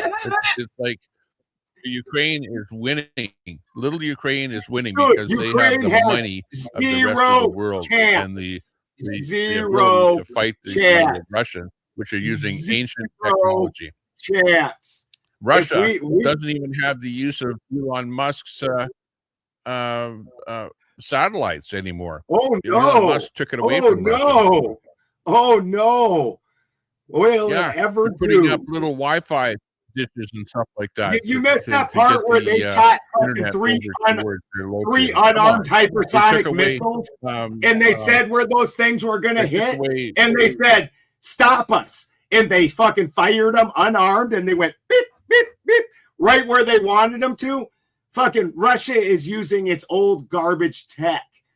Fucking, it's using up its shit munitions that have been laying around, and they're being taken down. Dude, you're like hilarious with the propaganda. Of what Russia sent over in the last couple of days got taken out. Didn't work. Was not effective. Dude, Putin fucking already put us on fucking notice. Fucking y'all about to find out. Putin is hiding because he thinks he's going to be taken out like the regime in Iran. He's hiding. He's you haven't even heard of him. Find out. Come on. Balderson. The Russians really won World War II. We came in and fucking when everything was broken. Department of Mental Health says, Balderson, LOL, we're in the same boat. No service, sell in window. Can you hear me now? Yep, exactly. I can't even do in the window because I'm so deep in the nowhere land woods that I got to drive 45 minutes before I get cell signal. Surprised. Your video quality is pretty good. Dude, Starlink is fucking amazing, right? Oh, you're like Starlink. I got the Starlink, yeah. Look, before Starlink, I had no internet. Yeah, I had no internet before Starlink. There's nobody else I can even get internet with. And then the Starlink's amazing. Starlink, I have a friend that's got is the Starlink. satellites that are really close to Earth, like about 300 miles from Earth, with larger antennas, and you're going to be using it for your phone. Okay, give it another year to 2 years when they get all those satellites up, and they will take over. And all of your cell towers and stuff like that will all be obsolete in a couple of years. Watch. I 100% agree with what you're saying right now. 100%. So when I call you, Balderson, it's running off your Starlink. Is that what you're saying? Yeah, if I don't have my generator going, you can't call me because it's run off my Starlink. Yeah. Oh, okay. Yeah. We'll all be using Starlink on our cell. Just watch. Well, I wouldn't bet on that just yet. We'll see how regulations on constellations go. Well, I have to say something. They've already got the technology, and they've got the go-ahead to put the satellites in service. It'll happen. Here's what I'm going to say. Here's what I'm going to say. I think, and I don't have any data, so this is personal opinion. I think Russia or another country is aiding Iran with munitions. China. Intel. They gave them but definitely Intel. Also North Korea, strangely enough. Yeah, but where is my question? Yeah, we're about to see a new Axis and allies, right? And China. Oh, I don't disagree with that at all. I mean, Iran has built up its munitions over a long period of time, and they've stockpiled bombs underground, and they got rail systems. They have delivery systems. Like, they've been building up, waiting and watching for something like this to happen for 40 freaking years. Because Israel's been saying for 40 years we're going to do this. I'm pretty sure they were saying kill the Jew first. Sure. I'm saying. It doesn't Both know sides have been every neighbor to against Israel has tried to invade Israel on more than one occasion. You can't really hold that against them. Yes, I can. like Egypt had no reason to try and invade. Syria had no reason to try and invade. Dude, Israel does not leave its neighbors alone. They're constantly bombing their neighbors. They weren't the ones to instigate it. They didn't start the wars. They do it all the time. They fucking instigate and then they fucking cry foul.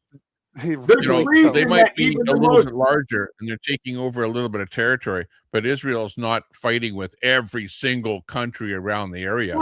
Definitely Iran is fighting with every other country. You should check out other news besides the dumb bullshit propaganda that you eat up like a hungry hippo. Just yeah, okay. Definitely, you should check out other news. Like when Israel bombs other countries that haven't bombed Israel first. Everything is. Hold on a second. Well, there is an actual truth in there somewhere. But you get propaganda from both sides, from the U.S. side, from the Iran side, from the Russians, from the Ukrainians. Agree. You get propaganda. Filter out the propaganda. At the end of the day, decide for yourself. And I understand that you pick a side, and if you pick a side with politics or with the war or with anything, the side. Why do I got to pick a side between two liars? Details and those things that you think are the winning side. That's the way it works. My side is the American people. I don't got to pick one of their sides because neither side is good for the American people. Why do I need to pick one of their shit sides? I need to pick our side, our people. And we all need to start doing that because every person that does what you're doing is fucking empowering them with their bullshit. Isn't a fucking one of them does a damn thing for you or me. They suck off us like leeches. And the leech just gets bigger and bigger. Every one of them ought to be fucking out in the fucking front of the White House on the lawn with a fucking tall tree and a short rope. I'm not part of any kind of a war or anything. I'm just sitting here watching what's going on and commenting and trying to constructively figure out what's going on and, just say it the way it is. I'm not part of the war. I'm not promoting it. I'm not funding it. I'm just commenting on both the Russian-Ukrainian war and the U.S. Israel wants to be greater Israel. Iran war. Israel wants to be greater Israel, so that way. Well, you want to be on the winning side, don't you? Don't you want to be on the winning side? Israel doesn't win if we back out. Israel gets crumbled because all its neighbors hate it. We are Israel's only ally.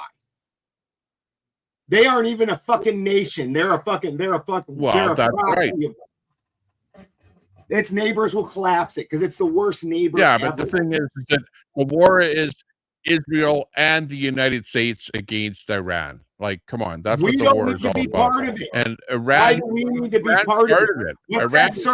How's that serve us? It's like the bully in the school field, and eventually you're going to fight back. And that's what is ending up happening. Israel is the bully. And fucking no matter what, for a little bit of land around where Israel is. But as far as the entire part of the Middle East, Israel is not the bully. Israel is the little guy that is being hammered constantly by all of these countries all around it, and especially Iran. Iran is the instigator. They're the terrorists. Israel is the instigator all the time. That's why the U.S. Why do you think the U.S. is getting involved in this whole thing?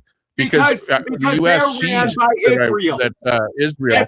That's why Donnie Trump went over and kissed the wall like the little bitch Iran he gets is. the nuclear bomb, it's going to be tits up for Israel. The small hats. He went over and kissed the wall, gave fucking Netanyahu a little fucking hand job, whose name isn't even Netanyahu, Milikowski. Gave Milikowski his little fucking hand job. To America, swallowed the gravy. Israel or Iran. Israel instigates everything. And no matter what, even if this fucking war goes exactly how you want it to go, is doing what is good for America and good for Israel. Israel and America are together. That's with all everything you got. that they You do. can't make a If you fucking don't like point that it's Israel, not on fucking Fox News. what the hell can you do? You can't make a fucking point that's not on Fox News and you overtalk so people don't hear good points. You're fucking pathetic. Straight up. Even if this war goes exactly like you fucking wanted to, what does the American what's people going think? on And What I've does seen the what's American going people on, get? and I know Answer the that question, cunt. you know the whole thing Answer the question, cunt. Israel Answer the question, has cunt. been constantly battling Iran. Answer the Two question, countries cunt. have been I at don't give it a for a fuck long about the time. small hat country. Israel, you know, I don't give a fuck. you've What do got the American Hamas has people been gain? hammering cunt? Israel, and they're funded What by do the American Iran. people Like, gain? come on. Like, they're sick and What tired do of the that American bullshit, and they want to people get rid of it. gain? It's like a scourge What do the against American Israel. people gain? Answer the question. What do the American people gain? Peace. You want We peace in don't the have Middle war East. with it. We And don't have. in order Iran to doesn't achieve ever fucking peace, threaten us. sometimes you have to go to war. Other wars They have are, been they are fought in capable order of to fucking achieve threatening us. peace. Iran could never invade the United States. We're perfectly at peace. What did the No. American people gain? No, they might at some time if they have a missile that they make a missile that can go high enough and far enough, and they have a nuclear bomb. Yeah, they absolutely could. Oh, we could don't have bomb defenses? New York. We don't have defenses? Is there an Could ocean potentially between us and them motherfuckers? Is there an ocean between us? We are going to see that fucking Yeah, missile well, there's from missiles that forever can go away. up high enough that can go We over are the going to see ocean. it If an from airplane forever can go away. over the ocean, then you Did can we put a bomb suddenly in an lose? airplane. Did we suddenly lose Come on. NORAD? Is NORAD gone? You don't want a rogue nation to have a nuclear missile. Yeah, You don't like want it. Israel. You want to keep Like that Israel. away. You want to stop Like that. Israel. And that's what they're You're doing. Is they're pathetic. enriching Israel's not a uranium rogue to state. produce They've bombs never to nuked potentially anybody. send over Pathetic. to the United States or over to Europe or Pathetic. to any country. You want to stop that. Who has Israel nuked? Pathetic. Who has Israel nuked? Everybody knows Israel has nukes. I said, At the who end of have the they day, nuked? the war is happening. Who's You can't Iran stop the nuked? war because it's already started. Who's You can't Iran get in there and nuked? It was go, a oh, I don't like preemptive that. strike. Because it's already Yeah, happening. Iran's an You have enemy. to have Israel to say isn't. You know, what It's kind of a pretty conclusion simple. do you want to Okay, this? my What do you want allies to having happen? weapons. Gentlemen, What do you want to gentlemen, happen? one at a This guy time. is dumber than fuck. I've watched Fox News. It's fucking hilarious. Oh yeah, I filter it out. I watch both sides filter out, but I somehow am a mimic of Fox News. What a dumb shit. Yeah, well, what do you watch? MSNBC? Come on. No, obviously I don't. Obviously I'm not a fucking liberal. What do you watch? CNN? I'm just not a pathetic one of you. Dumb What do shits you like watch? you are fucking enabling that. What kind of I news don't do you watch any of Where it. do you I get watch your news fucking from? If you Senate don't watch hearings. Fox, Like that. Hold on, one at a time. One at a Gentlemen. time. Senate hearings and things like Gentlemen, that. one You at a don't need time. to watch fucking punk ass news. You can actually You didn't look even at say bills what you and watch. read them. We don't know It's what you watch. amazing. He did say he watched Fox News, Tommy. He did say that. You obviously watch Fox News because you don't like it. But what else do you watch? I watch everything because I need to know what everybody's propaganda is. And then I watch the Senate hearings and I look at the bills and things like that because I want to see what's actually happening. That's good. You watch the Democrats. Okay, got it. You're such a dumb cunt. Like that was so You don't pathetic. even stand up. You're like, when there's I something need going you to on be a with liberal. people, I injured or really need it something. because I can't make Yeah, a fucking Democrats point don't even to stand save up my and fucking pay life. tribute to somebody. You're like, I can't make a point to save my life unless it's against a bleeding liberal. You're such a pathetic bitch. I'm not even American. I'm Canadian. I know, Come on. but so I mean, you were already like pathetic for like a good portion of it. You chose the rest, though. Look at, I would be a better American than you. Okay. Yeah. Oh, I'm sure you would. I'm sure you would. How much time did you serve I would for be your more country? of a patriot. You're like None. You didn't You're serve like shit. you're did you? further. You're just a You're so mouthy far little left. You cunt make getting drunk communism behind look a good. fucking Like, come on. screen. You're just a mouthy little cunt getting drunk behind a screen. I was serving my country when I was 17, you little bitch. I did my time.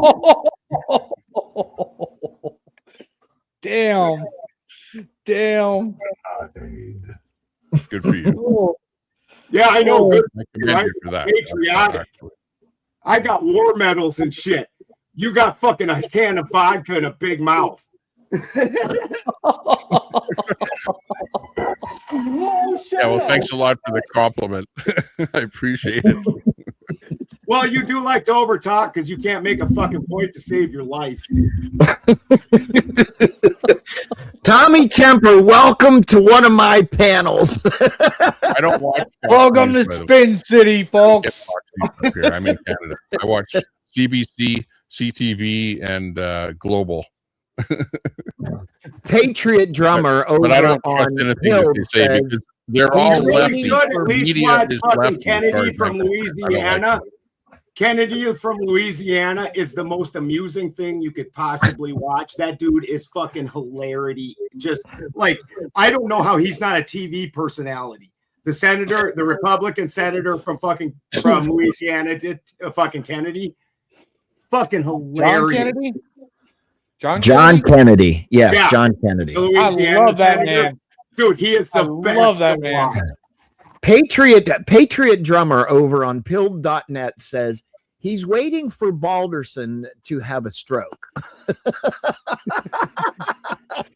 No, that was reminding me of the first time me and Balderson met. Where was it that we first met? That we first had our clash off?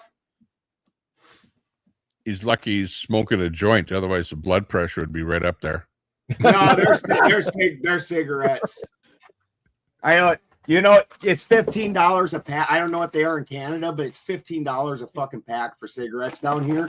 But this giant bag Probably of fucking the same, rolling probably tobacco. $20 a pack. Yeah, That's even a lot. worse. This is $20. You got to buy them on the Indian Reserve. They're cheaper. Yeah.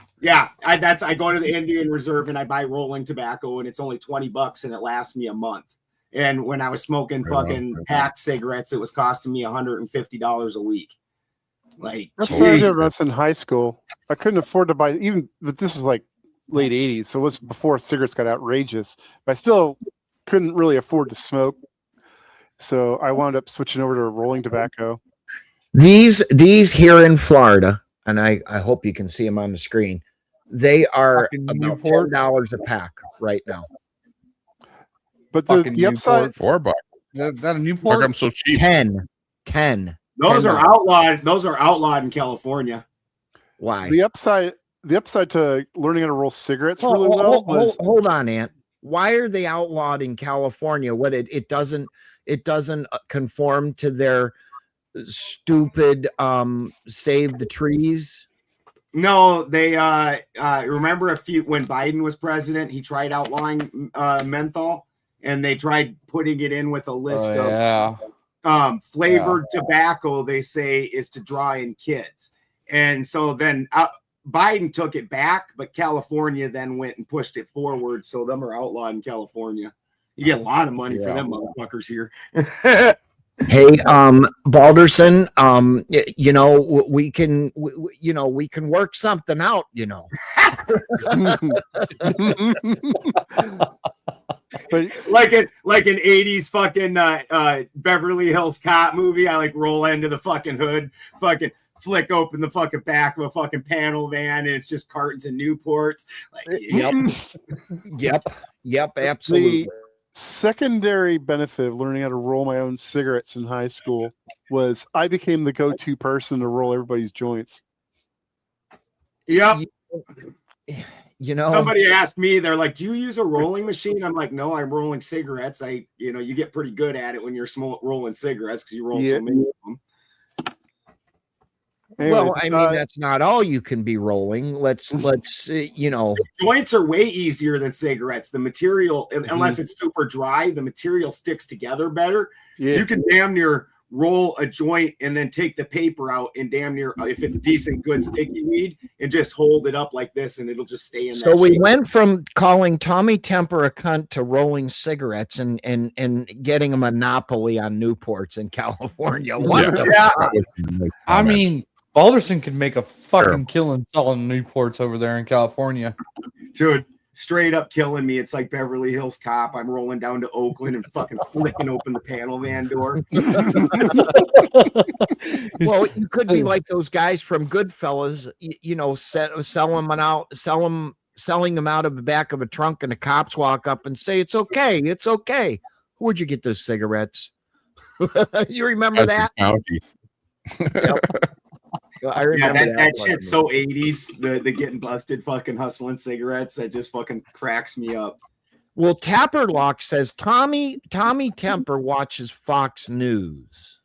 I don't care what people watch. I'm in Canada. I don't get Fox News up here unless I watch a clip once in a while on X or something like that. You'll see a little clip or maybe a little thing on YouTube, but I don't get Fox News up here. All I have is the internet. So whatever is on the internet, that's what I watch. You can subscribe to Fox News, can't you? Or is it banned in your country? No, you can, but you have to subscribe. You have to have regular cable TV or TV on the internet, like on cable YouTube. I'll TV. send you a And then link. you subscribe to Fox News. Otherwise, if you just have internet, like Balder there, he's got internet coming in on his dish. Well, that's what I get, like that, coming in on fiber. So whatever is on YouTube, I watch, right? No, I'll send you a link on X, Tommy. I'll send you a link on X. You can watch Fox News for free on YouTube. Yeah, you can. Well, there's probably a Fox News channel, whatever that's on there. Like No, I it's do. not a Fox I News channel. watch It's Fox regular once in a while, Fox. but I don't specifically sit there and watch Fox. I watch clips and all kind of stuff coming in from all over the place. X is a good source of everything. Some of it's fake, some of it's AI. You have to filter it. You can't believe everything you see and hear on the internet, But hey, and then after you see stuff, then it's your opinion, and opinions are like assholes. Everyone has one. You want reality? Watch shows like AM Wake Up. People like Whitney Webb. And all you guys are always just surprised when all the shit that we say comes. My people say comes out and it's fucking truth. And you guys are like, oh my god. And that's because we do actual research. There was an actual. I was just text this, and while you guys were having your soiree, I have a video of what just happened. A cluster type munition. Hold on, let me read it. There's an estimated that an Iranian cluster munition was launched towards Tel Aviv in the past few minutes. And I have a video. I don't know how I can get it up on the screen because it's on my phone. Yeah. The way a cluster munition It's works in our is Discord. they set up a missile, and that missile has like about 100 hand grenade sized munitions on it, and you see if you've ever seen those videos where you see it looks like a firework happening. Each one of those is its own little thing, and they can't shoot it down because it's like 100 little hand grenades coming down on Israel. Okay, I'm going to try to get the video up here. Where is it? Security. All of the stuff that I texted you is on the Discord under the war channel. Okay. But 2 minutes ago, there was news of a cluster-type missile impact in central Israel. So it means Jerusalem. The other type of cluster munition is for mine distribution. They can use artillery shells and other means to distribute mines over an area in a similar method. And while everybody's doing that, Baldy, I remember where we met. Okay, hold up. Okay. Was it that fucking Powder Dusty? In our chat? Powder Dusty. Yeah, it's a good name, right? I'll bring him up. Why Security, is there a better video of this? Yeah, I know him. The other video is better in the picture I sent. Oh, okay. Hold on, guys. Well, I'm sorry. I'm putting the wrong one up. Hold on. I was wondering what we were supposed to be looking for. Yeah, I was like, that looks kind of peaceful. It was it was Rob Norris cat. You can see the cluster fall, but it's very hard to see. Like it took me a minute after I shared it. Yeah, this looks much different than the other setting. The other setting's all nice over a lake and shit, and you're like, oh, that's nice. Ben, how do I make that bigger? Or can you make it? Let me look. Hold on.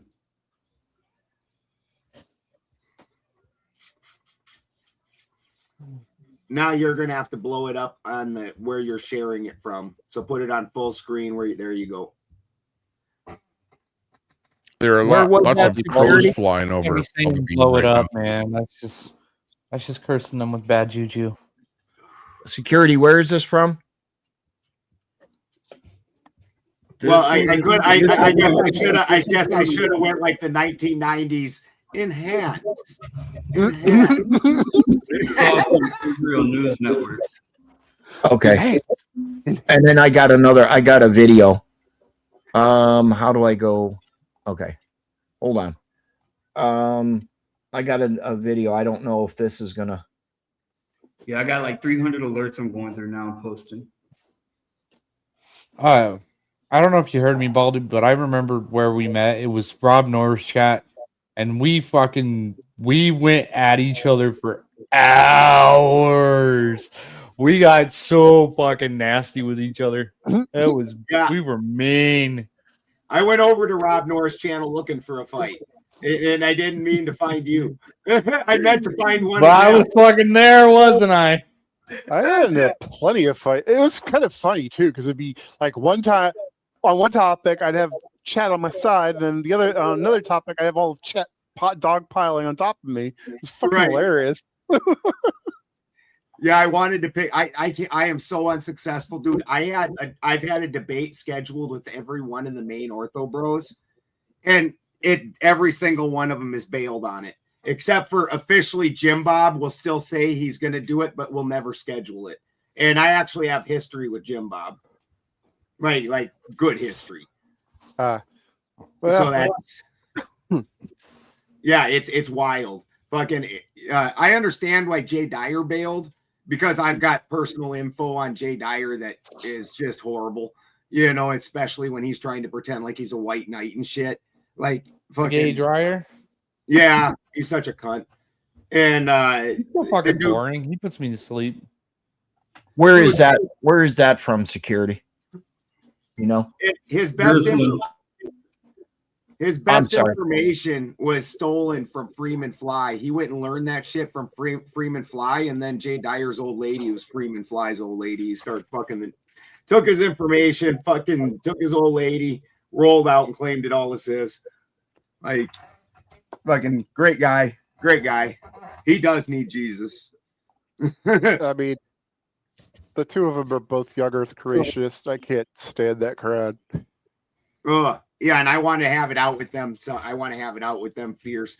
And Andrew agreed, and then fucking kept, and then put it off, and then fucking played a game, and I fucking chewed him apart on fucking Twitter. It was hilarious because then everything that he fucking tried saying, I just put a screenshot of his own words from before up, and I'm like, here you go, and fucking now he just won't talk to me at all.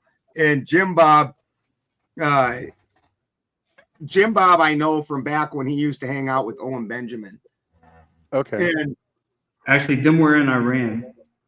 And Owen Benjamin is actually, so Owen Benjamin started hanging out with Andrew Wilson. Mm-hmm. And then they had a giant debate about the Trinity. And half of Owen Benjamin's crowd, which was monster, became Andrew Wilson's starter crowd.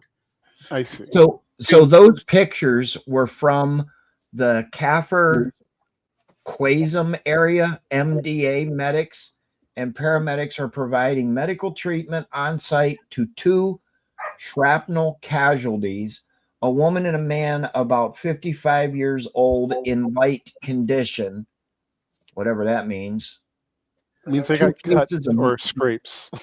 They're not hurt or not badly hurt.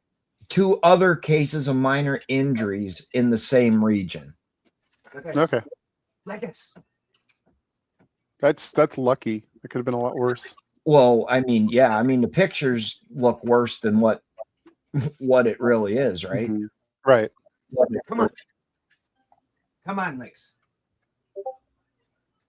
Hold on a minute. At 5 a.m. on Thursday, the Islamic resistance fighters targeted a Merkava tank in the town of Debel with a guided missile and achieved a confirmed hit. Okay. So that's what's going on over there right hit now. Doesn't mean they did anything.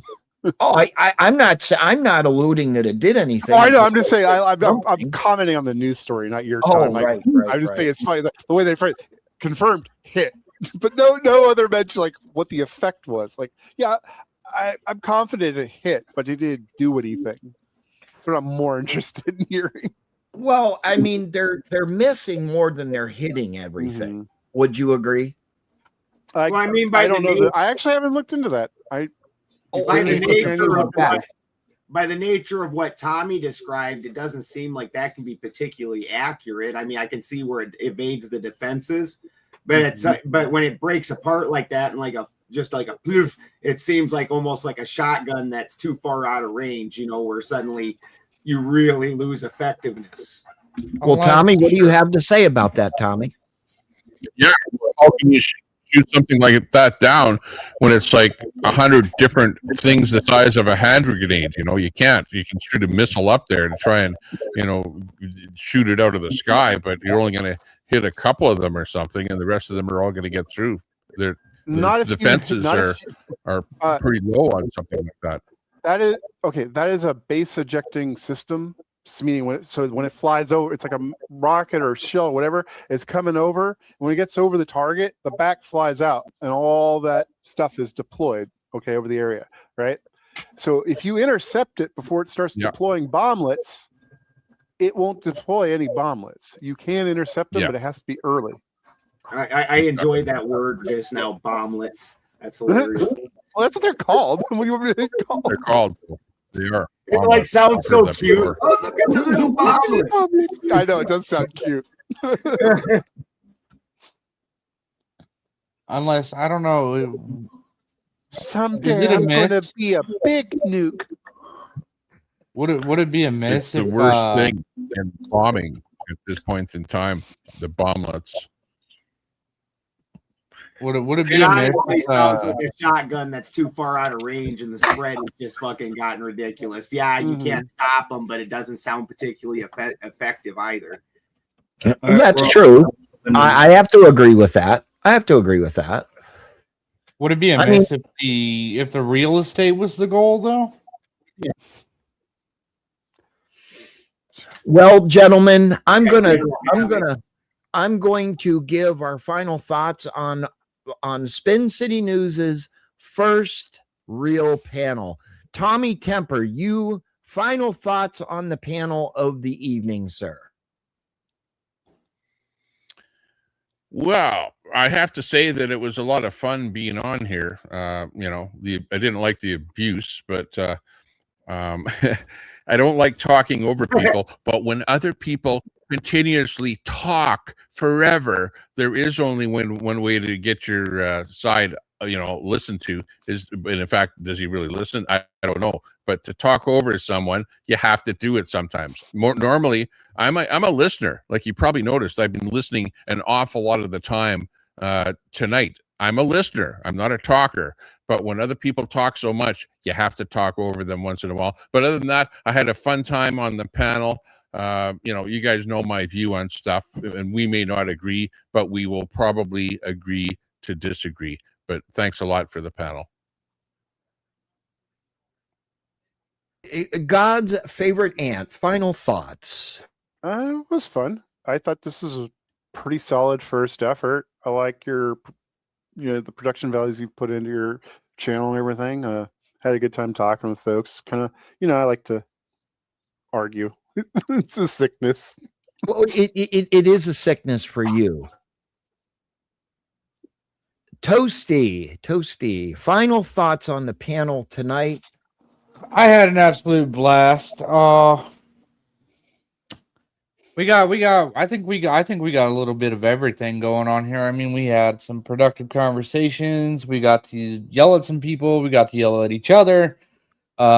We had a little bit of back and forth. I mean, some hopscotching a little bit. We did some dono grifting, which, by the way, y'all, this is your last moment to get some more donos in. But I would absolutely come back. And I had a great time. Thank you. Mr. Balderson. Oh, Mr. Balderson. Oh, he's not there. Well, I want to say, I will jump in here and say, I think it was very, very successful. And I owe a lot to Mr. Balderson. I caught him off guard and I said, hey, this is what I want to do. And he spent about an hour, what, Ben, maybe an hour trying to figure it out and help me set it up and everything like that. So Mr. Balderson, final thoughts on tonight's panel. It was a good time. It had a proper amount of spice in it, except for the TOS guys and stuff. That's absolute nonsense. Tommy needs to put a tampon in his little hurt, so then he'll be okay. It was an all right panel. We had a good time. So. Well, guys, I thank you very much for all coming, Mr. Tommy Temper. I'm going to have everybody stay here, and I'm going to play the outro video, and I want to thank everybody for coming in. I'll give you guys knock it off! Links to put your links into the chat if you want. Hang on. And sure. One thing just before you go, listen to this. Sure. Tune in tomorrow. Same bat time, same bat channel. Thank you, Tommy. I want to say thank you to Tommy Temper for being a good sport. And, I just happened to message him and he responded. And I knew it was going to be a good time. And I figured, my first attempt, it'll get better. I'm still learning StreamYard. You had a panel the other night. This is not your first attempt. You had a panel, and I got in 1 minute before you shut the panel down. Otherwise, I would have come on the panel last time. So, wait a minute. That was a 50% of 50% equals 1%, and it wasn't set up like it was supposed to. And I really didn't know how to get the comments into, but Ben helped me out and we got everything all said and done. So follow Tommy Temper over on YouTube, X. You can follow Spin City News on YouTube, Twitch, X, Rumble, and pilled.net. Until tomorrow, America, have a good evening.